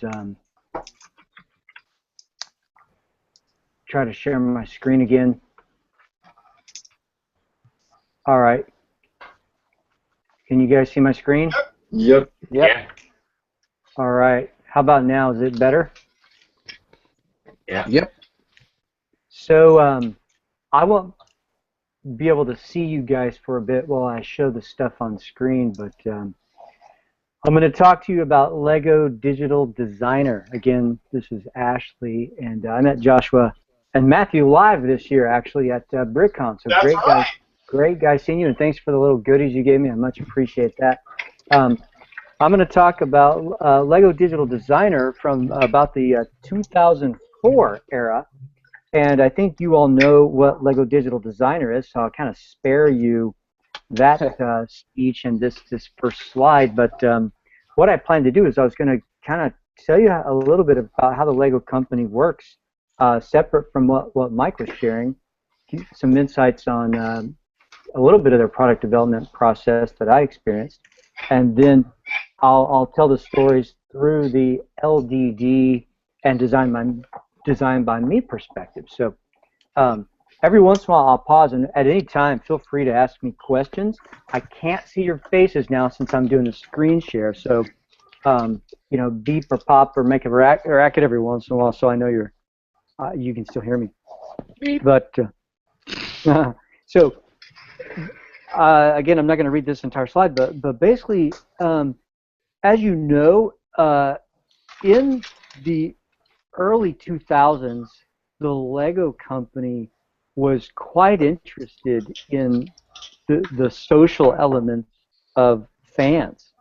And they had experimented a number of times through their previous individual brick sales through catalogs and a little bit online. They had experimented with trying to get bricks into the hands of the fans, their worldwide customers, if you will.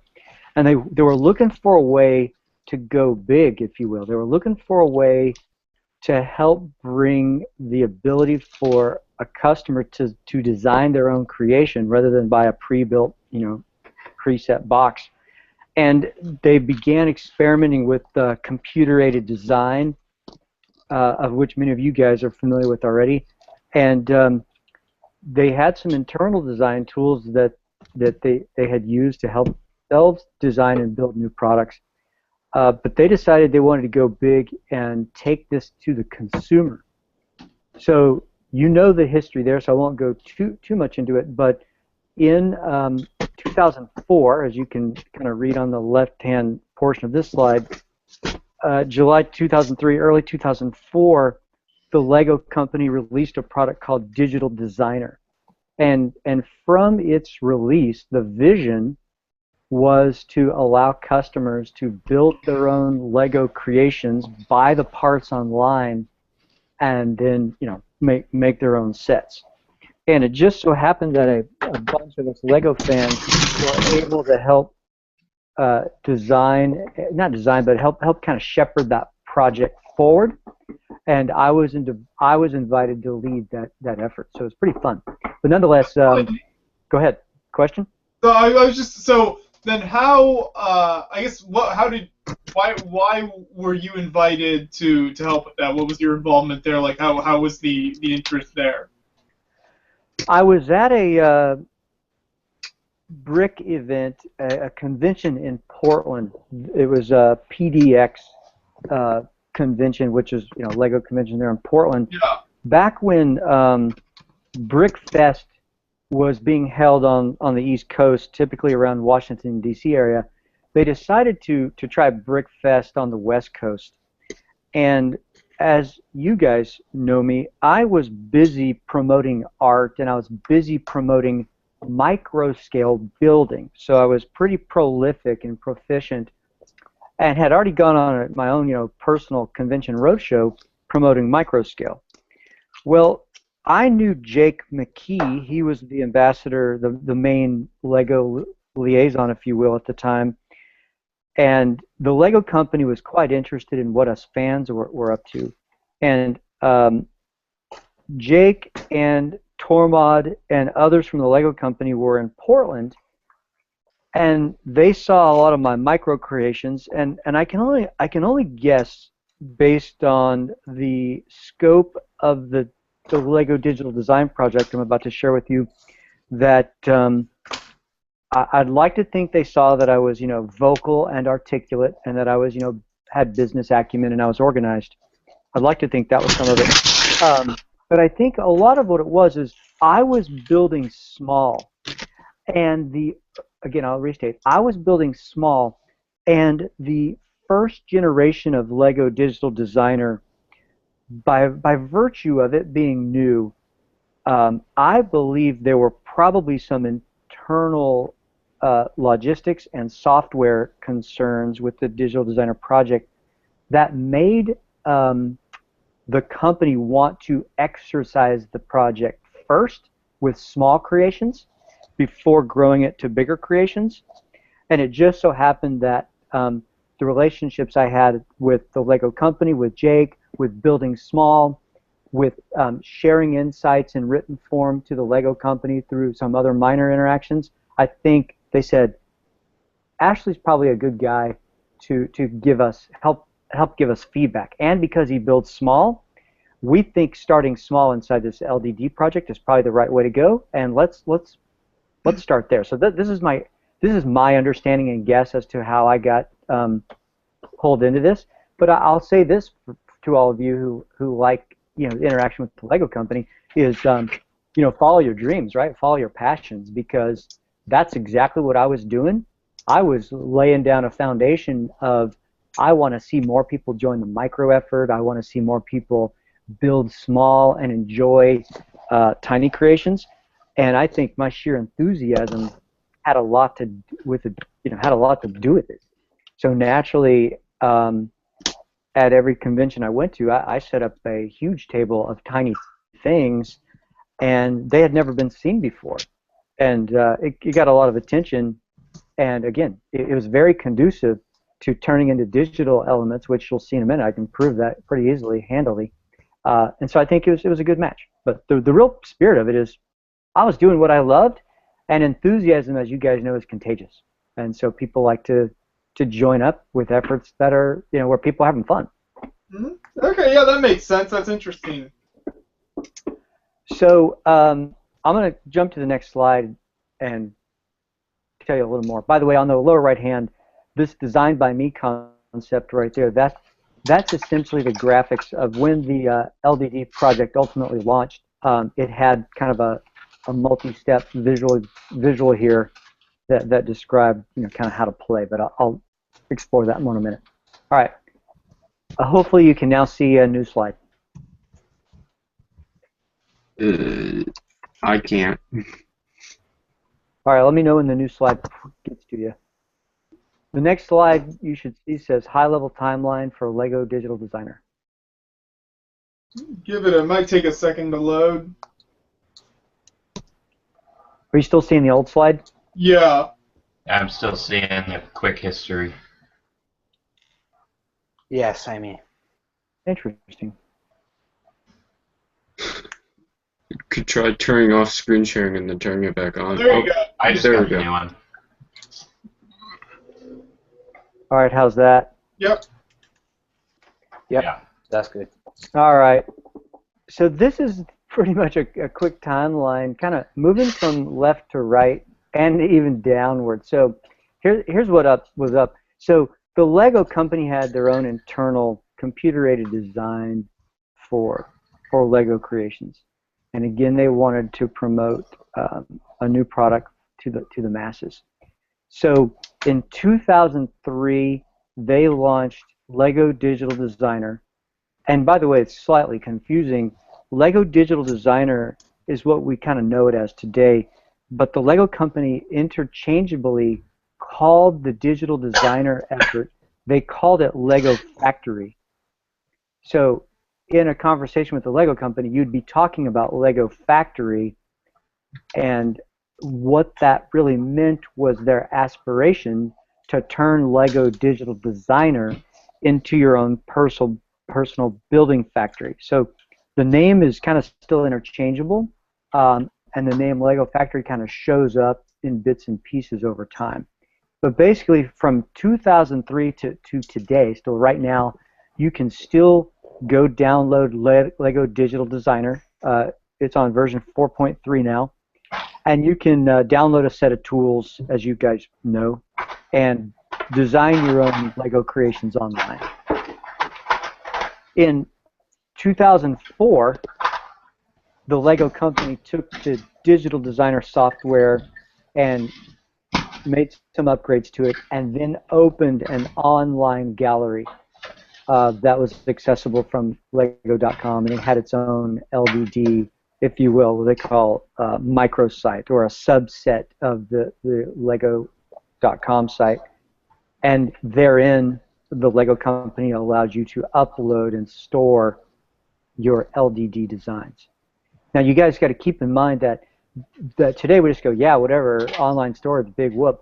But back in 2004, right, 10 years ago, storage was still quite expensive, and so this was an interesting and risky move to start throwing files, uploading, pictures, if you will, some of which could be large, loading those up on the Lego site. That was no trivial ask at the time to load theoretically hundreds of thousands of potential renderings of products. Now the goal was to have those uploaded so that it would inspire people, so that they would then build their own things, and of course buy more Lego bricks, as we all know how that works. But nonetheless, after a bit of debugging, of which this group I was a part of participated in, the Lego company moved the words Lego Factory and Lego Digital Designer over to a concept called Lego Design by Me. And that was the ultimate manifestation of this product, which was to be able to allow consumers to build, create, build, and design their own virtual creation, and then turn it into a real product with a real colorful box that you could buy. Unfortunately, they turned off the product in 2012, and I'll talk about that a little more in a minute. But the natural path of this was, of course, was that now they can use crowdsourcing via Lego Ideas and create sets that are mass appeal across the world, if not the nation, but the entire world. And that's a lot more easier to logistically handle than having 10,000 customers, each designing their own independent thing. And I'll talk about that a little more in a moment. I'm talking about logistics now, but I'll come back to that. Nonetheless, that's the timeline for this thing we're going to talk about called Lego Digital Designer. Okay, I'm going to move to the next slide where it's a lot of words. Any questions about this so far? Okay. All right, can you still hear me all right? Yep. Was QSO and slash ideas, was that meant to fully replace the Design by Me element of Lego Digital Designer? So ask your question one more time. It partly broke up. Was Lego QSO slash Lego Ideas, was that meant to fully replace the, I guess, Design by Me element of Lego Digital Designer, where you could make it and then buy it? Unfortunately, I don't totally know. I don't have that insight as to the Lego company's exact design and purpose, but my guess is that and I talk about this in a moment, but my guess is that these other new social elements appeared as viable and more realistic and cost-effective replacements. Like, in other words, I think Lego Design by Me was just difficult to manage, maintain, and operate, and it required a lot of manual intervention. And when you look at the complexity of the effort, the complexity of printing, customization, and getting that out the door on a timely basis, it's hard to make money there. While it's a delightful product or project overall, I think is just a tough one. You needed millions of users, rather than tens of thousands of users on that. And then, of course, the more users you had, the more difficult it would be logistically to pull the parts needed. So I'll back up. As you can imagine, you go to Lego Digital Designer and you design your own set. And then from there, there's a catalog of parts that are generated. The Lego company, via an automated process or via live humans, has to go pull all those parts, then assemble them for you, print the instructions and or the box, not the instructions, but to print the box for you.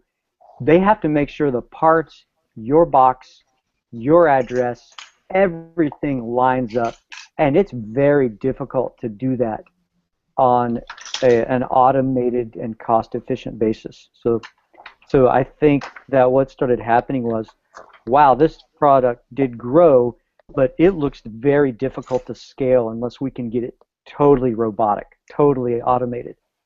And meanwhile, as it grows, you get extreme fragmentation, and the more fragmentation meaning, 10,000 people want castles, 1,000 people just want to see dogs, 100 people want birds, 50 people want trucks, 4,000 people want their own weird creation they've created. Suddenly you're just picking and pulling parts and you're just trying to serve too many things. It gets way complicated. So meanwhile, as these other social elements come along, like the Japanese Kusu effort, and which eventually turns into Lego Ideas, what you have now is a consolidation, really. Instead of let's try to please 1,000 or 10,000 individuals, you know what?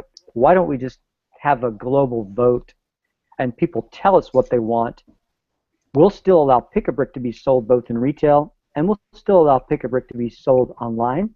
But rather than try to fulfill the orders of 10,000 individuals, why don't we just sell sets like we do best?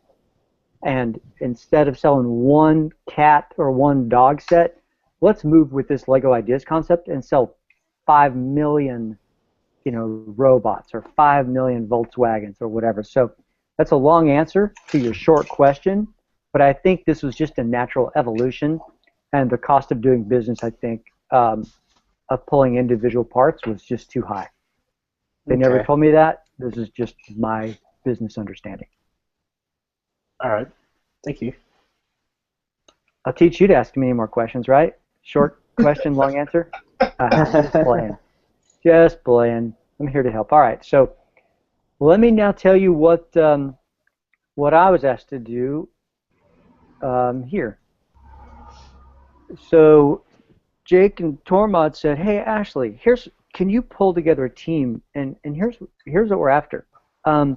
We want you to provide us with feedback on the usability of Lego Digital Designer." That's item 1. So is it easy to use? Help us make it better to use. And early on it was rough. And then number 2, provide feedback on the parts inventory. Now remember, as I was just sharing, every time they put an element inside of Lego Digital Designer, that meant on the back end being defined as the Lego true factories and facilities around the world, any part they put into LDD, they needed to make sure they had adequate quantities of it for actual picking and pulling to fulfill customer orders. So make sure the parts available were a good supply and that we could actually build stuff from it. What? Right. Number 3 was prove that this LDD tool could be used to create a wide variety of creations. So please make sure that the parts variety is robust or reasonable enough such that people will be able to build what they want. Now, my particular task, of course, I was delighted, was build items in micro scale in particular. Now, they never totally defined for me precisely why, and at the time I didn't really question it, but I can only guess after having used LDD back in the day that LDD was conducive to micro scale. If you were to build something tall or fat or wide, etc., or if it has too much dimension to it, the software itself couldn't handle it, and it would be a rough experience. So my guess is that micro scale building was well suited for Lego Digital Designer at the time. Number 5, obviously the goal is to help Lego Digital Designer grow and improve. Help us move this forward, because the Lego company, as they still do, their goal, remember they're a for-profit entity, their goal is to please as many people as they can by selling mass appeal, very popular products. And our goal was to help them make this project and LDD product be as big as possible. And then, of course, the Lego company said, at any time, Ashley, we want to ask you questions, and we might want to have a phone call, a chat. Chat rooms were more popular than video chats because of bandwidth back in the day, and we would like for you to be available to answer any questions, at all, just anything. So, with this in mind, what I did is they asked me to pull together a team of folks, so I rounded up 10 of my most responsible Lego fans that fit the Lego brand. And then we were, to keep it confidential, we signed non-disclosure agreements, and this was, 2004, 2005, 10 years ago. It's no longer NDA. And we were told to build at least one model using Lego Digital Designer per day, and in some cases up to 2 or 3 per day, depending on what we might be trying to test or accomplish. And then we were to share feedback in real time via a collaboration website. This was before the time of Basecamp and stuff, you would use products, even just like Yahoo groups. I don't think Google Groups was yet around. And we would use different forums to secure sites to share feedback. We had a weekly conference with the Lego company and the designers on the other end. And we were to do this for between 6 and 8 weeks. And we did. So we built our hearts out using LDD, not physical building. This was a virtual building. All right. Any questions? So that was all pretty much micro builds you were doing at that point? Yeah, the emphasis was micro. We could build other things, but the goal was build what you love, build small, and build what you love. Okay. So here now, let me know when you can see the screen. Yep. So here were the rhetorical questions, or actually the true business questions that I believe the Lego company was trying to have us answer. Number one is Lego Digital Designer ready for mainstream use? Is it easy to use? Will people invest the time in learning this software, exercising this software, using this software, etc.? Help us understand what critical features are missing. Then a big question, of course, they had was, who's going to use this? Is it going to be fans, technical geeks, kids, older folks? Who's going to use it? And that's an important thing you need to know at any given time if you're going to launch a new product. Who's going to be exercising this thing? Then, of course, the company was trying to determine what the demand was. So how big is the demand for a do-it-yourself DIY product like this? Then will it be mass market or a niche product? And then here's a key thing: how repeatable is this? What is the frequency of use?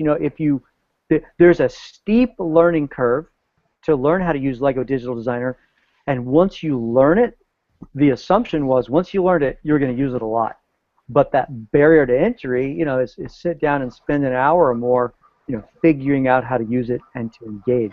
And then once you did, were you going to use it a lot or a little bit, or how much? Because that mattered a lot and still matters in software, video games, and other things today.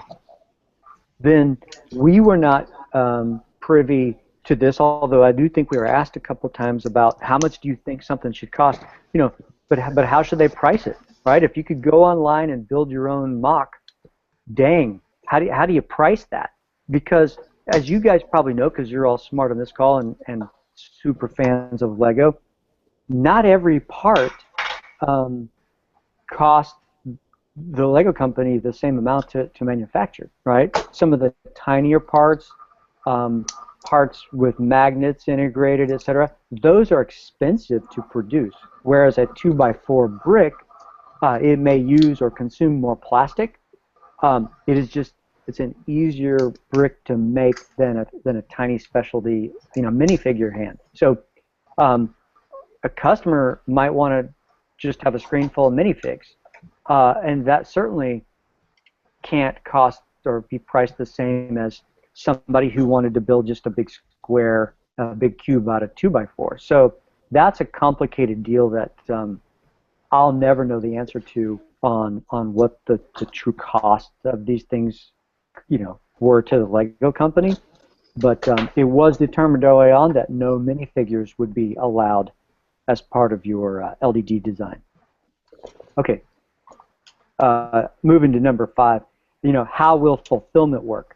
Fulfillment in this case being defined as if a user does use LDD and they design a Lego creation online, how will the Lego company on their end pick all the parts for you, put them in a bag or box, and get them mailed to you? So as you might imagine, having several thousand parts on hand to have to go pick, you know how big your Lego rooms are. So imagine now if 2,000 orders came into your home every day and you had to go pull all the parts for it and make sure they're accurately there. That's that's a big deal. Unless you have a warehouse full of robots pulling parts, fulfillment is a big deal, and I personally think that fulfillment is the biggest challenge faced with this project overall. Okay, next up, item 6. Does the Lego company, or do we as fans, believe there were enough parts available to make Lego Digital Designer worthwhile? Now, as you know, even when you go into a Lego store today, even online, right, parts are limited. And your pick-a-brick wall in your local Lego store, there might only be 48 slots there. Yet a mock could have 300 pieces with 67 unique parts or whatever, net unique parts. And so how do you, if a key part is missing, very difficult to, sounds like somebody's running a quadcopter. Anyway, if there's not enough parts to make LDD worthwhile, then the whole project, could fall apart. Then number 7, no one knew this, and you had no idea to tell before you launched. Will people use this tool to build large or small creations? Are people going to try to build a life-size dog or cat, or will they try to do tiny things? Now, we were experimenting with small things because, again, LDD was conducive to building small. But would people want to build giant? Because if they wanted to build giant, the tool really wasn't designed for that. That's item 8. So can LDD handle larger items? For the most part, the answer was no. And even today, it's not really designed for building, a 3-foot by 3-foot wide castle. And then number 9.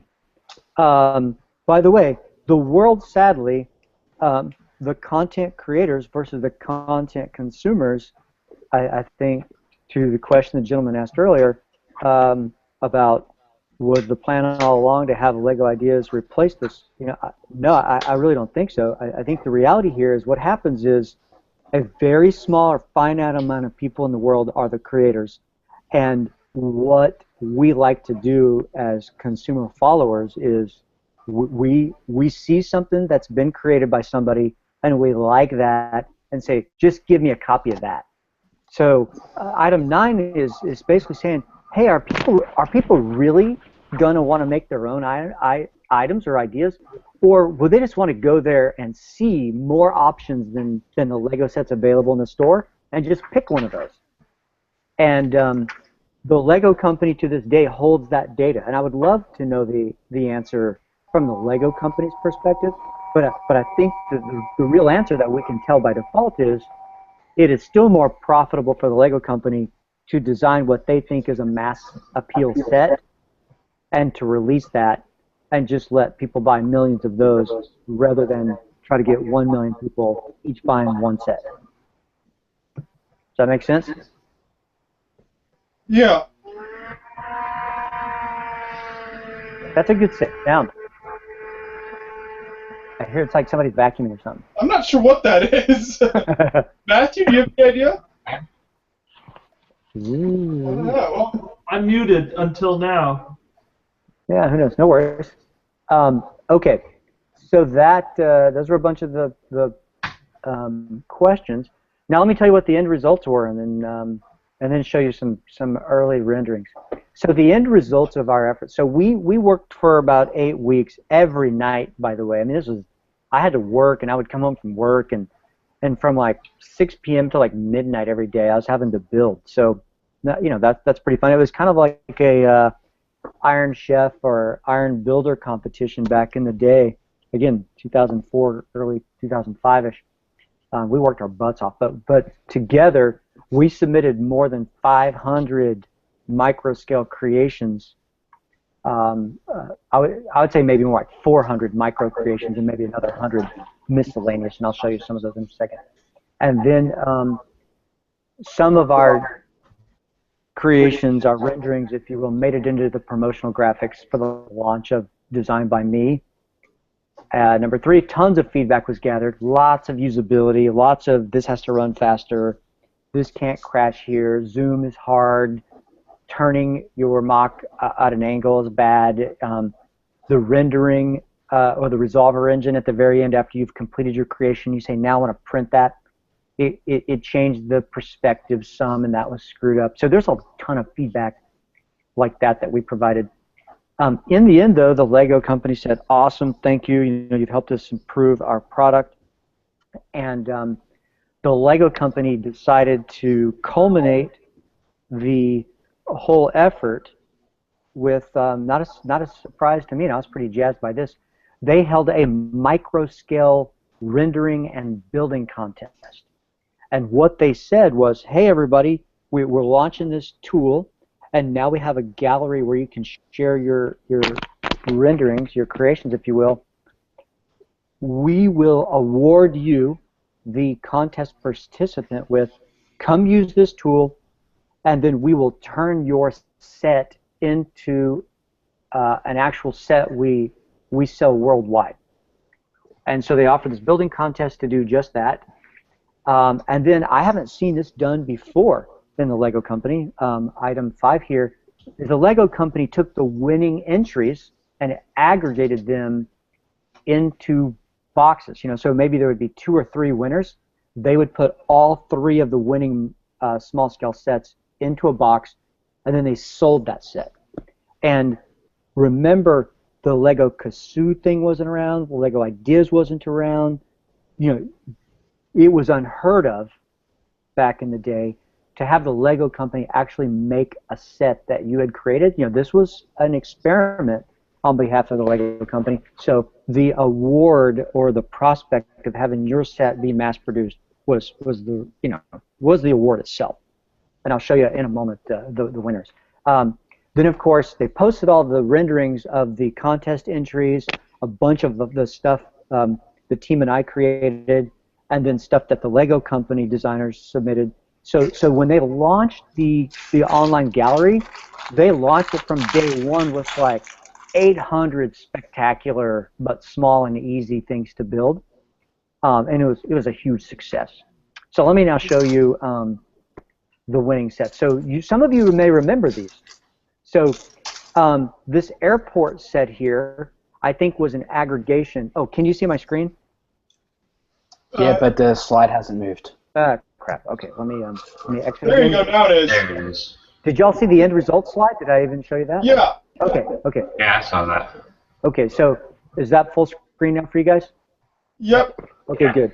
So the winning sets, there was 3 boxes of winning sets made, kind of in the price point of about $40, $60, and like $120. And this was the smallest of the sets. It was called the airport set, and basically there was a building over there on the left that someone had created, and then a small kind of blocky airport there on the right side of the frame. And so that was 2 individual sets packed into one box. And I'll show you the real box. I have it here in my hand in just a moment. Sets. Then I'm exiting and showing you this next set, or this next slide. Boom. Can you see that now? Yep. Okay, so the first slide I showed you was 2 sets in one box. Now this set was 4 sets in one box. You had a pirate ship there on the left-hand side, a ski slope in the background, a big mecha robot on a platform in the back, and then a very brief raceway theme. And so these 4 sets were placed in a single box, set 5525, and sold as an amusement park. And that pirate ship is a classic to this day. And Justin, oh crap, I just forgot his last name. A local guy here in Seattle, it's kind of a weird story. He built that Lego ship. It was put online, and a kid copied it and won the contest using Justin's design. And he got rooked in the deal there. All right, so that was the second of the aggregate winning sets. And then the final one was a big set, and you might remember this one. this was 1, 2, 3, 4, 5 sets in one. As you can see, a miniature Statue of Liberty and 3 basic buildings and a monorail. And I have extracts of each of these kind of things from my own. I saved most of my physical creations from this time. But nonetheless, these were what won back in the day for the broader buildings category, and that was released as set 5526. So there you have it. I'll stop there and say that was the culmination of this LDD project. So 3 box sets were released, and that kicked off this whole initiative. So let me try to unshare my screen now and go back over to just my camera. All right, can you guys see me again? Yeah. Okay, so here's tell me if you guys remember this at all. I'll try to hold it still. You guys remember these sets at all? Ever seen that? Yeah. I remember getting. Yeah, I remember that. It was later on, but I remember getting it was like a factory thing, and it was like a space thing, like there was a police one. Yeah, there was quite a few. Here's the backside. So the front is you saw the 2 buildings there a moment ago, but here's what it looked like on the back. So it's pretty sweet as a kid to win this thing. There you go. You got your face on the box, you know, and people were jazzed, man, worldwide to get your face on a Lego box. Now, what's interesting about this whole exercise is the fatal flaw with these boxes here were that they did not come with any instructions. That's kind of funky, as you might guess today. No instructions here. You had to go online and get the building instructions for these, and a lot of people gave pretty terse feedback saying they disliked that. And there's some irony there because, you know, you had to go online to participate in the contest. You had to be able to render using the tool. So the assumption was all the people that are going to buy or acquire and use these sets, they're computer savvy. Well, what happened was, as soon as these sets made their way to the Toys R Us and Lego store aisles, you suddenly, again, you guys are young and things have changed in the last 10 years. People would get these sets that did not have a computer, and they didn't have access to the directions. So the Lego company quickly learned that you know, you got to put those directions inside the sets for them to be successful. And thus, it was a big lesson learned. That directions are among the most critical piece of a Lego set. Okay, any questions before I show you a whole boat? Well, I got like 85 renderings to show you. This year when I was at Brick Fair, Alabama, actually, I was able to, I guess, run into someone who was presumably involved with Lego. This is like him, and so these are the 2 sets that he was involved with. Nice. Does that look familiar to you, Ashley? Yeah, I can't tell who that is, but those sets right there are those 2 sets in the background closest to them, the factory sets. Those are the ones. That was one of them I just held up. There were 3 sets released. Yeah, there you go. So that's the airport. That's the amusement park, clearly, and the last one was, you know, like city. It was just called Skyline. Yep. He may have been. Nathan Solea was involved with. He was involved in a ton of different things. That was not this. I didn't have Nathan on this team. I'm looking for my. But he was list. sort of doing stuff with other people. Yeah, they had a couple of us do it. Here, I'm looking up right now the members of the team. Trying to find their names. I wrote them all down in this book before we started talking. I had people from across the U.S., but Nathan wasn't a part of this group. Now I'll try to find it in a minute. But the guy there in that picture, he could have. So here's how this worked. if I wasn't clear. There was a team of us adult fans of Lego, and I was the lead driving the feedback to the Lego company. At the end of the project, we did not use our renderings, but instead opened up the contest through the Lego magazine and online for people to submit their creations that way. And none of us participants in the LDD project submitted mocks for the contest. And so young people like, here, let me pull up my box again. Young guys like Philip Hedleski from Lake Charles, Louisiana, and Neil McClatchy from Murfreesboro, Indiana. Maybe, you know, there's these two people right here on the back of this box. That guy that you have the photo of, it could be one of them. You said Louisiana? Yeah. Yeah, he was wearing a LSU hat, actually. There I'm you go. pretty sure that looks like him. That kid's from Louisiana? Yeah, I think so. Yeah, Philip Hedleski. I'll bring his picture as close as I can to my camera. Let's see. There you go. Philip, So and then let me try and spell the last name. It's like Hedleski, Hedlesky. Go back to that picture. Let's just compare. Let's see if he's grown up. Because if he said he was involved, I'd believe him. Yeah, Again, I'm trying to pull it up. We did not meet the winners. Basically, all we did was, you know, help the project get to where others could participate, and then kids from across the world submitted their creations, and the Lego company chose the finalists, then made them into a set. All right, I'm sharing it. Let's see if we can get a looky. Yeah, that looks a lot like him. This is super creepy here on the 24-hour live stream. Nice though. Look at us.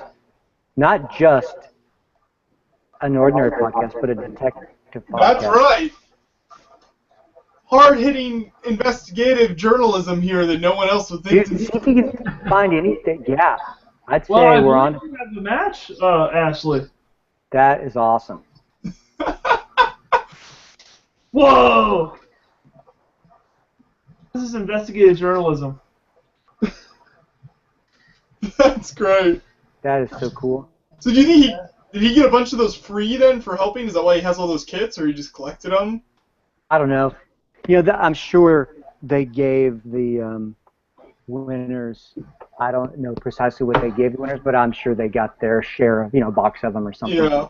You know, another funny trivial thing about the project, which I found interesting, is that the Lego company still, despite the Enfield, Connecticut office, when they would correspond with us, you know, as Mike could tell you, they would send everything from Billund. You know, so like a set like this, you know, you would think they would mail it from the USA. No way. Well, I'd get packages on my doorstep from Billund. And I was like, for crying out loud, it cost you like $40 to mail that to me. They still do that, Ashley. That's how it works. They still do that. Shipments from Lego. It comes from Billund. It doesn't come from Enfield. Yeah, it just seems pricey. It's weird. Pricey.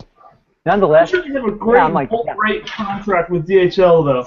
Yeah, and the whole Maersk, right? You know, Maersk shipping worldwide is out of Denmark, and there's a lot of relationships between Lego, a giant exporter, and, as you might imagine, the shipping company. So, yeah, I bet they get a good deal. Lots of backs being scratched.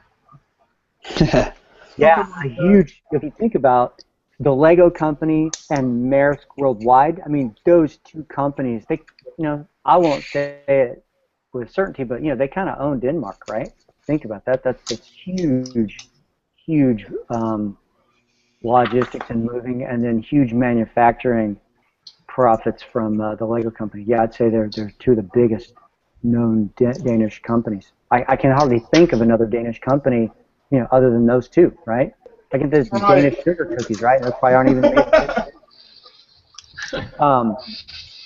Okay, let me go to screen share again and see if I can show you. Yeah, I've got a quick question. Go ahead. So did you find anything with building and working on designs in conjunction with physical? I've used it recently where I'll play around with stuff physically and then I'll build it in LDD just to get a better picture of it if I don't have the parts on hand. Is that something you saw at all? I'm not sure I understand the question. Using it as a design tool in conjunction with testing things physically as opposed to only digital or only physical. So yes, so yeah, absolutely. Actually, in our case, we built digitally first, and like you guys in real life now, you kind of knew what your inventory was or what the probabilities of completing something were, and because we were building small, it made it easier. You know, I would find a part in Lego Digital Designer that was orange or lime green, for instance, and I knew that that part did not exist in real life for me. And because our things were small, though, it was fairly easy for us to whip out some small things and then build them in real life in short order. But it did allow, I'd say the number one freedom-inducing thing of LDD for us was that it allowed you to build quick and you didn't have to hunt for your parts, right? They were just right there at your disposal. And I would say the speed at which we could build helped us design and rebuild our mocks to be stronger. You know, it's fun to hear Mike talk about the drop test or the minifig insertion test. We were able to build models that, man, you could throw across the room and they would not fall apart because you could rebuild them quick. Let me now do a crazy screen share of my full screen and see if this I'm going to see if this results in.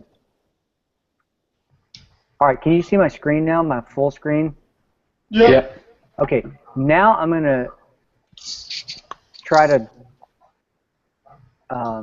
make some of these renderings fill as much of my screen as I can, so you can take a look.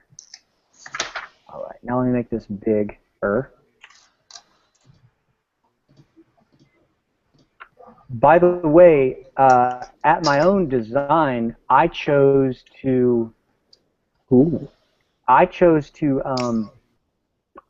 make all my creations at what I called cylinder figure scale, so Silifig scale. And so in most of these creations I'm going to show you, the people are one cylinder brick plus one plate high. All right, can you see this okay? Can you see my screen? Yeah. All right, so this was a German house, pretty straightforward. This is one of the first creations I used in Lego Digital Designer. I'll move on to an alternative view.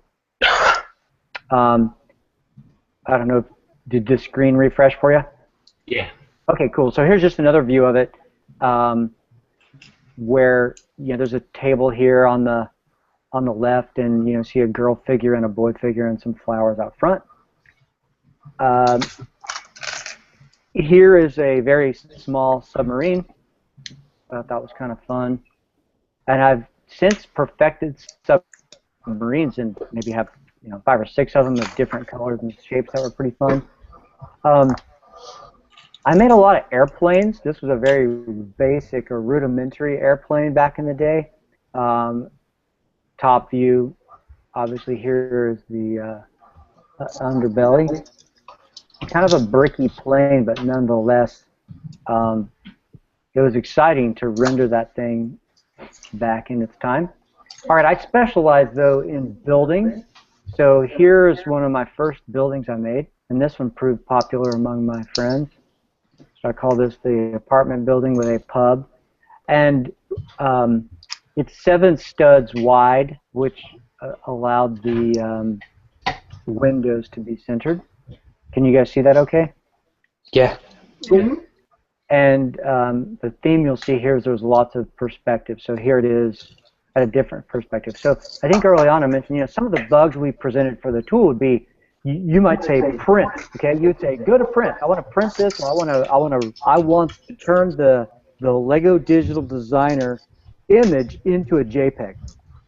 And when you would do so, it might turn it to this perspective. You know, things like that. And you say, hey, cut that out. You know, I want a different view than what it told me it was going to present. And so that was some of the feedback. All right, here is a modern building.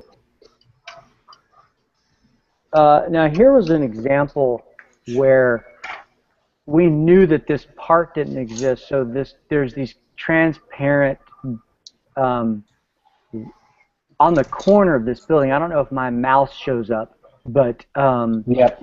In the corner of the building, there were round, transparent elements here. You know, they're quarter rounds, and I don't know if the Lego company makes this part even. Maybe you guys remember, but to date, I don't recall ever being able to make this building in real life.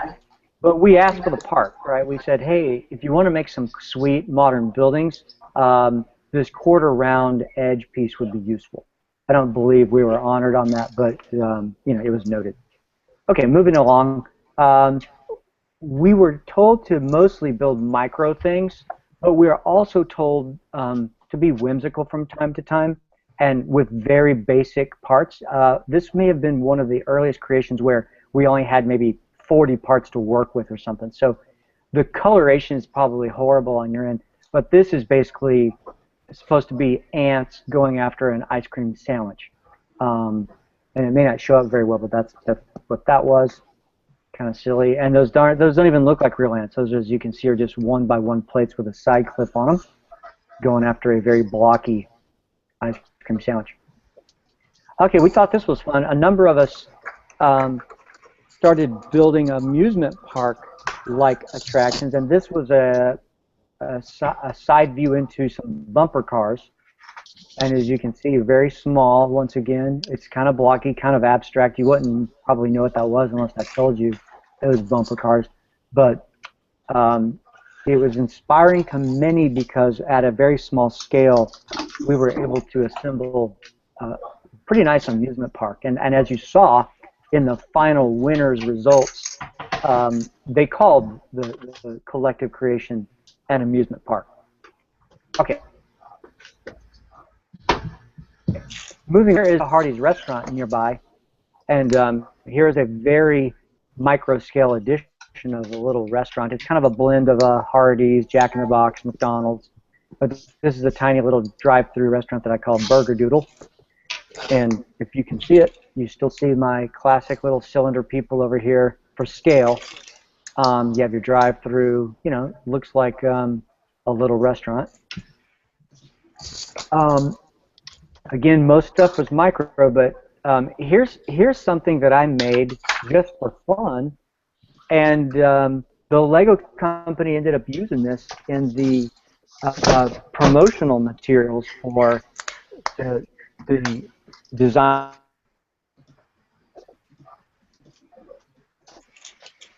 The weird slope parts, and we weren't exactly precisely sure how to use all of them, and I don't even think we could get them by me. I read very big, but we were back in the day. So I put together a bird, just a cartoon bird, but it was a very simple but fun design, and it got used in the promotional materials for the actual site. A kind of a rudimentary cell phone attempt here. Then a tiny building. I really like tiny buildings, and would render a building like this right here, and then build it in real life. And I've got an example. I've got some examples at the end of this of some mocks I turned into real, and I won some awards at some of the early conventions with them. All right, here's a church. The back side of it. A quick note for those of you paying attention to tiny details, there are transparent colored plates on the back of this church that the Lego company does not make as well, that they were given to us as a palette example. And then here's the church on the front side. But you can tell what it is, at least, I hope. Tiny little church with 2 trees. Okay, I'll keep on moving. Here was a very blocky and generic 7-Eleven-like store. Kind of the color scheme is there.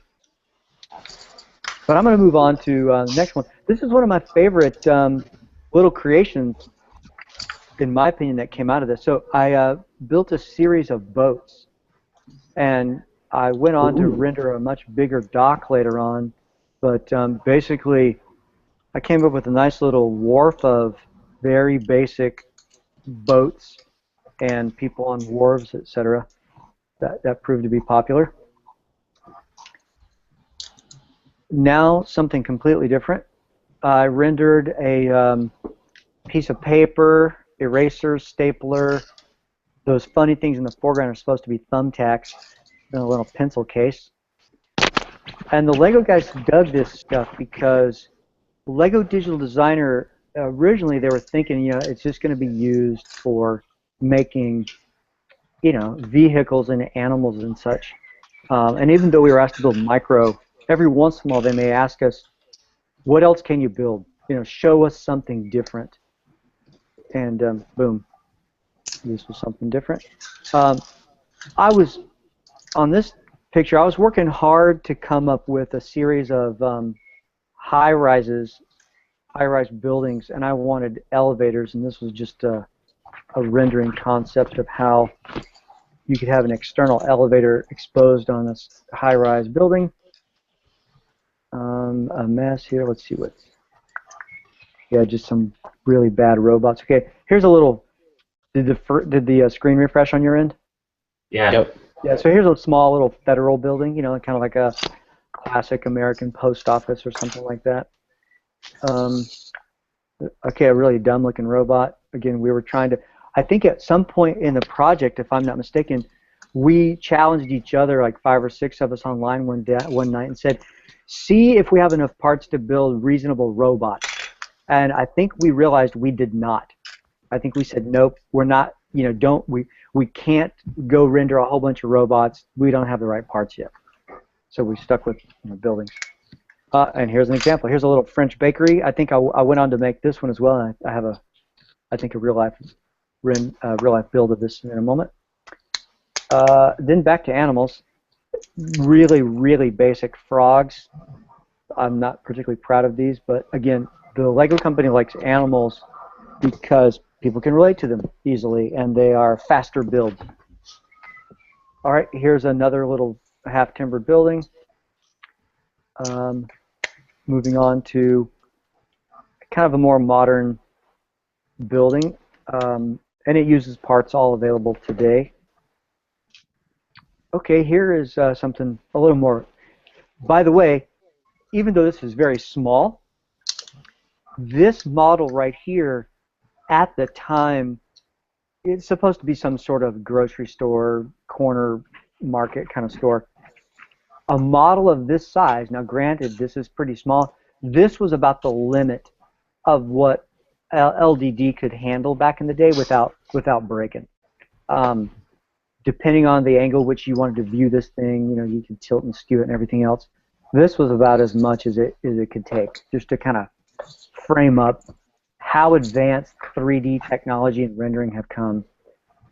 Again, this was peaking it out about year 2004, 2005. All right, a small building, another just general tiny small building. Here's something random, ice cream. Just a basic scoop of ice cream and a very basic spoon. And that inspired me to make a little donut shop. That's what this is supposed to be, a donut shop with a little delivery truck. Pretty small, pretty basic. Yeah, variation of it. So here's one with a round donut, or whatever brown thing, 2x2 round plate. And here's the same thing with a little beige thing. So I don't know if it's a Baskin Robbins or a Dunkin' Donuts, either way. Just born of the tiles available, I made this little flower shop, juice shop thing. Very small again, on a base. We worked a lot with veneers or laminations. Like, in other words, in this particular situation, I was showing how you could use 1x1s with Technic pins, and you could quickly build a city, a tiny microscale city with a whole bunch of different facades and do it very quickly. So we toyed around with the idea of maybe going bigger with this idea, but chose not to. Here's another modern building. Let me look at it from a different side. Yeah, so I like this building. It used some basic parts and studs not on top. And as you can see, just a nice little modern tiny building. A more elaborate but blocky building, and I'll go faster through these. Yeah, you can just see different perspectives.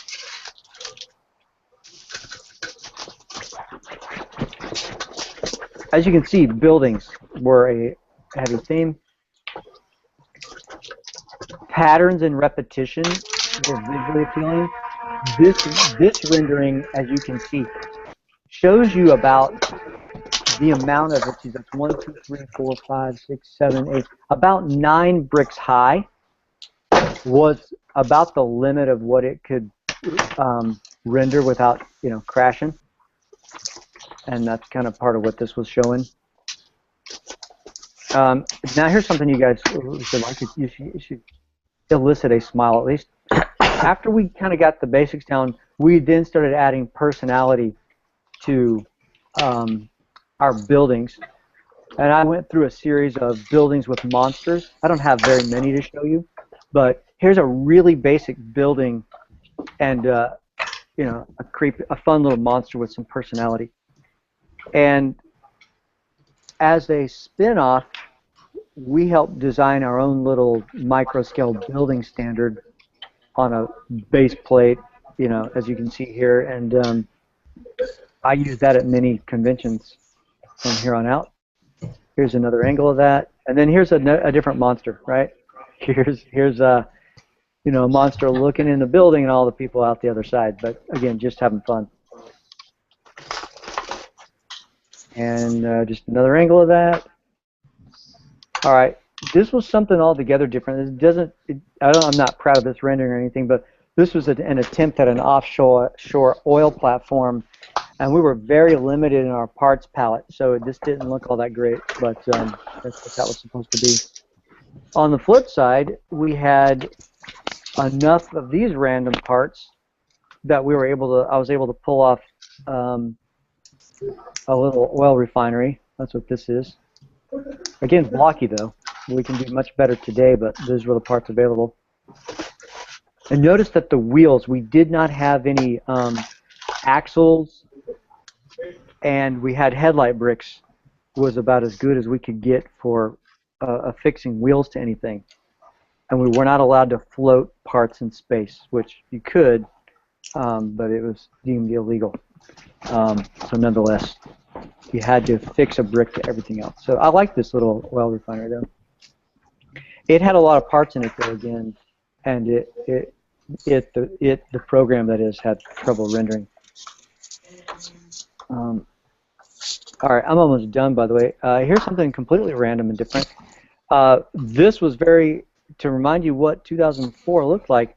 You still had PDAs, Palm Pilots and purpose-built digital assistants were still popular, and we got a kick out of this thing I made. All right, I like this. There's a couple scenes I made with married couples and gazebos, etc., and that's what this is. A building with a little piece of sculpture out front. Let's see, yep, different view of that. I was playing around with headlight bricks. Built some flowers just for fun. There's another chuckle. We built some pizza, slice of pizza. A police station. Yeah, very basic police station. Different views. Again, you can see the cylinder people over the scale. And then a rock concert. Surprisingly, this little rock concert worked out pretty well. And let's see, I'm almost done. Okay, again, this is part of the robot attempt. Could we build a compelling robot thing? And the answer was no. That's supposed to be a scorpion robot. a submarine going through a little minefield, it looks like there. Let's see.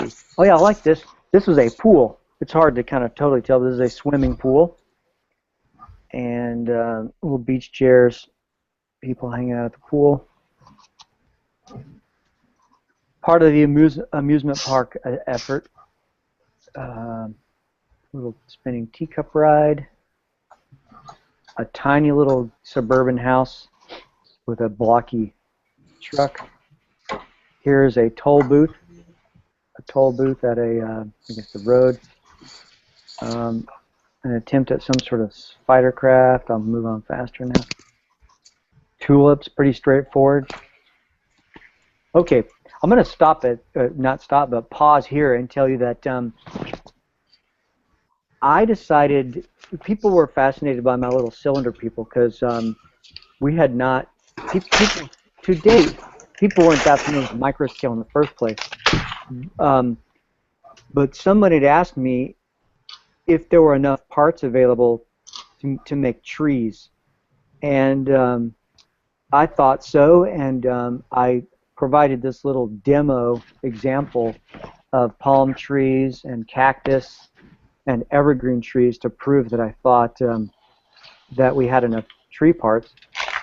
One thing unfortunate about this is that if you look on the back row, there's some cactus there, and there's some dark green that was available to us in the project that never got turned into actual parts, I don't think. Like, in other words, you can buy those fat cylinders, those 1x1 fat cylinders, but then I don't recall if they ever got manufactured in quantity in green. They may have made a handful of them, but so to date we can't make compelling barrel cactus. But the rest of the plants work out pretty well. Okay, moving on. Here's a water tower. Then a really dumb-looking robot. Then another modern building attempt. Okay, here we go. Here's an Art Deco building. So this one I think endured, and I actually made an improved physical version of this. But you can tell that it's, I hope you can tell those are palm trees and an Art Deco building. One thing we asked for that still is not allowed is you can build a palm tree like you see here in real life out of your bricks, but you can then bend them or tilt them. In the rendering programs, you can't bend them at all. So these are, you know, rigid trees, and we asked for, you know, or more of an organic appeal. All right, here's a pink version of an Art Deco building. Super basic framework. A bird in a tree. This thing is a basis for a business card holder. I think I got like 6 more slides and I'm done. A kid shooting a model rocket, but not a very good rocket because we were limited on parts. All right, I like this one. Here's a bridge. A man and a woman on a little bridge with cattails. And notice those are levers and lever bases for lever bases for cattails, and the Lego company does not make the levers or lever bases in those colors either. But it was a request at the time. Okay, let's see. A car wash. And now here's one of my favorites. Here's a Target store. It's not a very good scale, but nonetheless, I think you can. This looks very similar to the Target store near my home. Black Friday, I guess. 4 cars and a bunch of little people. Another bird image. Okay, now let me show you. I've got 4 pictures here of renderings turned into real-life mocks of mine. So here is an example of 2 buildings side by side, kind of a little TGI Fridays look. So designed in Lego Digital Designer or inspired by, and then I just physically built this thing. And as you can see, now that you're familiar, I got my 2 little cylinder people outside. Next up is I built a little ice cream shop. And there you can see I was proud of my ice cream cone. And I don't believe in Lego Digital Designer I could turn. There's this two by two cone piece that I've inverted here for my bottom of my ice cream cone, or for the cone of my ice cream cone.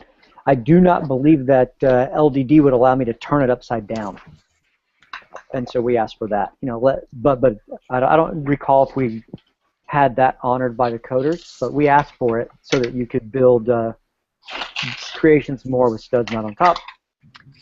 Okay, I mentioned Art Deco buildings and how I could not bend the palm trees. Here is an example Art Deco building that I physically built. And then one final image of more, little downtown buildings with, again, people, etc. Now keep in mind all the stuff you're looking at here, the vast majority, with exception of like, a bird or an ice cream cone or whatever, a bird or a ice cream sandwich, all this stuff can fit in the palm of your hand. We're talking, it's about 4 inches by 4 inches or smaller. So you've been looking at, if you will, big pictures, but in reality, all this stuff is teeny weeny stuff. Okay, and that was it.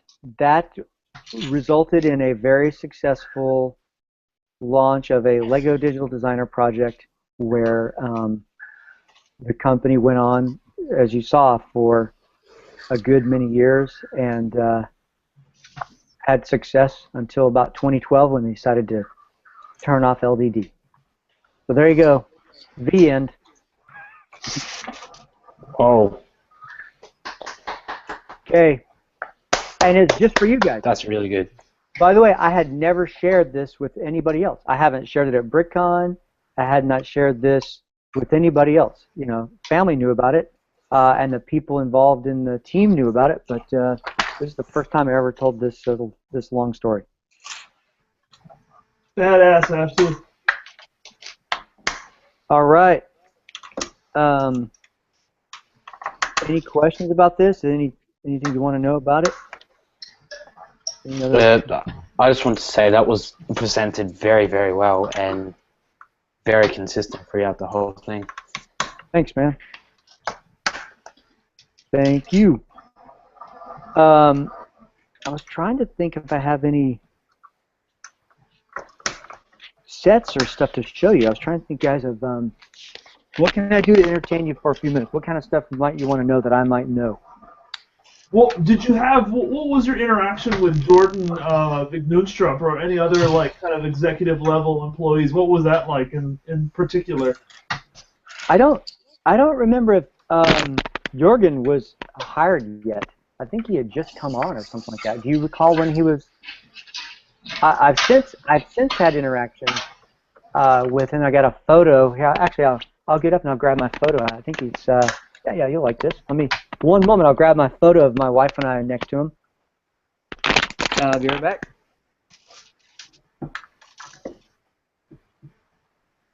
All right, nice to have you join us. Hello. Very nice, very nice. Can you hear me? Yes, we can. Nice to have you with us. Good, good. All right, I'm back. I can't remember when Jorgen joined, but here we are, all of us. So that's me and my wife, and the man right there. And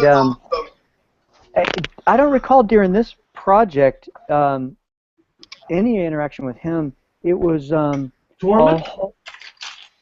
whole lot of folks like Torment and a lot of people whose names I've forgotten that were part of that rendering team. It's the people trying to bring, it's the product managers trying to bring the digital designer to life. So there's a lot of that group. Here's one of the type of little monster I'd build to go at these buildings. So it's a kind of a simple, happy little guy. Whoa. Simple. I'm looking around here trying to see if I have any golden nuggets to kind of show you from the effort. I've got art. I've got books.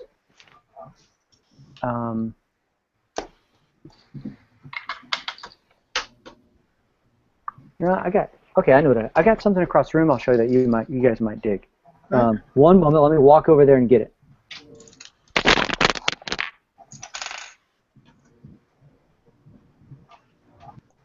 Glad you could join us, Aura. Nice to have you with us. Thank you. It's good to be here.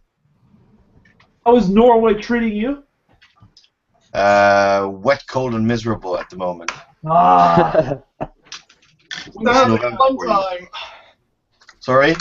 We had someone over from Australia earlier, and he actually Still walked us outside, and it was like summer, you know, and like sunny, and I was just like, no, you can't. Oh, God. We don't want to know. Matt. Oh. Okay. You there? Yeah. Still here. Heck yeah. So, sorry I cut off before because my phone actually died while I was doing the tour. Oh, people are cutting in and out so much, and I am not even looking at the screen too much. I'm trying to keep track of 5 other things. Very cool. I literally started a few hours ago, but this is my progress on the UCS Slave 1. Very nice. Looking good. Looking good, man. Oh, it's a beautiful set. You rounded anything up, Ashley? Yeah, I found 3 random things to show you. So, do any of you guys know Pierre Normandin? Yes, Lego train fan from Canada that now works for the company, right? That's right. So, he made, before he worked for the, so are you aware of where he worked before he worked for the Lego company? Mega Bloks, right? Yeah. So he worked for Mega Bloks, and then he went to work for the Lego company, but before he worked for the Lego company, he made sets out of Lego bricks, and I got his very first mock. Look at that. Hard to see, but it says #1. That's what it says right there. And he made a cement pumper. So there it is. It's kind of hard to see. Nice. But I've never opened it. He put it in this nice container. I bought it from him in, look, it even says 2004. Hard to see there, but I bought it from him in 2004. Never even opened this thing, but I just kept it. And now I don't know if you're aware, but when he makes his Lego sets for the Lego company, of which vehicles are a specialty, the license plates for all of the license plates on the boxes of the sets he's created say PN and then the set number. So I'll try to find it. I can't think of an example offhand, but if you find a box. What about the Maersk Sealand? I don't know, but find a set of look through your sets, find motor vehicles in particular, and if the license plate says PN and a number, it's Pierre Normandin. That's his little secret Easter egg on his packaging. I mean, on the Lego. I mean, it's the official Lego packaging, but that's pretty cool. And I'm trying to think of a set, if it's the VW Bug or I can't remember, but again, I don't remember offhand. But I was in the Lego store, a couple weeks back, and I go, oh yeah, look, Pierre made that. All right, well, on a different note, here's you've probably seen this before. Here's sorry for the glare. This was a Brick World. What does that say? 2007. ME model Brick World 2007 model. I had that sitting on the shelf over there. Then that's 2007. Here is a let's see, Mount Hood and the Portland Bridge. Here is a black and white set from, what's that say, Brickfest 2007. So I've got a lot of event kits, and I never even opened them. I would go to these cons, speak at them or present, pick up, pay for the set, and then just never get around to opening them. And now that 10 years has passed, or whatever, 8 years has passed, I go, I'm not going to open them. That'd be a fortune, 10 years now. Yeah, I was surprised at some of the stuff like Eiffel Towers and some small things. Well, Eiffel Tower's big, but plenty of sets that I just picked up and was, too lazy or didn't have the time to build, that now it's cheaper for me to keep them sealed, right? let's see. Let me grab. Okay, I see like 8 little mocks I can pull up that are within reach. Here, let me go grab those, and I'll just do more show and tell just for fun. And then we can wrap up my time. Good. Well, I'm glad to help keep you guys. I don't know if I put you to sleep or help keep you awake, but the goal was to help keep you awake at least by having something, Yeah, it's been somebody great. talking. Always interesting to have you join us. That was really interesting. Your stuff on LDD, that I didn't realize all that history there. That was cool to see how they kind of set that up with fans to help with that. Yeah. That was one of the first big fan interactions. Again, I'm still trying to find all the names of people I invited to that, but there was not many. There was less than 10 of us, and yeah, our purpose was to help make LDD better. But okay, I'm gonna grab, looks like 6 or 7 little vignettes right near my stairwell over here, and I'll bring those right to the screen in just a second. One moment. I almost feel like we should do the podcast episode, just going through that PowerPoint again, you know? Yeah. That's wild.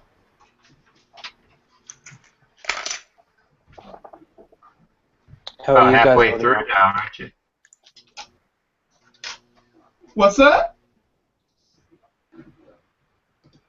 You're about How are halfway you? through. Yeah, Josh, when we get to 12 hours, yeah. Maybe you'll have the set finished by like 18 hours. I've just got a few pieces left here. 3 minutes until 12-hour mark.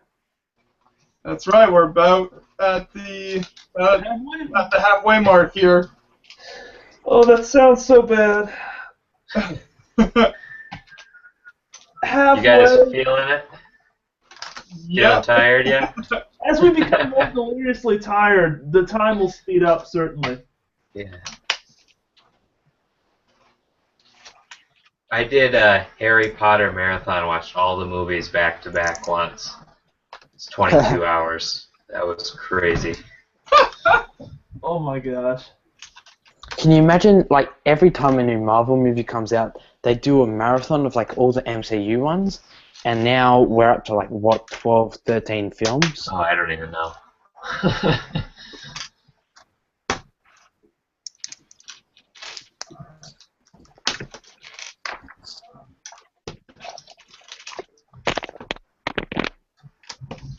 Okay, guys, I found a completely random set of stuff to show you. I punctuate random. I'll start off with something relevant to our discussion, our rendering discussion. So here, I showed you a rendering inside of the LVD presentation of a mission-style church, and I went ahead and just built one out in micro scale that I like a lot, and let me just hold it up and show you. Kind of hard to see, but you got the idea. It's a mission style church. Yeah. And you can see the little priest dude out front and a nun. Again, unfortunately hard to see, but on the back it's got little stained glass. As you can see, though, it's micro scale, and it renders quite well. You can totally tell what it is. Okay, so that's that item, random item number 1. And here's something really small. Who knows if it will show up well, but I like micros. Here is a lunar command module that's about the size of a nickel. Oh, nice. Maybe the size of a quarter. How close I can get it. Pretty small. And what's really fun is I have, if you're familiar with SpongeBob, there's, I think his name, well, there's a little amoeba guy that's just got like one eye. I forgot that guy's name. Plankton. Plankton. So I have this little command module lands next to this little one-eyed green plankton guy, and you have like a big alien. I mean, it's tiny, right? This thing is still about the size of the whole diorama is about the size of a cracker, right? And you have this little spaceship landing on an orange surface, size of a cracker, and this little plankton one-eyed guy taking a look at him. Nice. All right, in the spirit of the holidays, here's a tiny wreath, about the size of a tiny little wreath. Again, I like small. Hard to see that, but in context, it looks like a little wreath. Yeah. Okay, let's see. Here's a vignette. Just like you guys, I end up with an accumulation of all these minifigures from all these series, and I don't know what to do with them all. So I turned a lot of them into vignettes. So here's some guys rock climbing. Guys climbing a wall. A tiny little scene. I, as you know, love microscale. So here's a pretty sweet battleship. It's going to be hard to see, but it's small. Right there, full screen battleship. Awesome. Yeah. It's got guns on it. It even launch a plane off the back. It's hard to see that, but there's a plane on the back, a bunch of anti-aircraft guns. Everything moves on this thing. Radar dish up front. And this thing, as you can see, it's small. I bring it up, my glass, crap. It's, I don't know, what's that, 8 inches long, tops? So small, very small stuff. On a completely different note, I decided to build some bonsai trees. So here's one of my bonsai trees, kind of random bonsai tree. Another vignette, I like this one, it's got personality. It's I had all these painter guys, and a bunch of painters. So here's a guy painting a wall, a little paint bucket, roller brush, painting a wall. Yeah. And then I think the final thing within reach is, remember the very first rendering inside of second rendering inside of the LDD project was an airplane, and I have since gone on to perfect the plane to fewer parts using the new cheese slopes. And here's a vignette 4 inches by 6 inches tall of an airplane flying over Switzerland. So basically a little Swiss Air jet flying over Switzerland, and this is on a little hinge here. It's really small, but on my bookshelf or whatever, it's pretty fun. But and there's a little countryside here. So the amount of detail you can now get in a small creation is pretty amazing. So it's a lot of fun. Yeah, that's really neat. I remember, speaking of micro creations, there was you guys did a video about it. Someone made Chicago, like a segment of Chicago in micro scale. Yep. That was that was really, really detailed. Mm-hmm. I saw that in person last week in Dallas, and it is absolutely mind-boggling, those buildings, because just the amount of snot techniques, and they're all so dense and so like just feature-rich. Complex. Yeah. And Aria, I believe they're going to be coming your way in December. Yes. Brick London. He's bringing everything to Brick, all the buildings. I think it's was it 47 buildings, 47 something like that. buildings, yeah. Yeah, he's currently doing a Kickstarter to fund shipping to London. So if any of you got $50 lying around, he's got. Well, he really deserves to get the chance to display them over here because they're mind blowing. They're lovely. It's lovely stuff. And he's it costs about $5,500 to get them to London and back, and he's up to about $5,200. So he's $300 short with 3 days to go. So hopefully he'll be able to get that done before time. I think Josh and I may dip into the Beyond the Brick funds and give them a little push. We need to. But yeah, you saw the buildings this summer in Chicago, all right? Yeah. Yeah, that's where I've seen them. Yeah. It's lovely. I agree. It's the techniques that he used. They're just mind blowing. It's brilliant stuff. He builds in all kinds of angles, and of course, I think one of the most impressive things about it is that he started doing the buildings, and then he's turning the buildings into a layout of downtown Chicago, which means that something not everything fits on the grid, so something has to be angled differently to fit with the river and everything. So he needs to rebuild all the bases and stuff. So it's very complicated, but it looks fantastic. Totally. I'm gonna go have a shower, grab something to eat, but I'll be back on in 30 minutes maybe. Sounds good. Right on, man. Thanks for listening to me yak for like an hour and a half there. No, it was really, really good. I've been using LDD since I was about 9, so it was really interesting. I'm an old timer, no doubt. Right on. I'll see you guys later. Okay, have a good shower, man. Right on. All right, guys. Well, unless you have other questions for me, I should probably drop off. But hey, I'm pleased. Thanks for letting me come on, and we burned through 2 hours there. Yeah, Boom. Yeah. Boom. Appreciate you joining us again this year. It's always nice getting a chance to talk with you, and yeah, it was great seeing you at BrickCon this year. Hopefully, do you think you'll be able to make it out to BrickCon again next year? I know it's kind of your local show. It is, it's been where 2/3 of the shows I'm able to bring stuff. It just so happens that at work, from the last week of September through the first week of January, it's just crazy at the office. It's when I work in the wireless industry, and it's our busiest of busy seasons, and it's hard. It's hard to, unless I build. So what I need to do is I need to try to squeeze in some building from like February through like May, June, July, so that I can bring those things to BrickCon. Yeah.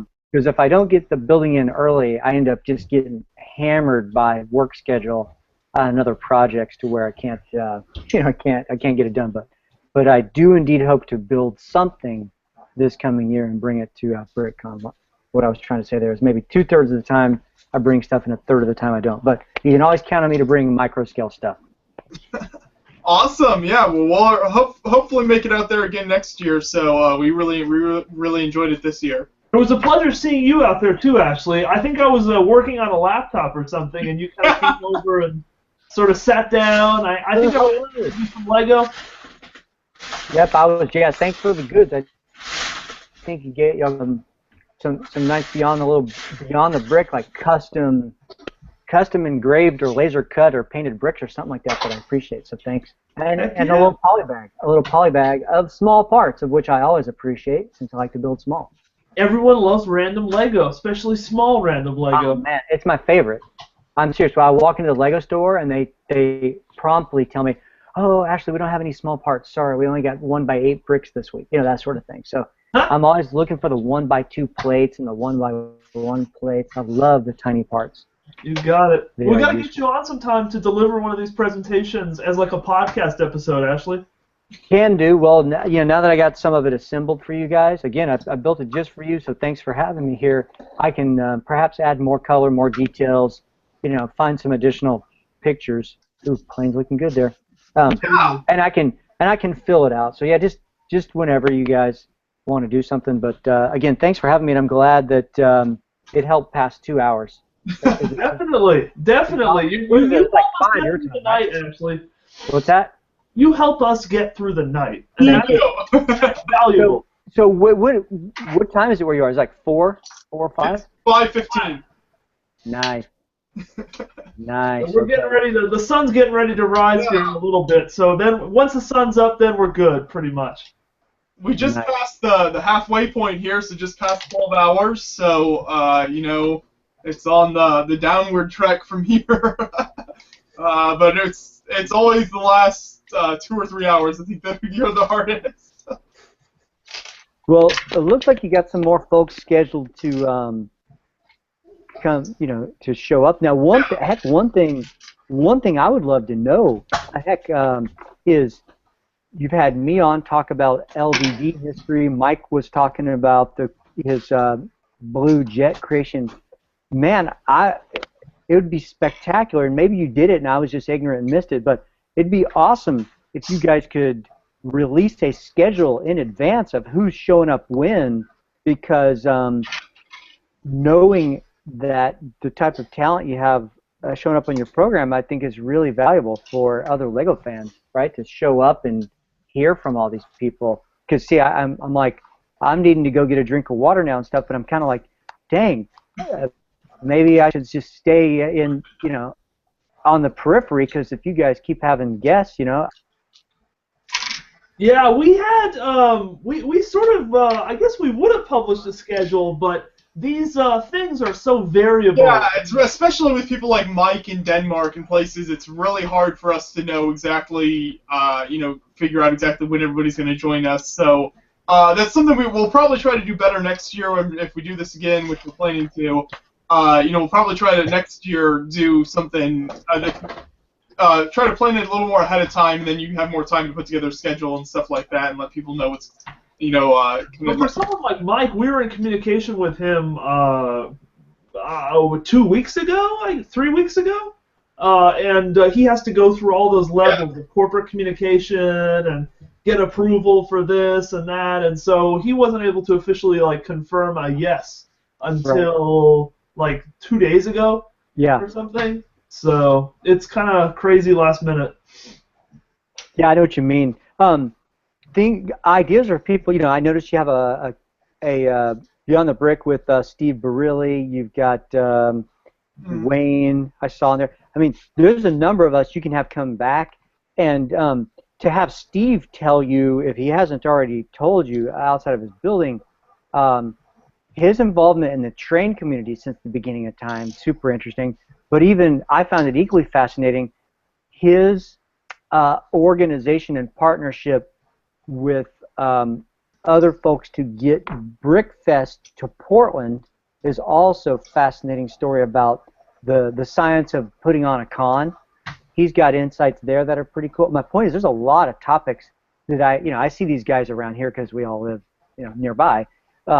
But I could hear the story 5 times, and I still like it every time because there's always some new detail. But there's a lot of folks around. Mark Newman, I don't know if you've talked to him. He's a very talented mecha builder.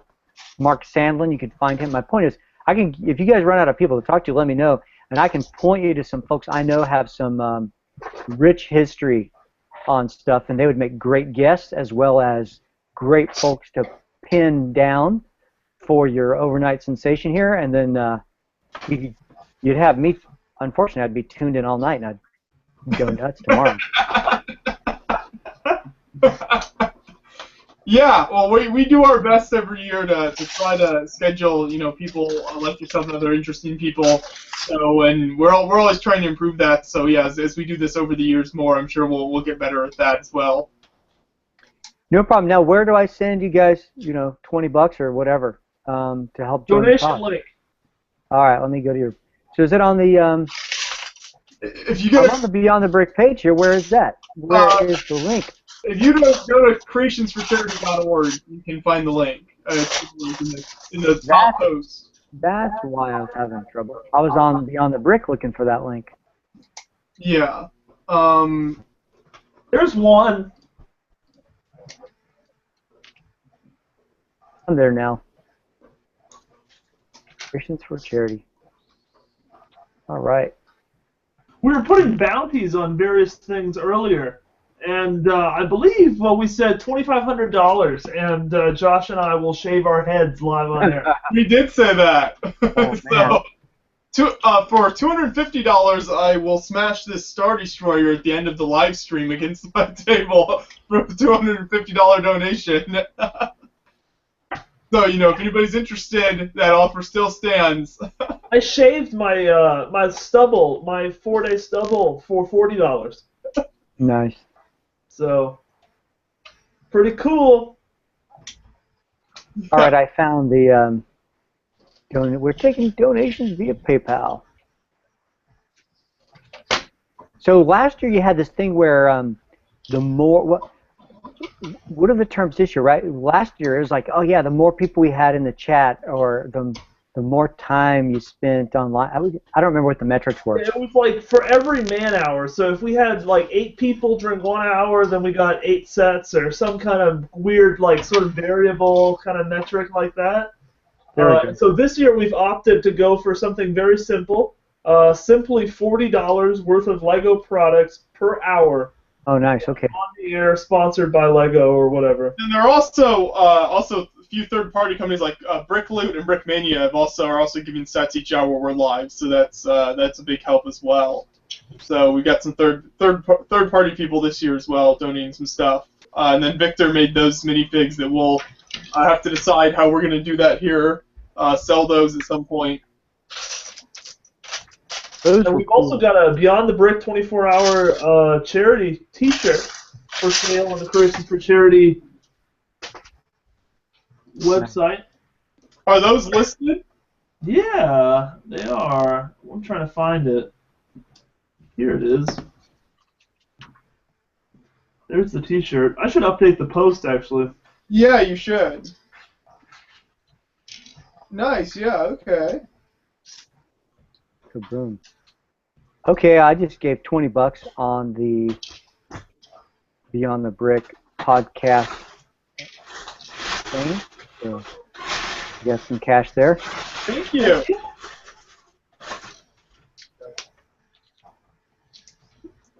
Well, I think I'm gonna turn in for the night. What little remains. I'm busy. No problem.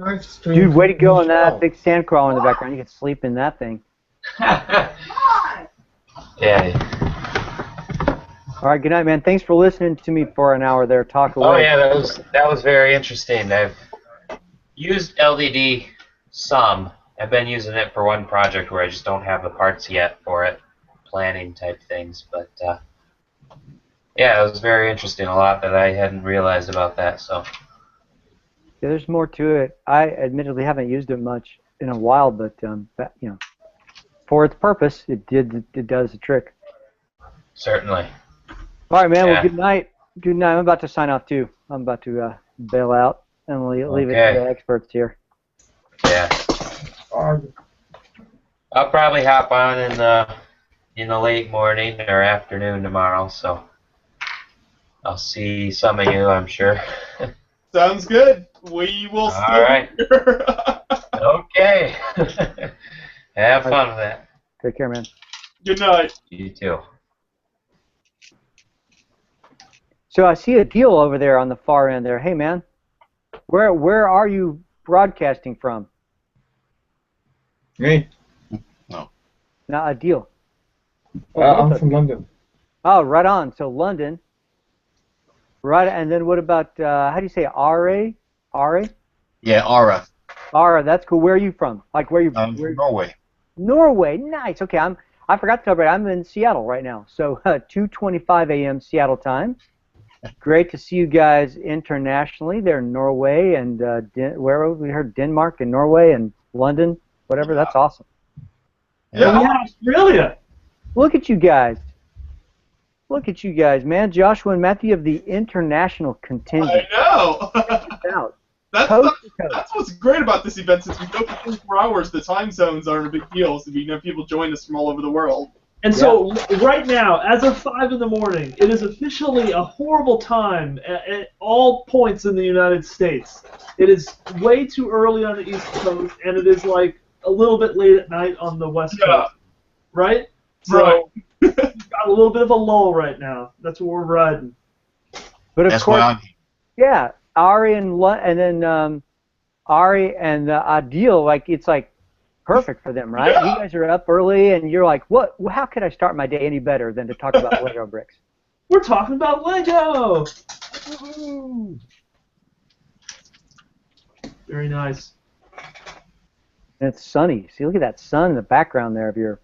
Whoa. I know. We just need to like get some of that here so we can, you know, I don't know, like, keep me awake or something. You need to like brighten your screen there a bit. Pretty bright. And it's cold where I don't know how the temps are where you guys are, but it's like 25 degrees outside here in Seattle today. Yeah, it is. It's gotten colder. It gets colder throughout the night here. I ended up putting my sweatshirt on here because it got a bit too cold for me. So I heard some dialogue earlier. Did any of you get to Walmart? Well, okay, I guess our international friends, more difficult, but right, Walmart has that $30 1,500 piece bucket. Did anybody score that thing? They were sold out at all of my Walmarts. I saw someone who bought a bunch of them. Oh, did you see that in the posting on the AFOLs of Facebook group? Yeah. Yeah, that guy, he posted like he bought 40 of them or something. He had like carts of them. Matthew, you did get a few though, right? I did. I did a very sort of I guess like a cavalier run to Walmart last night. The one like 4 or 5 minutes away from my house. It was the store like opened at 6 o'clock, and so I strolled into Walmart at like 5:50, and within 6 or 7 minutes I had made it to the Lego pile. And there were about 10 grown men sort of like standing like foaming at the mouth getting ready to pounce on like these like 40 buckets of like Lego or whatever. And it was actually not, there was no brawl, at least in that part of the store. And it was very orderly, but it was totally creepy because I was like, you have to stand there for like 6 minutes. And then right at 6 o'clock they get on the intercom and they say, it is now 6 o'clock and you can shop. And so then everyone starts like picking up all their items and stuff. And I was able to get like 2 or 3. And I was pretty happy with that, so I went and checked out in the garden center and split from the store, and I was out by like 5:10. So a 20-minute Black Friday experience. Good for you, because I went to my local Walmart at 6, and you could not enter until 6, and then it was a half-hour wait to get in. Oh. So, of course, I came back 31 minutes later, and, of course, there's nothing to be found. I mean, the whole store is picked clean. And, by the way, you know, here in Seattle, population density higher, and it was, like, heavily guarded and armored. I mean, we're talking there was a cop, like, every 30 feet in the store. So, and then I went to Target to try to buy some stuff there, and they'd sold out of their 2 best sets, too. But, nonetheless, so no Lego for me yet. But it's just like Walmart, though, at any time to get that stuff back in stock. It seems like between now and Tuesday, randomly more of those buckets will show up. Totally. But it's kind of a sham, in my opinion. It's a nice set. It's a ton of bricks. It's like 1,500 bricks, though. I'm glad you scored some. There's very colorful sets, you know, colorful. My thing is, these new classic sets, as a whole, this classic range is like the best range of like generic buckets that Lego has probably since the days of those like 500-piece extra sets, you know, where you could get the tub with the extra parts or whatever. Yep. This is like the best like stuff we've seen, I think, since that. Would you concur, Ashley? Yeah, I agree. Yeah, it's you know, remember I like to make Lego art stuff, and the variety and color of parts in these big sets or big bulk buckets, if you will, is awesome. Yes, I agree. Yep. I just think the variety of colors that they're now including in there, it's absolutely amazing. The like light yellow and dark red. Love it. Yeah, if I've got a bin of just specialty rare colored parts, you know, I can put all the duplicates in there. So if I want to make I need 12 shades of green or whatever, or 12 shades of purple, I can go find them. But yeah, I love those buckets. And it's a good value, man. $30 for 1,500 parts. Good deal. It's like 2 cents a piece or something. Yeah. That's a great deal. So yeah, unfortunately, I don't have it yet. I think I'm gonna try and hold on to them and sort of gift them, or maybe just kind of keep them and sort them, or I want to give 1 or 2 away to like some AFOL friends of mine that deserve a gift. Oh, that's good. That's nice. But yeah, that kind of a deal, very nice, very nice. But yeah, Black Friday as a whole, kind of a bad taste in my mouth. But whatever. I know what you mean. So, R-rated deal, what you guys working on? Brothers Brick has a contest to design a race speeder as anything else. Nice. And so I'm working on a classic space one. Nice. Sweet. I was thinking I was gonna try to build some of the rarer stuff that I've got sitting around. So I found this. Oh, that's cool. What is? It's an educational set, right? What is that one? Yeah, it's a set that was given to children in Singapore. I think in commemoration of the 50th anniversary of Singapore thing. And it's a bit of a strange thing because it's got It's got instructions for 3 different models, but you can't build them all at once. So that's why I've been sort of running back and forward here, because I've been going to find the extra bricks so I could actually build all of them at once. But and then there's bricks that aren't in the instructions. So there's 4 of these, which are grand black 1x2 bricks, and they're not in any of the models. So I don't know why they're in there, but it's interesting. You can build 3 different models. You can build this, which is a park it's supposed to look vaguely like trees. It's sculptures of some sort. Yeah, I recognize that. Yep. Yeah.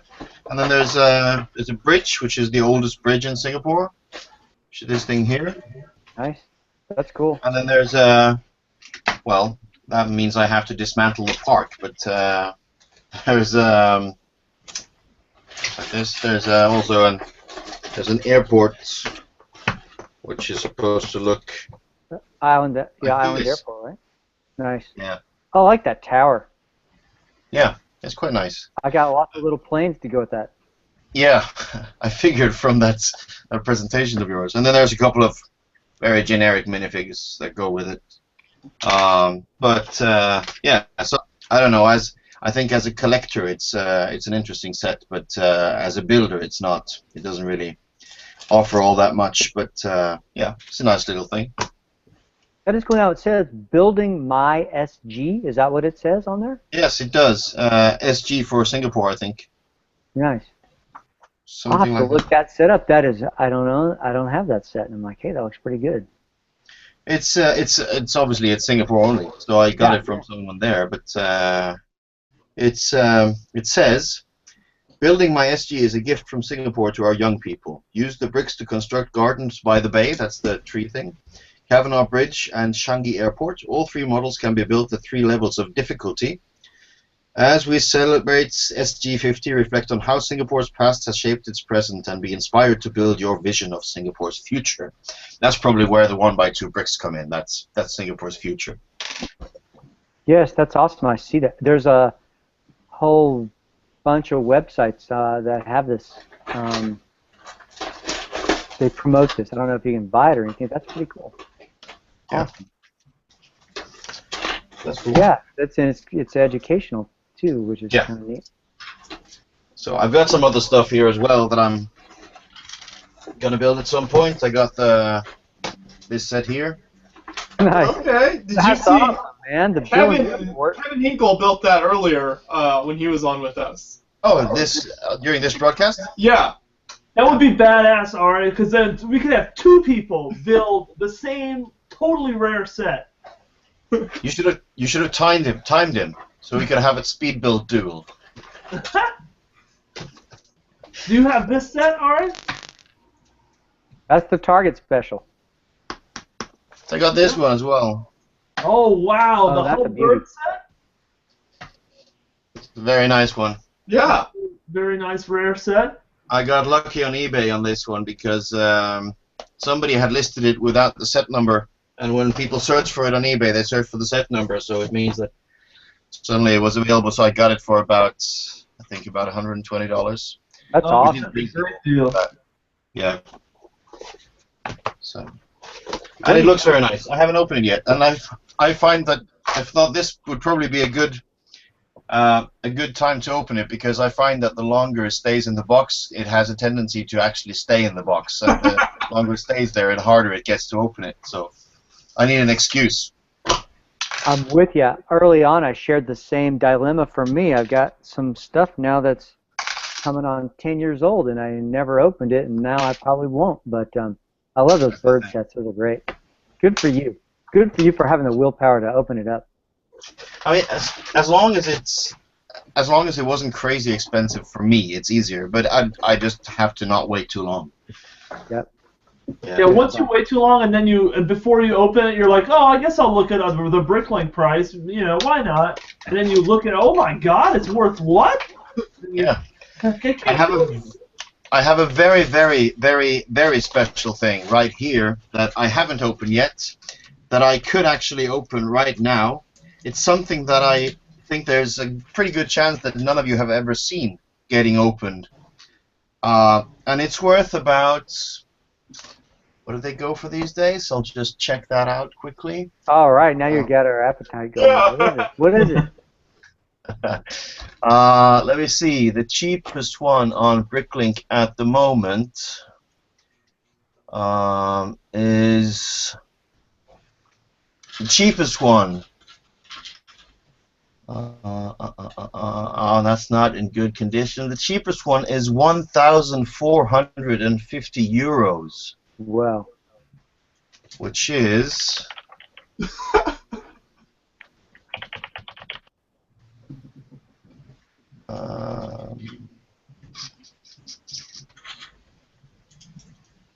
I'm interested in. Is it a big set or a small set? it's very small. Very small. That's about, at the moment, that's about $1,400. Wow.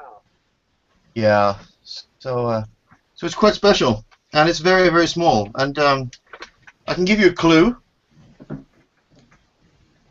Oh. Yeah, I got it. So it's the little gold. It's got to be the gold guy. Nice. Oh. Yes, very good. Nice. Awesome. And it is still in its bag. Keep it there. I wouldn't. Don't open it. What in the world? Don't tempt me. Thing is, it's gonna get less valuable if I take it out of this. But how much less valuable will it be? I mean, the difference won't be crazy. And Right. if you take into consideration how much I paid for this, I almost feel like I should open it to give somebody the joy of seeing it opened and put together. Because I didn't pay anything. Oh, well. This is a free Mr. Gold minifigure. Nice. There you go. That's awesome. Yeah. See, the thing is, I'm collecting the minifigures. I've got all of them. And obviously I didn't have this because it's impossible to get. So I just forgot about it when it came out, and then I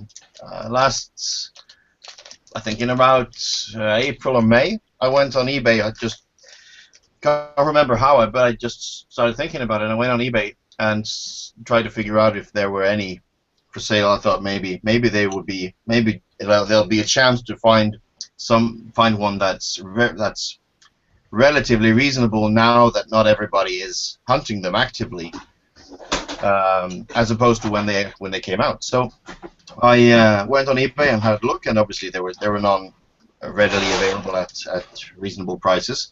But I put out the search, and it took about 2 weeks, and then this thing turned up, and it was from a seller with a very low feedback, but it was listed with a buy it now price of $100.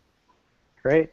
Which is, I mean, $100 it's money, but it's not something that will bankrupt you. So I thought, okay, I'll take my chances. I've always got PayPal protection. So I'll see what happens. And I bought it for $100. Got an email from the seller who said, yeah, please just put $100 in an envelope and send it to me in the US. So I said, no, I'm not going to do that. We're gonna do PayPal because you said you'd be happy with PayPal. So he said, okay, here's my email address, and I transferred $100 to him via PayPal. He put it in an envelope, provided a tracking number, sent it to a friend of mine, Pete Streggy in Minnesota, I think he lives in. And then when it arrived there, I could follow the shipping. And when it arrived there, Pete opened it, took a picture, and said, "I'm not a minifigure expert, but this looks legitimate to me. There's the number on it and everything, so it seems nice." So I thought, well, that's good. I actually managed to get the Mr. Gold minifigure for $100, which is more than reasonable. I mean, they go for almost 10 times that.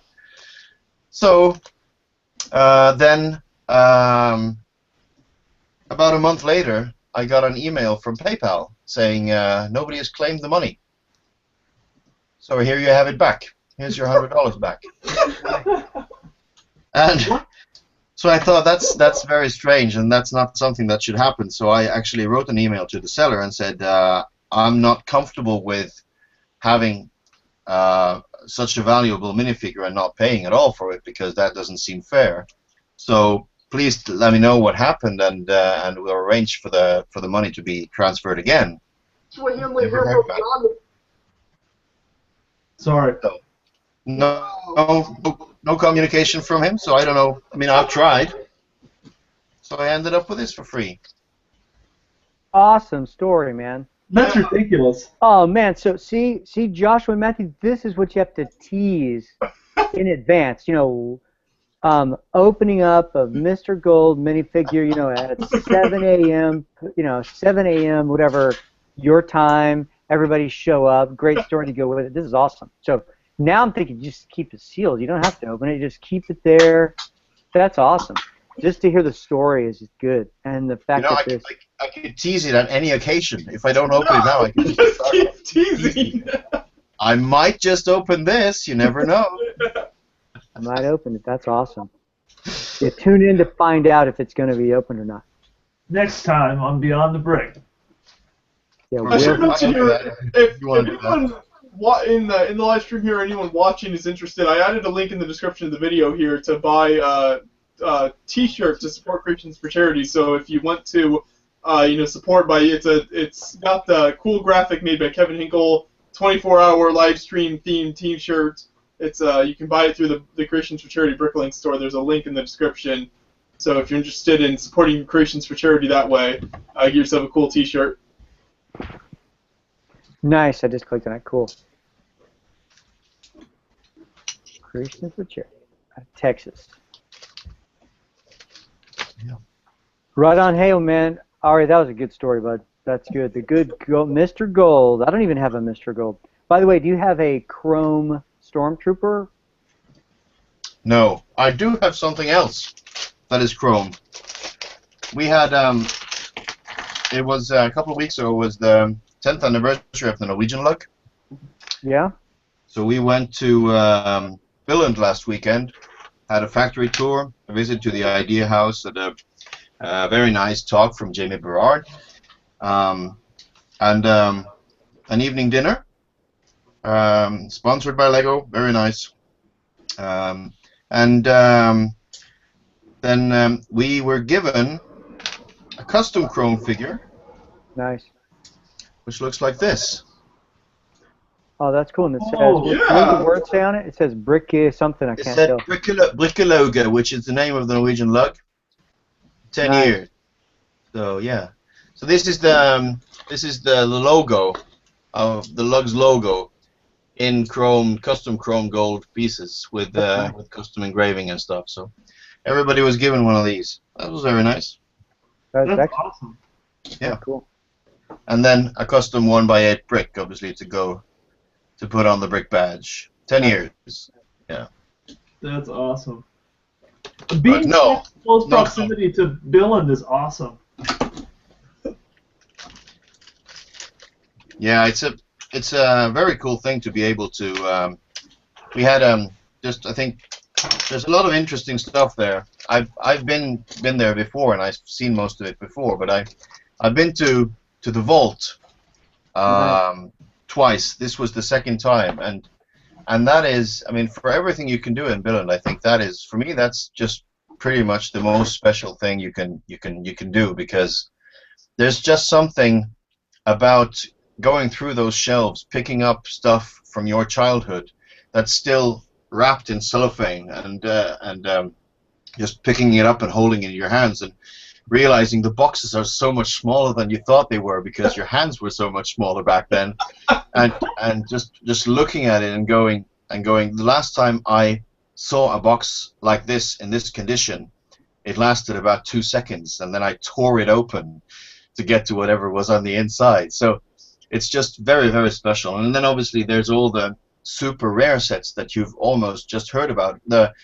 there's a set with the number 105, which is a UNICEF truck, and it's I don't know if it was Canada only or whatever it was, and it's unavailable. You cannot get it anywhere. And if you, I think there's one for sale on BrickLink, and it's like $10,000 or something like that. It's just not available anywhere. And you go through those shelves, and then suddenly you come across it, and you go, okay, so it's not a myth. It actually does exist. This is what it looks like. This is me holding it in the vault. So you can actually, you can look at and touch these things. That it's just very, very, very special.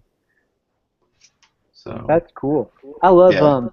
I have my share of rare sets, so to hear about the UNICEF truck is cool. I've got some Maersk trucks and some Tyne dairy trucks and stuff like that, and there's some nice ones. This one? Yes, sir. Yep. That's good. You're just like soaking in rare stuff right there. This one is that's another good story. I got this from a seller in an eBay seller or BrickLink seller in Japan, and it said good condition. So I thought, okay, that's good. It cost a little bit of money, but not. It wasn't crazy expensive. So I thought, okay, I'll go for this. I have a project where I'm updating old classic city sets into modern style. Right. And that's why I wanted it, because I wanted to build a bigger truck with the Maersk containers that you get from the Maersk train. Nice. So I got this from Japan. I got it, and I pulled the box out of the cardboard, and it's not pristine, but it's in very, very good condition for its age. It's not bashed up in any way. So I opened the box. The truck was already built, so it was sitting in here in the box, already built. I took the truck out. Then I got to the instructions, which are in very, very, very good condition. And then underneath the instructions, I found this, which is the little leaflet from the year. Nice. Yeah, that's great. And that was all still in there. And then I found this, which is the sticker residue, yeah. which is still in there. And then I found this, which is the original bags with the spare parts. Yeah, nice. Still in there. So I'd say it was in good condition. That was I'd go with that. I'll accept that. It was in very good condition. So great. I mean, but you never know when you buy something like that from someone very far away. Sometimes you get some crap, and other times you get really lucky. And this was a very good buy. That's good. You get some good rare stuff. Do you have the Tyne dairy truck or the Color Line? I'm trying to think of this. I have a Color Line truck. I have the Velux window Danish set. I presume with the rare stuff you have sitting around there. Yeah. When you say the Color Line truck, is this what you mean? Yes, that one. Yeah. I just recently got this one because that's something I've wanted, because obviously it's from my area. Right. So I got this from a fellow log member who just got very, very lucky on a Norwegian version of Craigslist, and he got this and also a ferry, which is very, very rare. Yeah, there's a Stina ferry and a P&O Yes, line ferry. I think it's something like that. But and he got them very, very cheap, and he posted on the forum, on the Norwegian forum, that he got lucky, and I just sent him a PM and said, "Is this something you'd be willing to part with? Because I've been looking for that truck for a while."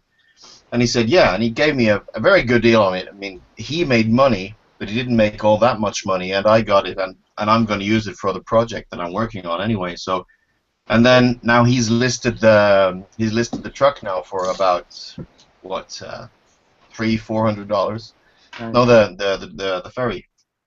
So he's going to make a lot of money from that anyway. But then when I got it and opened it, it's absolutely in perfect condition. I mean, it must have been built once and then stored somewhere dust-free, because there is no dust on any of the bricks. They don't have any marks they've never been played with. They don't have any marks that show that they've been put together and taken apart. So it's in brilliant condition for its age. I think the bricks are in even better condition than the Merce truck. So very, very, again, very, very lucky on that one. So that's great. You know, some of those sets, my understanding were that you know, they would be, you know, businessmen would pick them up, and they may have been built by an adult in the first place, and therefore stored safely. probably, Nice. yeah. Yeah, That is awesome. I've always enjoyed the rare stuff, and that's why the Vault is so interesting, because it's got all the models that were available in only certain locations, or just as gifts to certain people or something like that. So it's very cool stuff to be able to actually see, because you won't see it anywhere else. There are so few of them, and they just end up with collectors somewhere, and so it's very cool to be able to actually hold it, and as I say, just realize it's not just a myth. It's not just some pictures that somebody has made and put up somewhere. It's just, it actually exists. Do you think that they made more rare, like one-off stuff back in the day, you know, quote unquote, than they do today? I don't know. I think there's probably, I don't know. There's every chance. You know, when they put out rare stuff these days, there are so many collectors that will actually try to get hold of stuff. So it will rarely get lost. I mean, say 15, 20 years ago, when these trucks came out, well, probably 30 years ago, there weren't all that many collectors around, so probably if people were given these, they didn't know that they were rare, so they would just be mixed in with other stuff and then get lost. Yeah. I think probably that's a pretty good answer. I mean, they still do limited edition stuff. I mean, these things here are all very limited edition stuff. So It's a fact that the Lego company just doesn't have the bandwidth to make the one-off sets like they used to. So Matthew and Joshua, you know, as Ari's saying, that in the past, just by virtue of the economy of Denmark, the dairy, the ferry lines, the shipping and logistics companies, they all work together closely with Lego, and so one executive could ask another executive, you know, I'd like a corporate gift for my employees, and they could get a set manufactured a lot easier when the company was smaller and everybody knew each other. But now that it's this huge worldwide effort, you know, now it's harder. But we've seen, if you go to Lugnet and you look at the old Lugnet, that is, and you look at the promotional set, if you will, curve, you can find that in the late 70s through like late 90s, there's tons of promotional sets. And then after that, ever since, they just fade off to where now there's one or two a year, or with all these tools like you learned about today with LDD and other things, now that they have some of that infrastructure in place, they can pull off the Billund Airport or the Bird set easier than they could before. But now it's kind of almost more prohibitive now to try to put those together. So definitely promotional sets have waned. And also in the past, you would see lots of different companies, everybody from M&M's to Williams, Formula One, to more Ferrari licensing. You would see those dairies. You would see shipping and logistics, ferries. Who else would we see? Nestle, right? They had the chocolate rabbit guy. Yeah, there's again tons more promos in the past, and now those license deals are just a pain. You know. Yep. I think the most interesting recent development is the Lego Certified Professional, like limited run sets. Have you seen those? I haven't seen all those. No.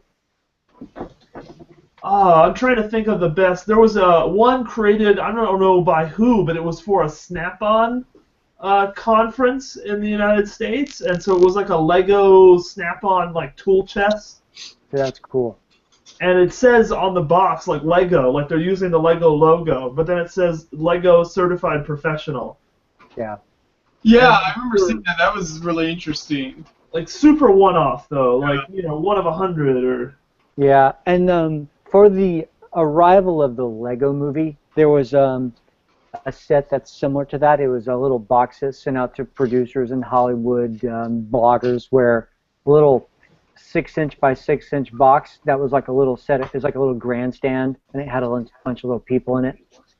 Yeah, I think that the certified Lego professionals find a promotional angle, if you will, with an event and get commissioned to do it, and then the Lego company blesses it for production. Yep. But I miss the days of promo sets because it would always kind of keep it fresh. Like one of my favorite promotional sets, one of my favorite promotional sets of all time was the little mini McDonald's. And then when Shell would do those promos, Shell Fuel, right? Then I worked for T-Mobile, and for the Tour de France, what was it, 10 years ago, whatever, 15 years ago. There was a Lego Tour de France sets, only available in Germany. And those country-specific sets, like the Vestas windmill. Oh my gosh, I would love to have that big windmill. Ari's probably got a couple of them sitting around over there where he is, but that windmill set is a beautiful set. I've always wanted to have. Yeah, he's pointing to it. Yeah, love that set. All right. Yes. Oh, very nice.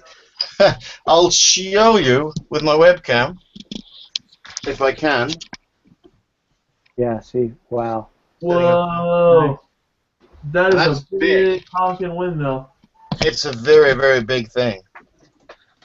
And it's lovely. It's a really lovely thing. We had an event in Bergen, where I live, in collaboration with the Science Museum. And I thought this would be a good chance to show this thing off. And it's just been sitting on my shelf since I got it. I just changed the battery. And it was, and just switched it on, and it was running all day for 2 days. That's awesome.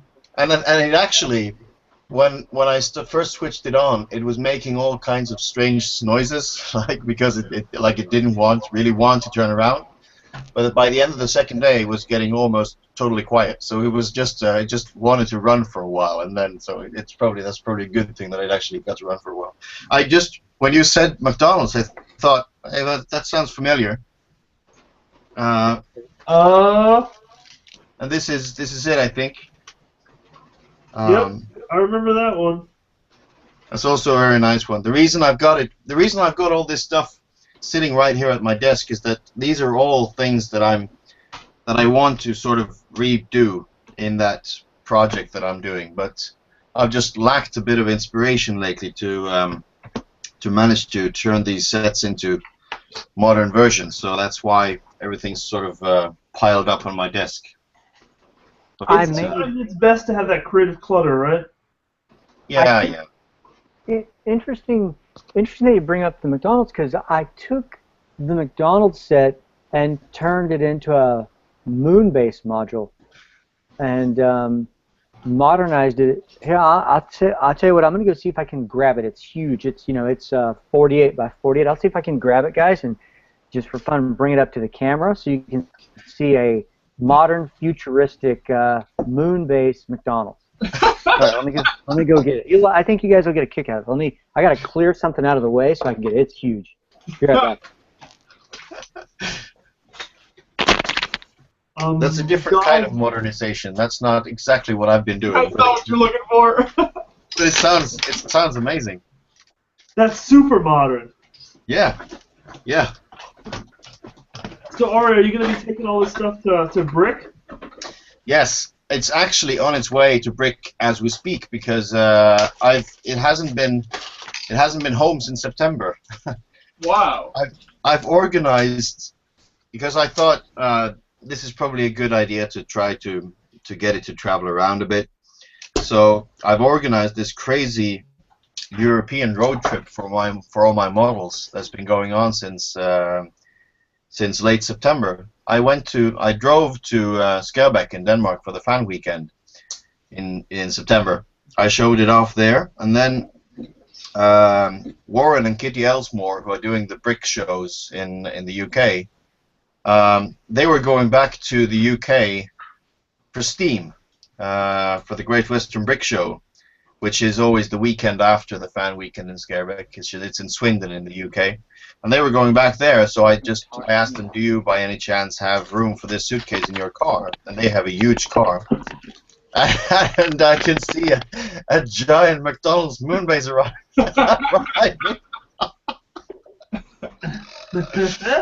Oh. All right. So let me try to bring it up so you can see it. So it's on a 48 by 48 base plate here. There's looking down at laterally, but I'll try to bring it up like this. It's a very modern McDonald's, and inside is the complete counter. Now it's going to be too hard to see, but I expanded the counter to the width, but it's designed so that little jets and spaceships can dock up to it. But there's the entrance. I'll back off and try to show you this way. So it's got a big logo on the top.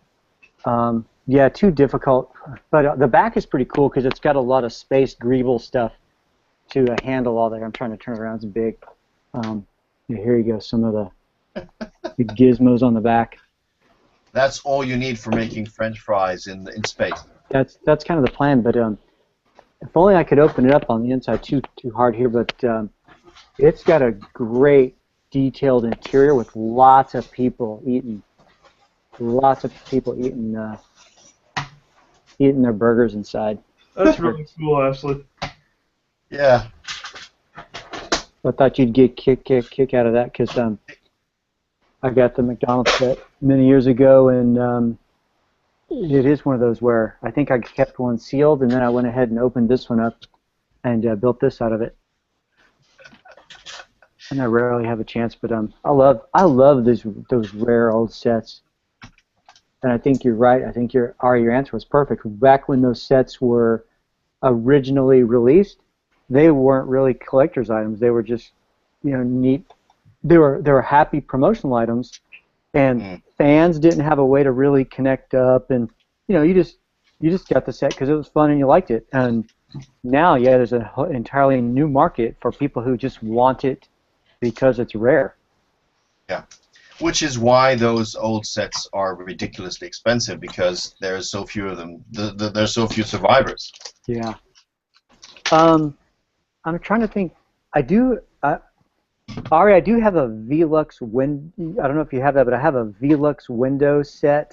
Yeah, the house. Yeah. I don't think I have it. I used to. I did buy one at some point, but then I sold it, I think, because I didn't. That was before I came up with the idea of this project, and I just had too much stuff sitting around. So I think that's gone. But I know what you're talking about. There was this guy in the Norwegian Lug who wrote them an email about 2 years ago, and said, "Hey, I know that you did. There was a promotional set that you did in collaboration with Lego quite a few years ago. You wouldn't by any chance still have any of those sets lying around?" And they sent him a couple. Wow. And then they said, "Well, these are probably the 2 last ones we have, but since you asked." That's a great. So I know people have tried that afterwards, but not been able to get them.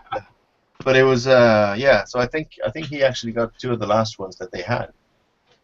That's good. I have a Tyne dairy set. Tyne dairy truck, and I have quite a few sets I picked up in Japan that were by co-branded with Kabaya, the sweets or the candy company there. Yep. They also did quite a few in collaboration with Coca-Cola. Oh yeah, that's right. I do have some. I have some Coca-Cola sets, but most all of those Coca-Cola sets were branded with the Lego Studio project. Oh yeah. It was that. I have a M&M Mars custom set, but it's not. It's mostly the packaging is custom, and the set doesn't seem to have anything unique. Of course, there's quite a few McDonald's Happy Meal toys with special printing, but it's not the McDonald's logo. Usually, it's McDonald's characters.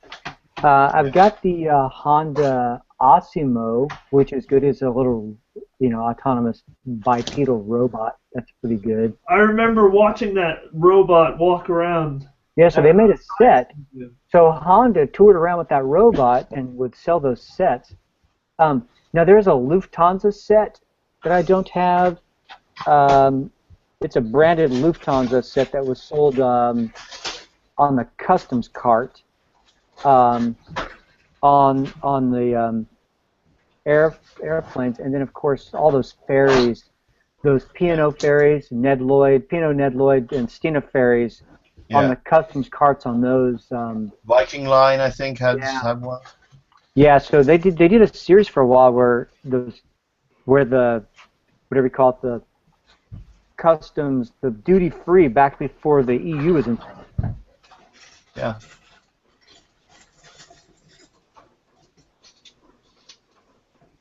I think we lost him. Aww. Either that, or he's just practicing sitting very still. Very good job at doing that. Yeah.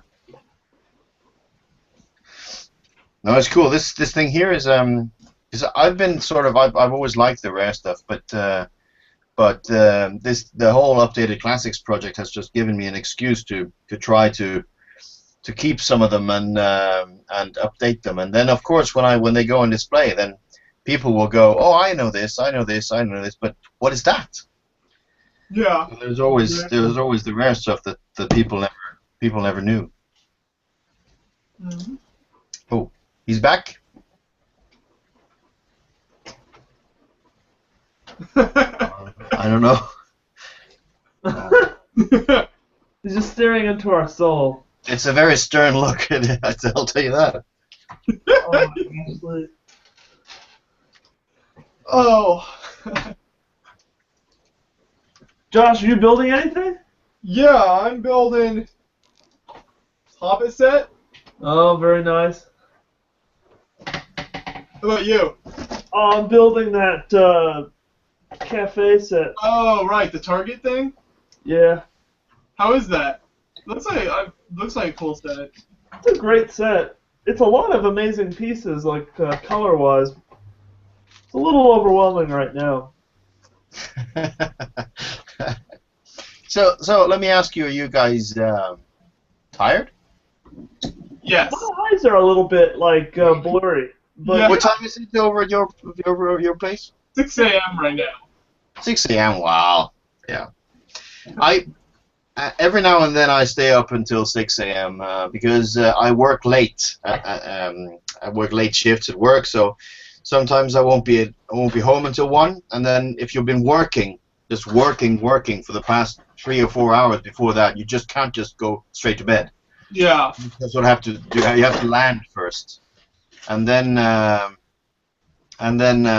when you get back home, then it's just you just sort of have to relax with something, and then suddenly it's 6 a.m. But what I then do at 6 a.m. is go to bed, which is not what you guys are going to do. So you're not doing that at all. No. Oh, this takes dedication. I'm impressed with what you're doing here. Thank you. Yeah, we most of the time enjoy doing it. Sometimes it gets tougher, but it's good, and yeah, it's nice that we can get Lego and other people to donate sets and help support Creations for Charity. Yeah, sure. Yeah. Just put this away. Josh, did you see that Brian Bonahum is wanting to join us at like 10 in the morning? Yeah. He commented on Facebook. I told him just to shoot me a message when he's ready, and I'd give him the link. Oh, good stuff.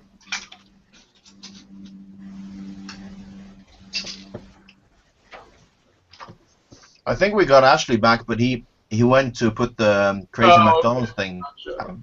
We're going to need to start a new hangout here, Josh. Yeah, that's what I was just thinking. We should some point the next half an hour start a new hangout and then make sure we don't run over.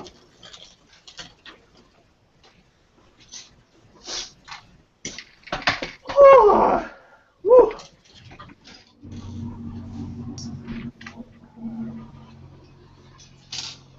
Aggressive yawning. That's the stage it's at right now. That's kind of early. Then as it gets worse, your eyes get blurrier. You can't focus. Hard to put pieces together. Yeah, I was staring at the table for like 3 minutes and I forgot what I was looking for. But you need to keep doing things. You need to keep doing things because the second you stop doing things, you're just gonna wake up by your forehead hitting the table in front of you. Bill. I think especially in Josh's case, that will mean impressions of Lego studs in his forehead. That's right, and we don't want that. No. Yeah. All right, hey, I was able to get back. Dang, bad, complete internet trouble here in Seattle. Just suddenly, 3:10 a.m. it just shut down. Router reset itself. You just froze in the picture. We were considering whether it was actually a problem or just trying to fool us. So. Yeah. No, anyway, I was enjoying hearing your rare sets. But anyway, yeah, it sounds like you've got it all and seen it all. But that's awesome. Good for you. Because I would still love more promo sets. Not all, but I've tried to, and some of it is some of the old stuff that I've got. Some of them I pieced together. And then at some point I managed to actually get the rare pieces, the McDonald's the flags with the stickers on them and stuff. Yeah. And some of them like the color line or the Maersk, I actually managed to get the set. So it's just a mixture of the two. I've got something else here which is also very, very rare, but that's not old. It's much newer. But you'll know what it is. This thing here. Oh, Nice, the Legoland Inside Tour, what is it, the train set, yeah. Yeah. This is actually a copy. It is, but I have.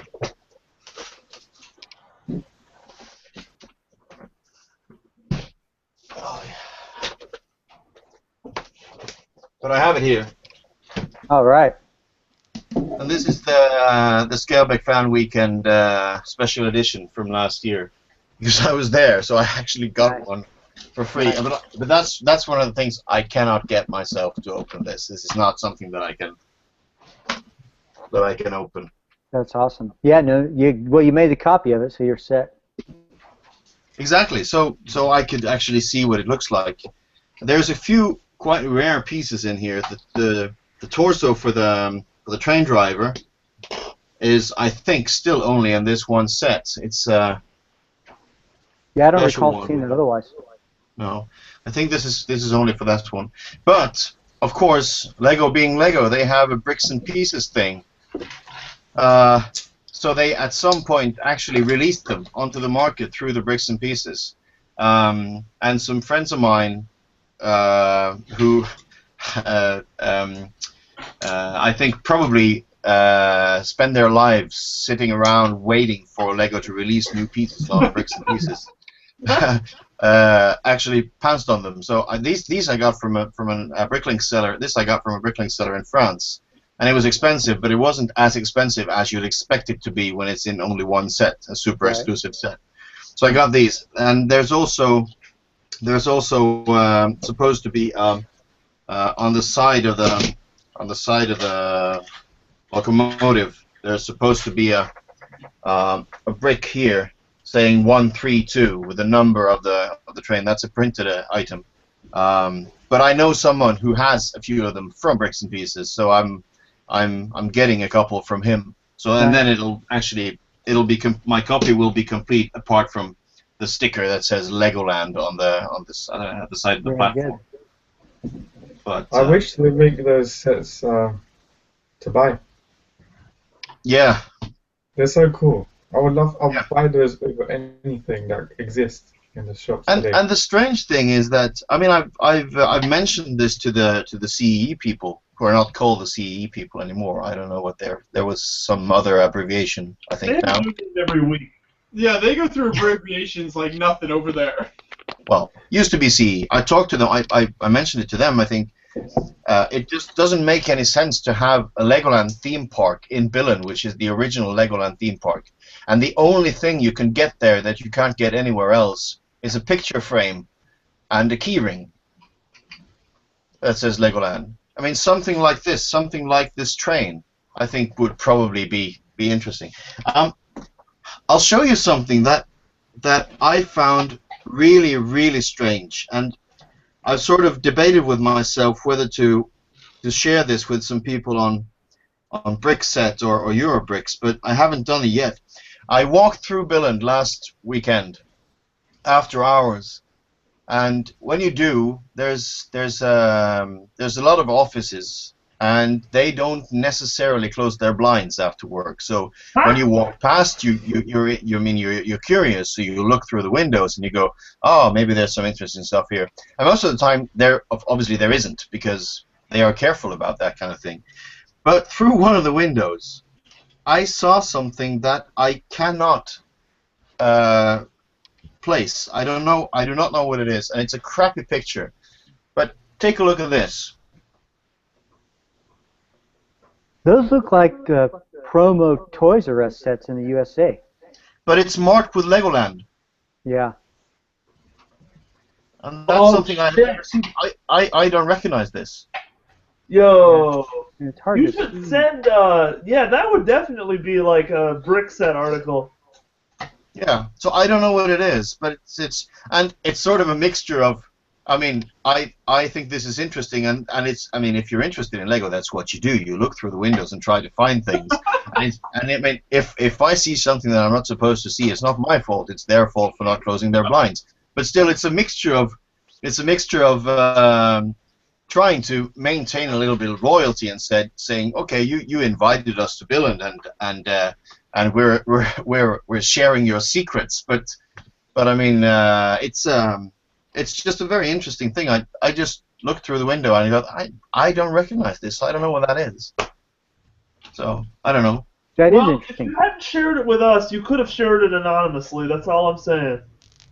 Yeah, but I'll meet Hugh, who runs Bricklink in London in a couple of weeks. So I'll show it to him, and if he thinks it's interesting enough, then he can have the picture and make an article if he wants to. So that's pretty well, crazy. that little box size is very similar to in the United States at our Toys R Us retail stores. They offer a series of small building sets that they combine with a promotion. Spend $75 US and get this little set for $5. It looked to be the same size and packaging, although a different theme. It's probably about this tall. The box is probably about this tall. Okay, no, that's bigger then. Yeah, wow. It's about half, because it's next to. If you see the thing in the left of the picture is the Lego house box on edge. Yeah, okay. So it's about half as high as the Lego house box is wide. Wow. Yeah, who knows then? Yeah, you'll just have to ask. Yeah. I don't know what it is. But it's I don't know how big is that the pirate chess set? That's what it's next to. It's a pretty big box. Yeah, pirate chess set's pretty big, good 14 inches at least, or about. So I don't know. I mean, the design language looks. I mean, it's basically blue, red and blue. So the design language actually looks a bit. It looks a bit like the Mickey Mouse sets. That's what. Yeah. That's the design language that comes through, I think. But I don't know. Yeah. Well, that's cool. Well, you're in a much better physical location to find out, being over there in Europe compared to us. Around here people go, I don't even know what that is. Yeah. They go, what's Legoland? That California? If you ask Kim or Jan from the CEE group over here, they'll just go, "Why do you ask?" Yeah. Because we can't answer. Why do you bother asking? That's what they say. So we were at the presentation, Lego House presentation, that they gave out to Skelbeck, which was a pretty generic thing. They told us about the design process and everything, and so that was interesting. But then they gave us pretty much the same presentation now that when we were there with our lug last weekend. And I asked, they said, "Would anybody have any questions?" I said, "Yeah." I read somewhere when the plans were announced that there would be a Lego house, they said that there will be a tiny set that you can buy in the center of Billund,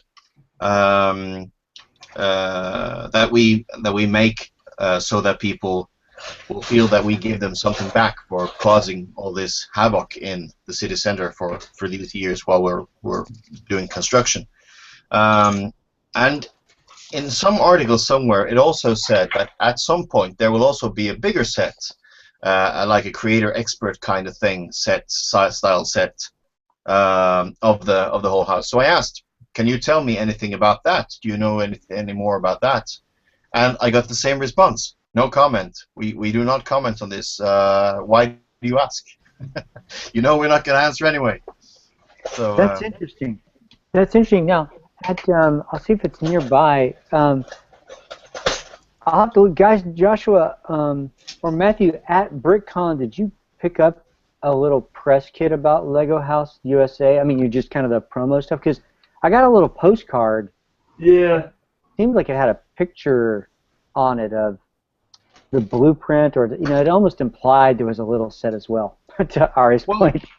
Well, there is a little set. There is a small set, the Lego House set.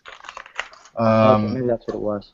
But I've got a ton of those flying around because I just stockpiled them the last time I was in Billund. I thought, well, this is something that's good to have in the closet for another day. I'll just get one and show you. Yeah, we'll see if it's the same one we have. Well, I'm back. I see that. You're all showered and clean. Good to see you. Yeah, sorry it took a little while. Run into issues with dinner. We've been talking about promotional sets. Ari's got everything around him. He had to step away. He's trying to find a postcard. We don't really get a lot of those in Australia. We only get the shop at home ones. Yeah. And that's pretty much it, because it's like Toys R Us here. They don't run like any of the come in and build this bat signal if you spend $50 on Lego or something like that. Yeah. So this is the box. Yeah, that seems familiar then. And this is what it looks like when it's built. Yep. We built that on the live stream last year, actually. Yeah. There's also a special minifigure which is only for this set. It says Lego House on it. That's good. That's cool. But they have, right next to it, and the building is really taking shape. It's now as tall as it's going to be, and they're starting to do. They've got some. I've got some more pictures of that as well. If we were able to make it to the London show next December, and we're able to go over to Billund, then do you think it'd be open for us to shoot some video or do something by then, or would it not be open then? It now says second half of 2017 is the opening date. So it's been put back.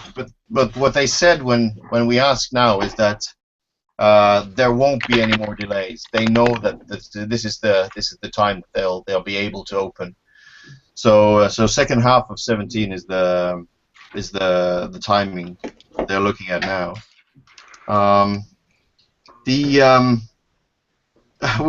We saw something very cool. They have the top of the building. Oops, the top of the building has a 2x4 brick. And that's actually what it's going to look like. It sits on top here, so it's the 2x4 brick. And and they put the brick in place. But when we were there last time, we walked up to the platform to have a look at everything, and we found these sitting right next to the platform, and these are the studs. Yeah, like they're the frames for it. So yeah, so these are the 8 studs. Yeah, that so thing here's there. that picture. This is what they were handing out in the USA regarding. I'm talking now just so that my screen should be full, but yeah, it shows those little studs just like you show there on top. Yep. And then on the backs, on the inverse or reverse of this card, you know, it lists, you know, the opening dates, etc. So Matthew and Joshua, did you get this thing at BrickCon? Yeah, I actually got that for the first time at Brick Magic in May in Charlotte, and then I got it again in Brick Fair, Virginia.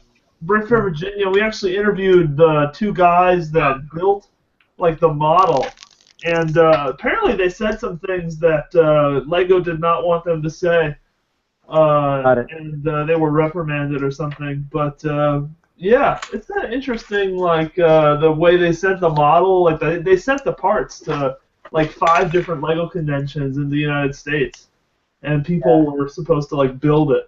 That's right. That's what they did at BrickCon. You know, you could go for a weekend and build a little mini replica and contribute to the overall effort. It was funny. We interviewed the guys at Brick Fair about it, and kind of sort of in depth. I think it was like 10-15-minute interview. And then when we talked to the guys who did it at BrickCon, they said that interview we'd done there was a big help to them when they were putting theirs together, the issues that they talked about in the video and stuff. That's good.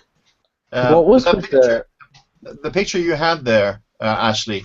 The same picture as this one in the back here. Yes, perfect. This is in the there's a little display room right next to the building itself in Billund at the moment, where this is, and they also have, if I just zoom out on that same picture, you can see they have a big model. Oh yeah, a model of the house itself as it's going to be, and that's on display now right next to the building, so you can just walk in and see, and that's open pretty much. I don't think it's 24/7, but it's very close to 24/7. That's cool. So it just sits there. There's a few. There's also there's one here. They've got. You see, there's some trees there on one side. Yeah. There are fewer trees now than there were when this showroom opened.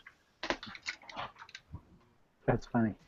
They're glued, but so you can see where they used to be. But somebody's got a souvenir. And I think it'll be interesting when it opens. That is cool. Well, awesome, guys. Well, nice talking to you. I'm gonna have to go. My wife and daughter. It's 3:30 Pacific time, 3:30 a.m. I might add, and they stopped by and told me to be quiet. So I'm wearing my headphones, but of course, so that keeps the feedback from coming around. But I'm talking right near their bedroom, so like, cut it out, Dad. Go to bed. So good. Well, you guys are well on to 6:30, 7:30, whatever it is your time. So I think you're fine. Once you start getting daylight, since you've got Australia and Europe on and others, I think they'll carry forward. That'll help. So, all right, Ashley, stay safe. Yeah, you have a good night then, Ashley. Okay, you guys too. Way to go. Thanks for doing this. This is awesome. And Ari and other guys, nice meeting you all. And nice to meet you. It's great. Thanks for your presentation. Yeah, no sweat. Okay, you guys, take care. Have a good night. Bye. Yeah. Bye. Bye. Bye. Bye, Ashley. All right, bye-bye. I'm actually going to have to leave like in 30 minutes time because I got work tomorrow morning, plus those exams I have this week. Tisk tisk. What time is it in Australia at the moment? It is 10:32 p.m. Okay. I am... On what day? Saturday or Friday or Sunday? Saturday. It'll be Saturday. Yeah, Saturday. My progress since I got home on the slave one, I've been doing it all through the stream. That's awesome.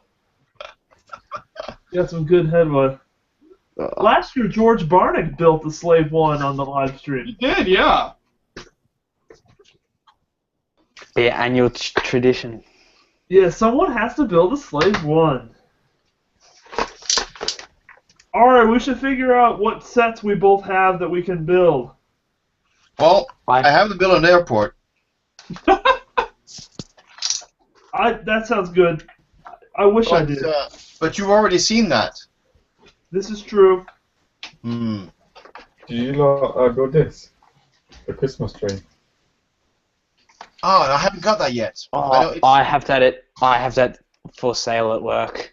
I was hesitant to pick it up. I built the Christmas train earlier this evening. Oh. Okay. It's a good set. I would build it if I were you. Exactly. How many people are watching at the moment? There's 11 viewers right now, so this isn't really peak hour here. I've got a ton of stuff in my living room at the moment because it's because I was just in the staff store, obviously, in Billund, which is when you end up with tons of stuff. So there's probably some, but there's nothing very rare or stuff that people probably haven't seen. I mean, it's this, and then it's this, of course. Then it's the Has anyone bought the Batpod? No. The Batpod. I know some people who are parting it together. I've got the wheels. I've got most of the parts, but I still need a few more pieces. I got the shield pieces all the way from Costa Rica too. Wow. So, do you American guys, do you normally get your parts from locally in America, or do you shop at the big European Bricklink stores? I find myself ordering from some big European stores to, I guess on a frequent basis. I don't know, whenever I need like a large quantity of weird stuff, it's always Europe. Never anywhere else. I mean, obviously, I try to stick to American stores just because it's cheaper shipping and all that, but sometimes can't help it. One of the weirdest things I did recently was back in 2010 or so, the Lego stores around here had 8x16 dark bluish gray tiles on the picket brick wall, and so I had probably 20 or 30 from when they had them, but the tiles that they had available were the old style, where it had a two-stud rim on the outside of the tile, and apparently that was a part that appeared in the Eiffel Tower set. And so when people try to recreate the Eiffel Tower set, they want to have that piece. And so as a result, the price for that element is like $6 or something. Which element was that? What? Which element was that? The 8x16 dark bluish gray tile. Oh yeah. And the old version is worth like now $5 or whatever dollars, but the new version with studs on the bottom like a normal plate, it's like $1. And so I ended up like selling off all of my old versions and then buying like 115 at once at like 90 cents a piece from some store in like Poland. And I ordered it, and I went to a Lego convention, and it had arrived when I was back. And apparently they shipped it in a black trash bag, like duct taped together. And so it looked like a brick of cocaine or something, like you see in the drug documentaries. And so the postman was like really like scared delivering it to us, or apparently. It's just like I dropped it off and was just like really uncertain. It's just Lego. It's just Lego. Yeah, it's just plastic, man. Don't worry. Yeah, right. Have you guys seen the film, speaking of cocaine, Kill the Messenger? I don't think so.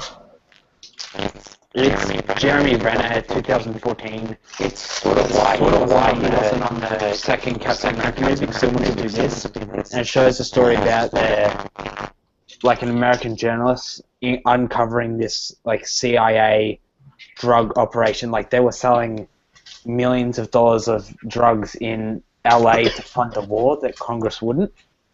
And it's about this journalist trying to like expose it all. I definitely recommend you check it out. There's a lot of conspiracies like that. Ronald Reagan like sold drugs to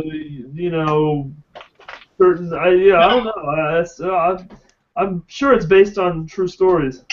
Yeah, it is a true story. The guy's name was Gary Webb, and it's actually pretty sad because the government, they eventually took away his livelihood and he couldn't be a journalist anymore. And he eventually ended up committing suicide, which was sad, in 2002. Yep. Such is life. Where's that one piece?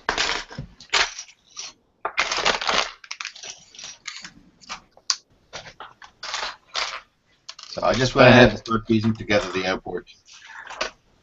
The other week at my work, we parted out 20 or so of the Star Wars Advent calendars. And they have real good part out value because it's really, really good pieces, and the figures pay for the set itself. And because there's 24 different models, oh no, there'd be less because of the figures, yeah, around less than 20 little bags for the models. And we opened 20 boxes and put all the bags in the bin. And I remember I was tipping him into the outside bin, and then the wind came in and it blew half the bags onto the ground and under cars. So I'm running around like a headless chicken trying to pick them all up, going under the cars, and they're blowing around. Oh, I'm glad no one saw me. Did you get the advent calendars on discount? Yeah, I got mine for $35. It's actually, I have it right next to me. The figures are really, really good. Like you get a Jawa, you get from the Sandcrawler, you get the Slave One Stormtrooper, you get a really, really nice Snow Rebel, you get R2-D2, Sensor C-3PO, an Assassin Droid, and Ewok. Definitely worth picking up if you haven't got it. I think I have last year's Star Wars Advent calendar. The one that comes with Boba and Jango? I think so, yes.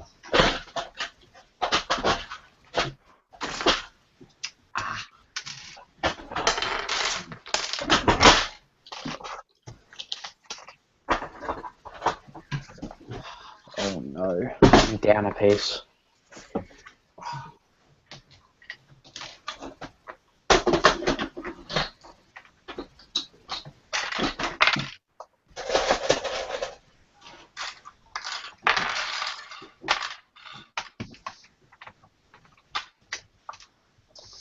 Has anyone seen the Captain America Civil War trailer? Yeah. Yeah, it looks really good. Sort of came out of nowhere too, because everyone's sort of in the Star Wars hype. Right. And sort of Disney have to sort of not out-compete themselves. They have to sort of space their own movies out.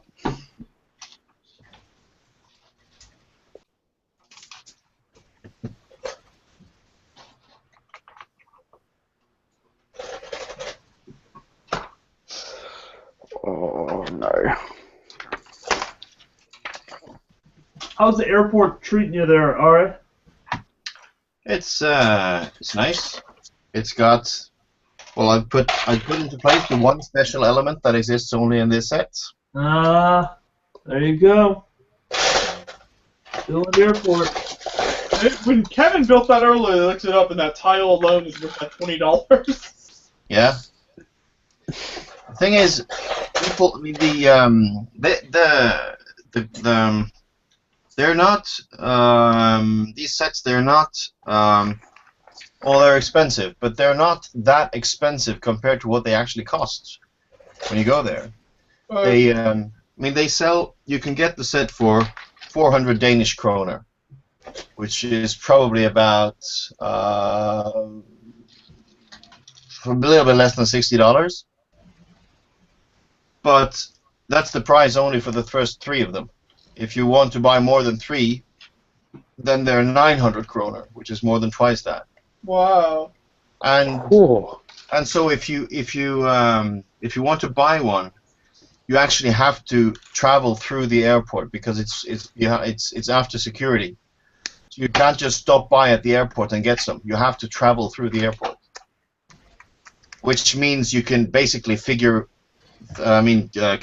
the flight, the fare into the price of the set, which makes them expensive. But I made a point of going through the airport, flying down, instead of taking the ferry like the other guys, because when we went there for the lug trip, because I wanted to stop by and get this. Did you have to carry your pieces or your other purchases? Sorry? Did you have the other lug members carry all your other purchases? Yes. Very nice. I could probably have managed to fit most of it in my suitcase, but it was very, very nice not to have to think about it. So yeah, it's I think it's arrived in Norway. It's not too far from here, but I haven't got the rest of it yet. But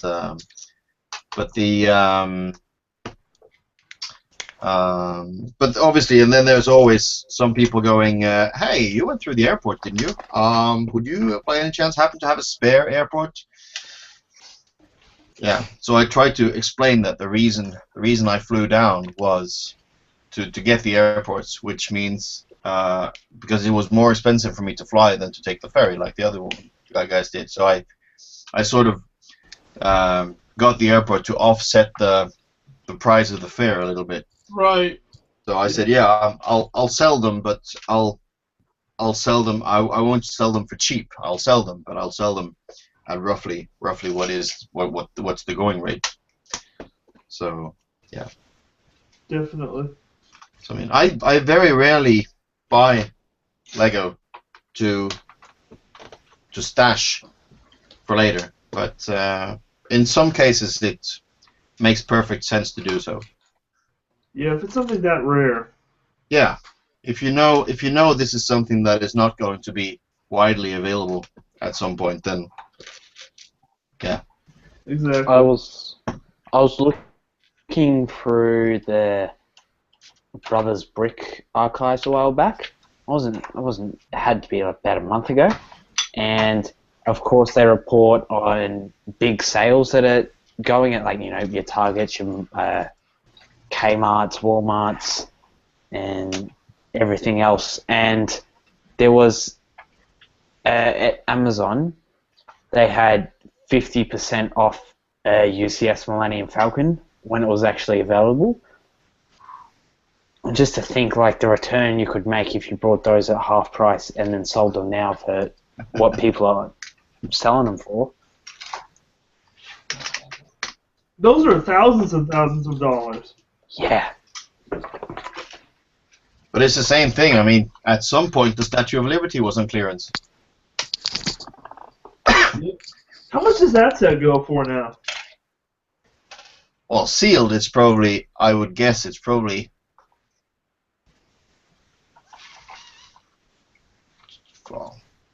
$2,000-3,000 at least. But even trying to recreate it out of parts would probably be prohibitively expensive. Oh yeah. Yeah, because it's so much sand green. Yep. I remember at Brickvention this year in January, someone had made the base out of light bluish grey for the Statue of Liberty, but they didn't make the island. And the weirdest thing was they had the base, and then they put it on this massive stand, so it was the tallest thing in the whole convention center. So in these, like, crowds of thousands of people, that's probably like the biggest thing you could see. That's funny. It's a very nice set, but it does get much better if you have a base for it. There are instructions for a base that are pretty much official instructions, because they look like Lego instructions. They've been made like Lego instructions. I think what they probably are instructions that were made within the company at the time, and then given to stores so they could and shipped out to stores so they could build the pedestal for it to put it in the store on display. Yeah. So I think I think those instructions are probably originally official Lego instructions, but they're. Were those one of I've got a those copy of old it. things? One of those old things that only come in like a magazine or something like that? Yeah, but I think that was something that they just sent out internally. I don't think it was ever released officially. Okay. It's a super funky set, I think. Do you guys remember on set how they used to have it, like the back of the instructions, they'd have something else you could build with them, but they wouldn't include instructions? Oh, yeah. Yeah. My boss had me make the UCS Batmobile, the one from I think it was like 2007, and at the back of the instructions, it actually had like a tumbler, smaller than the UCS one, bit bigger than the sets, made out of the UCS Batmobile parts. It was very interesting because it was something like I had never seen online before. It's weird how they stopped doing that. They did. I mean, this one here, classic one from my childhood. Oh, I love that set. Tons That's of, the original issue, right? alternate builds on the back. So, this is my next update. I'm working on it at the moment. I really need to get that set. That's not the reissue, though. All right, that's the original, right? Yes. That's the original one. That's one I got. I got that one back then, back when it was originally released. Wow. So it's old. Then again, so am I. Heck yeah. What's the reissue worth these days on the aftermarket? I would guess it's not. Well, if it's sealed, it's probably expensive. Anything is expensive if it's sealed, if it's old enough. But I wouldn't imagine it would be crazy. I mean, there were many of them back in the day, so they're not. I mean, getting a used one is not hard. Yeah. I mean, it's possible. I would guess in that case, the reissue might even be rarer than the original one. I'd imagine they made more of the original one than of the reissue. That's probably true. So. You guys noticed the reissue of the holiday set this year? Yeah. Yeah. Yep. I had someone come into the store who actually paid, I think, $200 for the original one, and literally 1 week later they came out with the reissue. It's gotta feel hard. Yeah. It's not entirely the same though. If you're a hardcore collector, you want both. Yeah. It's different in enough ways, but I don't understand what possessed them to that's the set that they're going to do that with. I can tell you. All the sets they could do. We asked Jamie about that last weekend. Really? Yes. And he was pretty straightforward about it. He said, "Well, you know, sometimes they have plan A and plan B for a lot of things. They plan very far ahead with sets. They have like a plan that, okay, 2016 we're going to release this, 2017 we're going to release this, and then sometimes some things take longer in production than they think they're going to take originally. Some things might come up. There might be unforeseen problems with quality issues. There might be. I mean, there's a lot of different reasons why something might happen. Why there might be delays, and they had something else planned for that slot. And when that didn't work out, they then went back and said, okay, we need something to fill that slot. Is there anything we can put in there that might not be too hard to do on short notice, that might be something the fans would be interested in? And then they thought, well, okay, a lot of people have said they want us to reissue some stuff, and why not just do the first Winter Village set, but do it differently enough that it's not obviously the same set, but just change some things. Like, for example, we know that we can now build the tree better than we could back then, so we'll improve the tree. The tree is a completely different build. So, so some stuff like that, and that was why they did it. And I think most of the complaints about it have been about why they reissued it instead of putting a new one out. Not that they reissued it. Yeah. Because I think the reissue is cool. I just, I don't know. Why not reissue the Cafe Corner? You know? Oh Yeah. my god, I would buy that in a That's a much heartbeat. bigger rework because there's so many parts in there that aren't made anymore. Yeah, is it really that large? I guess it is. Plus, it's a bigger set. It's more parts. So I don't know.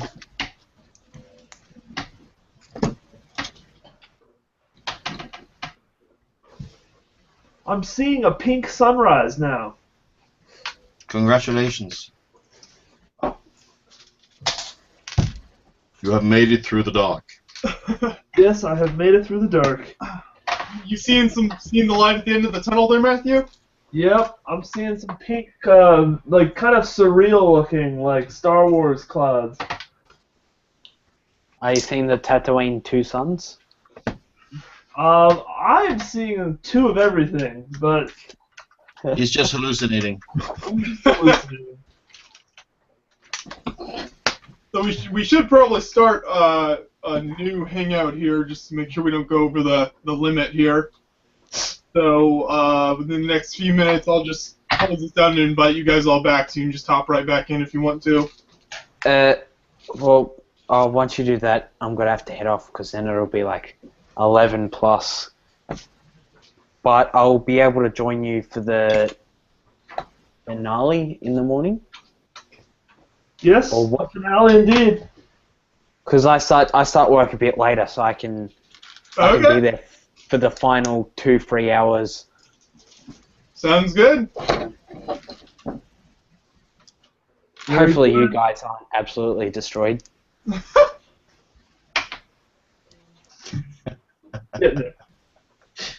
Fat chance. More non-verbal as the hours go on. Just type things up. Yeah, I think I'm gonna have to go put some eye drops in so I can keep my eyes open. Get some coffee.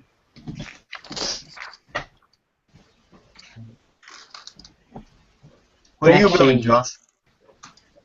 I am working on this Hobbit set here. Oh yeah, that was it. Yeah, I'm still working on it. We have like dozens of those at the store. They never sell because no one's after Hobbit stuff anymore. We got this free at one of the conventions I went to, so nice. Time to build that. Do you? I wouldn't know this, but do LEGO conventions get a lot of media coverage over there? Like typical, you mean like your regular kind of news channel media coverage? Yeah, I guess. It depends somewhat. Not a ton. Like there's usually maybe one or two local stations who will come out, but nothing. It's rare to get like major media coverage of a convention. They actually, I feel like most convention organizers could do a lot better job if they really wanted to. I feel like they could get a lot more media coverage if they wanted to. But I heard about Brick Fair, Virginia's extremely low public attendance this year. Right. Yeah. How did you hear about this? That made its way all the way to Australia, apparently. I just didn't mind Just because you were on there. the layout, that was all. Oh, was I? Just that while ago. Yeah. I've just done the join. No. Let's do the uniform, wasn't it? Okay. Yeah, there, isn't it? No. Yes, is it? I think so. Just did the washing and there we go. Okay. Alright, I'll see you soon.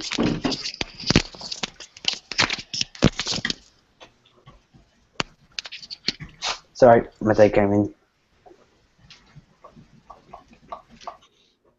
How'd you hear about BrickFair's low attendance numbers again? I think I heard it through a friend.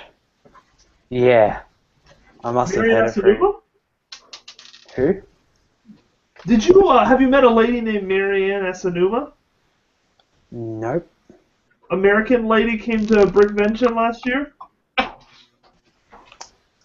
Doesn't ring a bell. That's good. You want to remember her. Don't want to remember her. Oh, what's the go there? But I don't know. So that's interesting that BrickFair's attendance numbers have made their way to Australia. Yeah, I heard it online because I have a number of mates who go there, and I always thought because like last year wasn't there like 1,000 or so, 1,000 or so exhibitors. Yeah. Yeah, so I assumed that like the attendance rate would be like huge for like the public people, but Yeah, it's about like 12,000, 14,000. does they have any reason for that? I mean, it's that whole economy thing, or a basic economic principle. Like, it was cheaper back in the day, or a year or two ago, and so 20,000 people would come. But if you increase the price 50%, then a quarter of those people stop showing up, but you still make the same amount of money. You just have a less crowded expo hall, if that makes sense. Yep. My friend just sent me a message and said he saw it on Twitter. He's watching the live stream now. Oh. And he's the one that told me. Saw it on Twitter. Yeah, there was some Twitter stuff going out, but yeah, that was pretty much what went on. It's not like scary stuff. It's just the nature of the world. Yeah.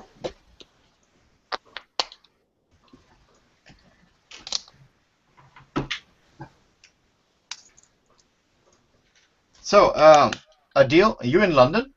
Yeah. Yeah, okay. Are you going to Brick? Yeah, on the Friday. Okay, so not as an exhibitor, just as a visitor. Yeah, I planned to go as an exhibitor, but I probably had less stuff to display, and there was other people that had more stuff, so they had the advantage. Okay. So what do you? I know your name, but I can't put a build to your name. What typically do you build? I've built a couple of things. Let me just show you.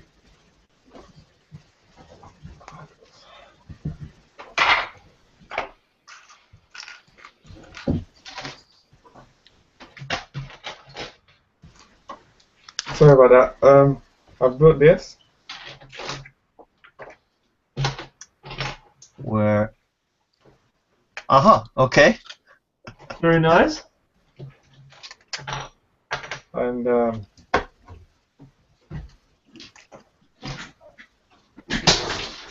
something just broke. Oops. I've built this. Good thing you weren't going to Brick. Ooh, very nice. Is that like a classic space pod racing? Oh, yeah, nice. I've already posted this before on a LDD render, and then I just added a base. Nice. Oh, very nice, greebly base. Yeah.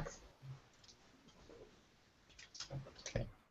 I'm finding it hard to find the cylinders at the front. Okay. In light grey. Mm.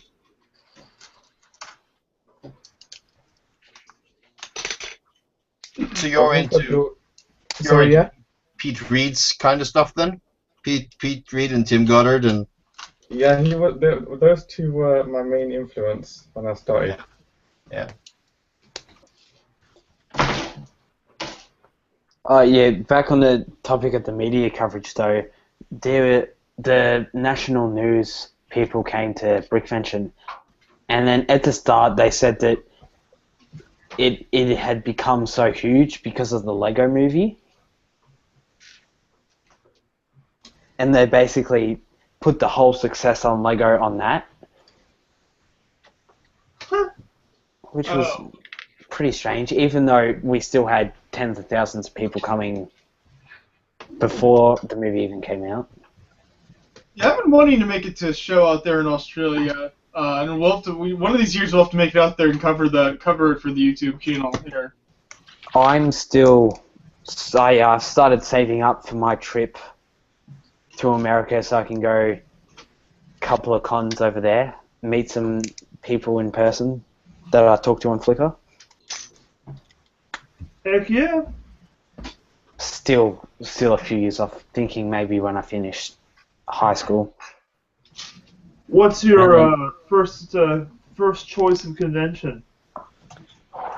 I think I might go Brickworld Chicago. Yeah. Because that's what is that March? It's June. June. So June, and then San Diego Comic-Con in July. Brick Fair, Virginia in August/late July, and then New York Comic-Con in, forget what month that's in, but that's after Brick Fair. So just spend like 6 months in the United States? Yeah, I'd love to. I'd never even been overseas before. That's wild. Yeah, that would be sick.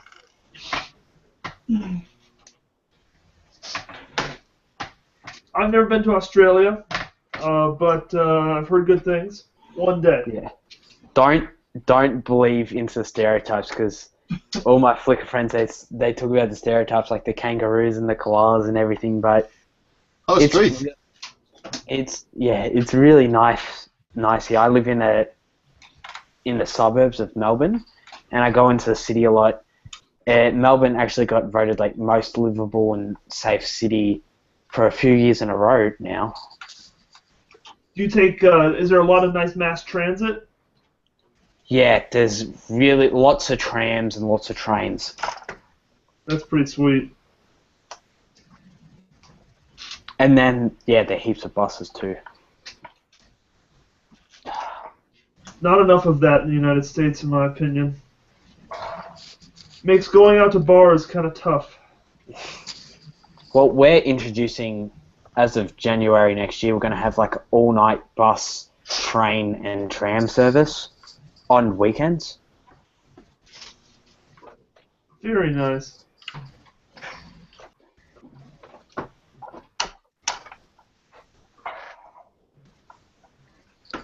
Still awake, Josh? Yeah, I was just checking. Calculating the time here. I think I'll. Let's see. I guess in a minute here, when this hits about 14 hours, I'll end this hangout and start a new one. Yep.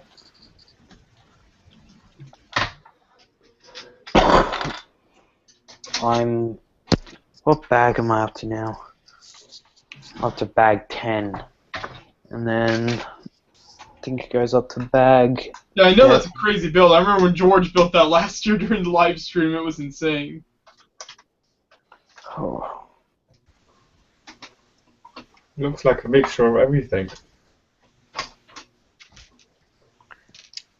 The angles in this are insane. I really love how they pulled it off. See, I'm not a Star Wars guy at all, but that's the one model that I've contemplated getting, just sort of considered, because it looks very, very nice. You gotta get it because it's Boba Fett.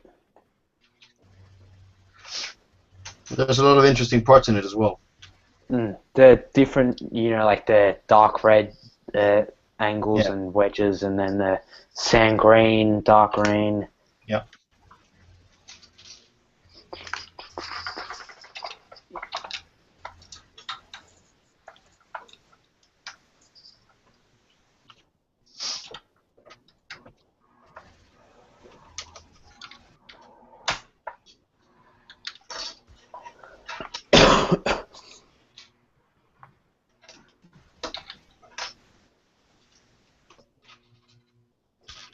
Adil, you said on the Friday, right? Yeah. Yeah. Make sure to stop by and say hi. Yeah, definitely. Yep. It was so much fun last year. Yeah. Did you exhibit last year? No? I know, it was just a visitor. Yep. There's a lot of nice people, a lot of nice stuff to see. It's a completely different experience than just being on the internet searching through Flickr and stuff. Oh, yeah.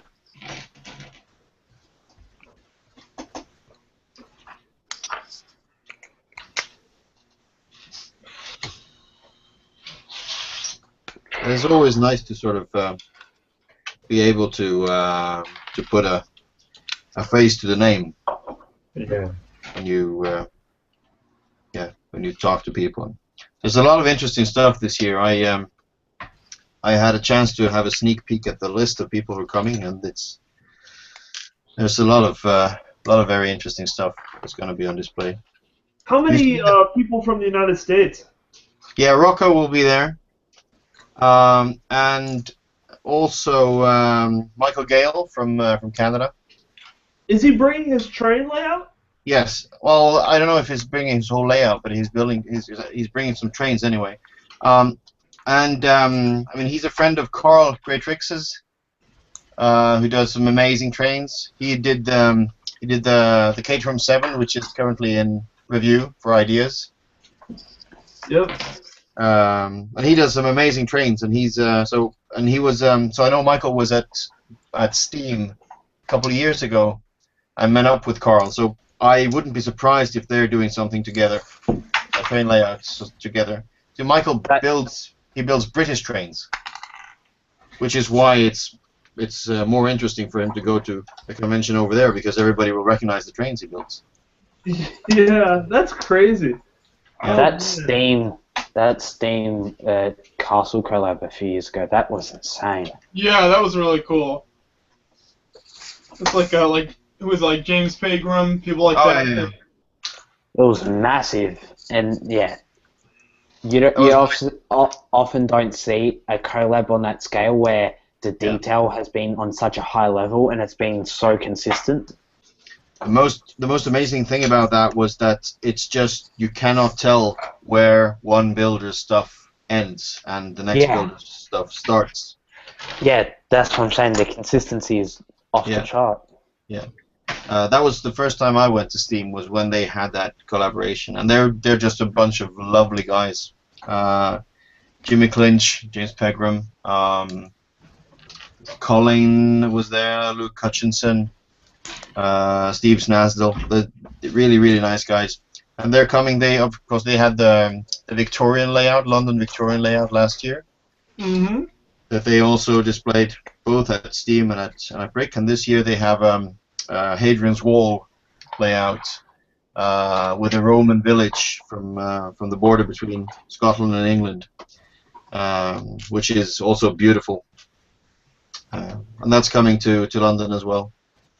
Do you think are they going to have more stuff than Brick World Chicago? Would you say?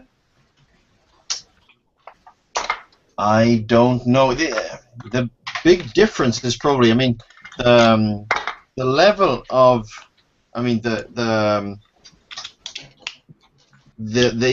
exhibition in Chicago was very good. There was, I mean, I was impressed with what people showed.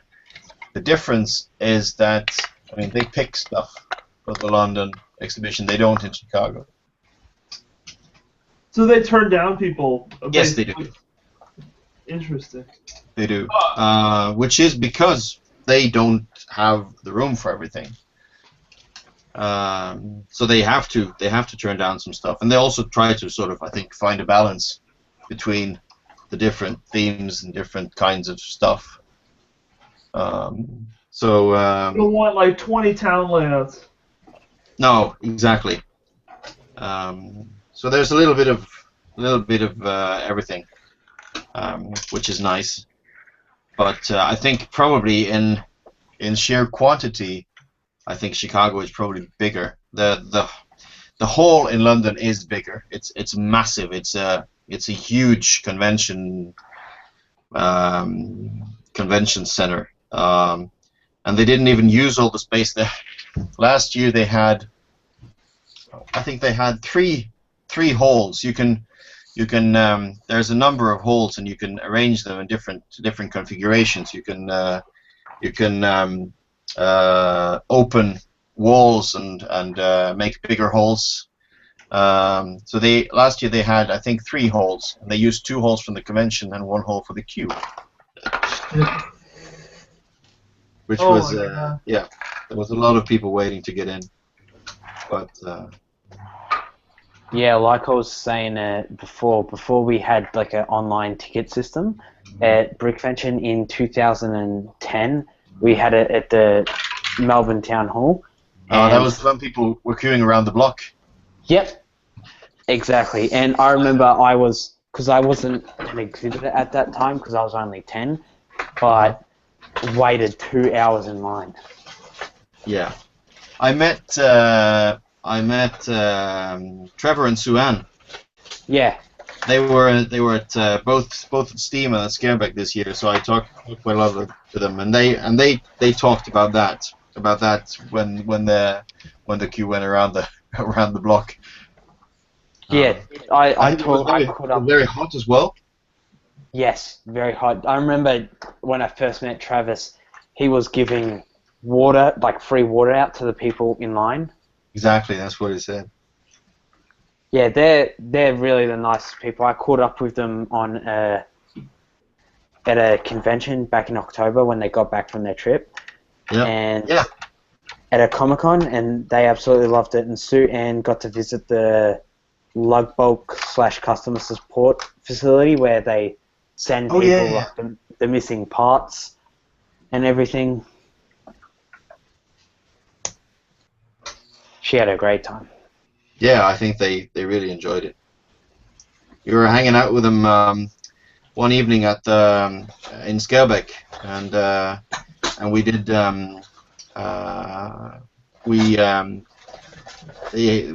they arranged a bowling round. Oh. Which was very, very nice. Apart from the fact that on the very first throw, my jeans ripped all the way. I think I saw that photo you posted, alright. Yeah. We don't need to repost it, I think.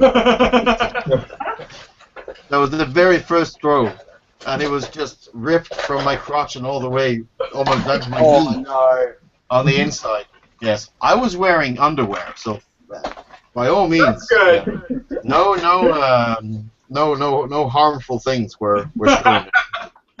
But it was it was a very, very interesting. And I finished. That was my first throw. I finished all the other. I did all the other throws, and then I went back to the cabin to change my pants. That's funny. But yeah, we had a nice time. Yeah, they're really, really nice people. Yep. Okay, well, I've finished bag 10. I'm up to bag 11. Now I have 12 and 13 to do. I'll finish those tomorrow morning for me in the last few hours. Sleep tight. Yeah, nice talking to you all. Thank you for having me. Yep.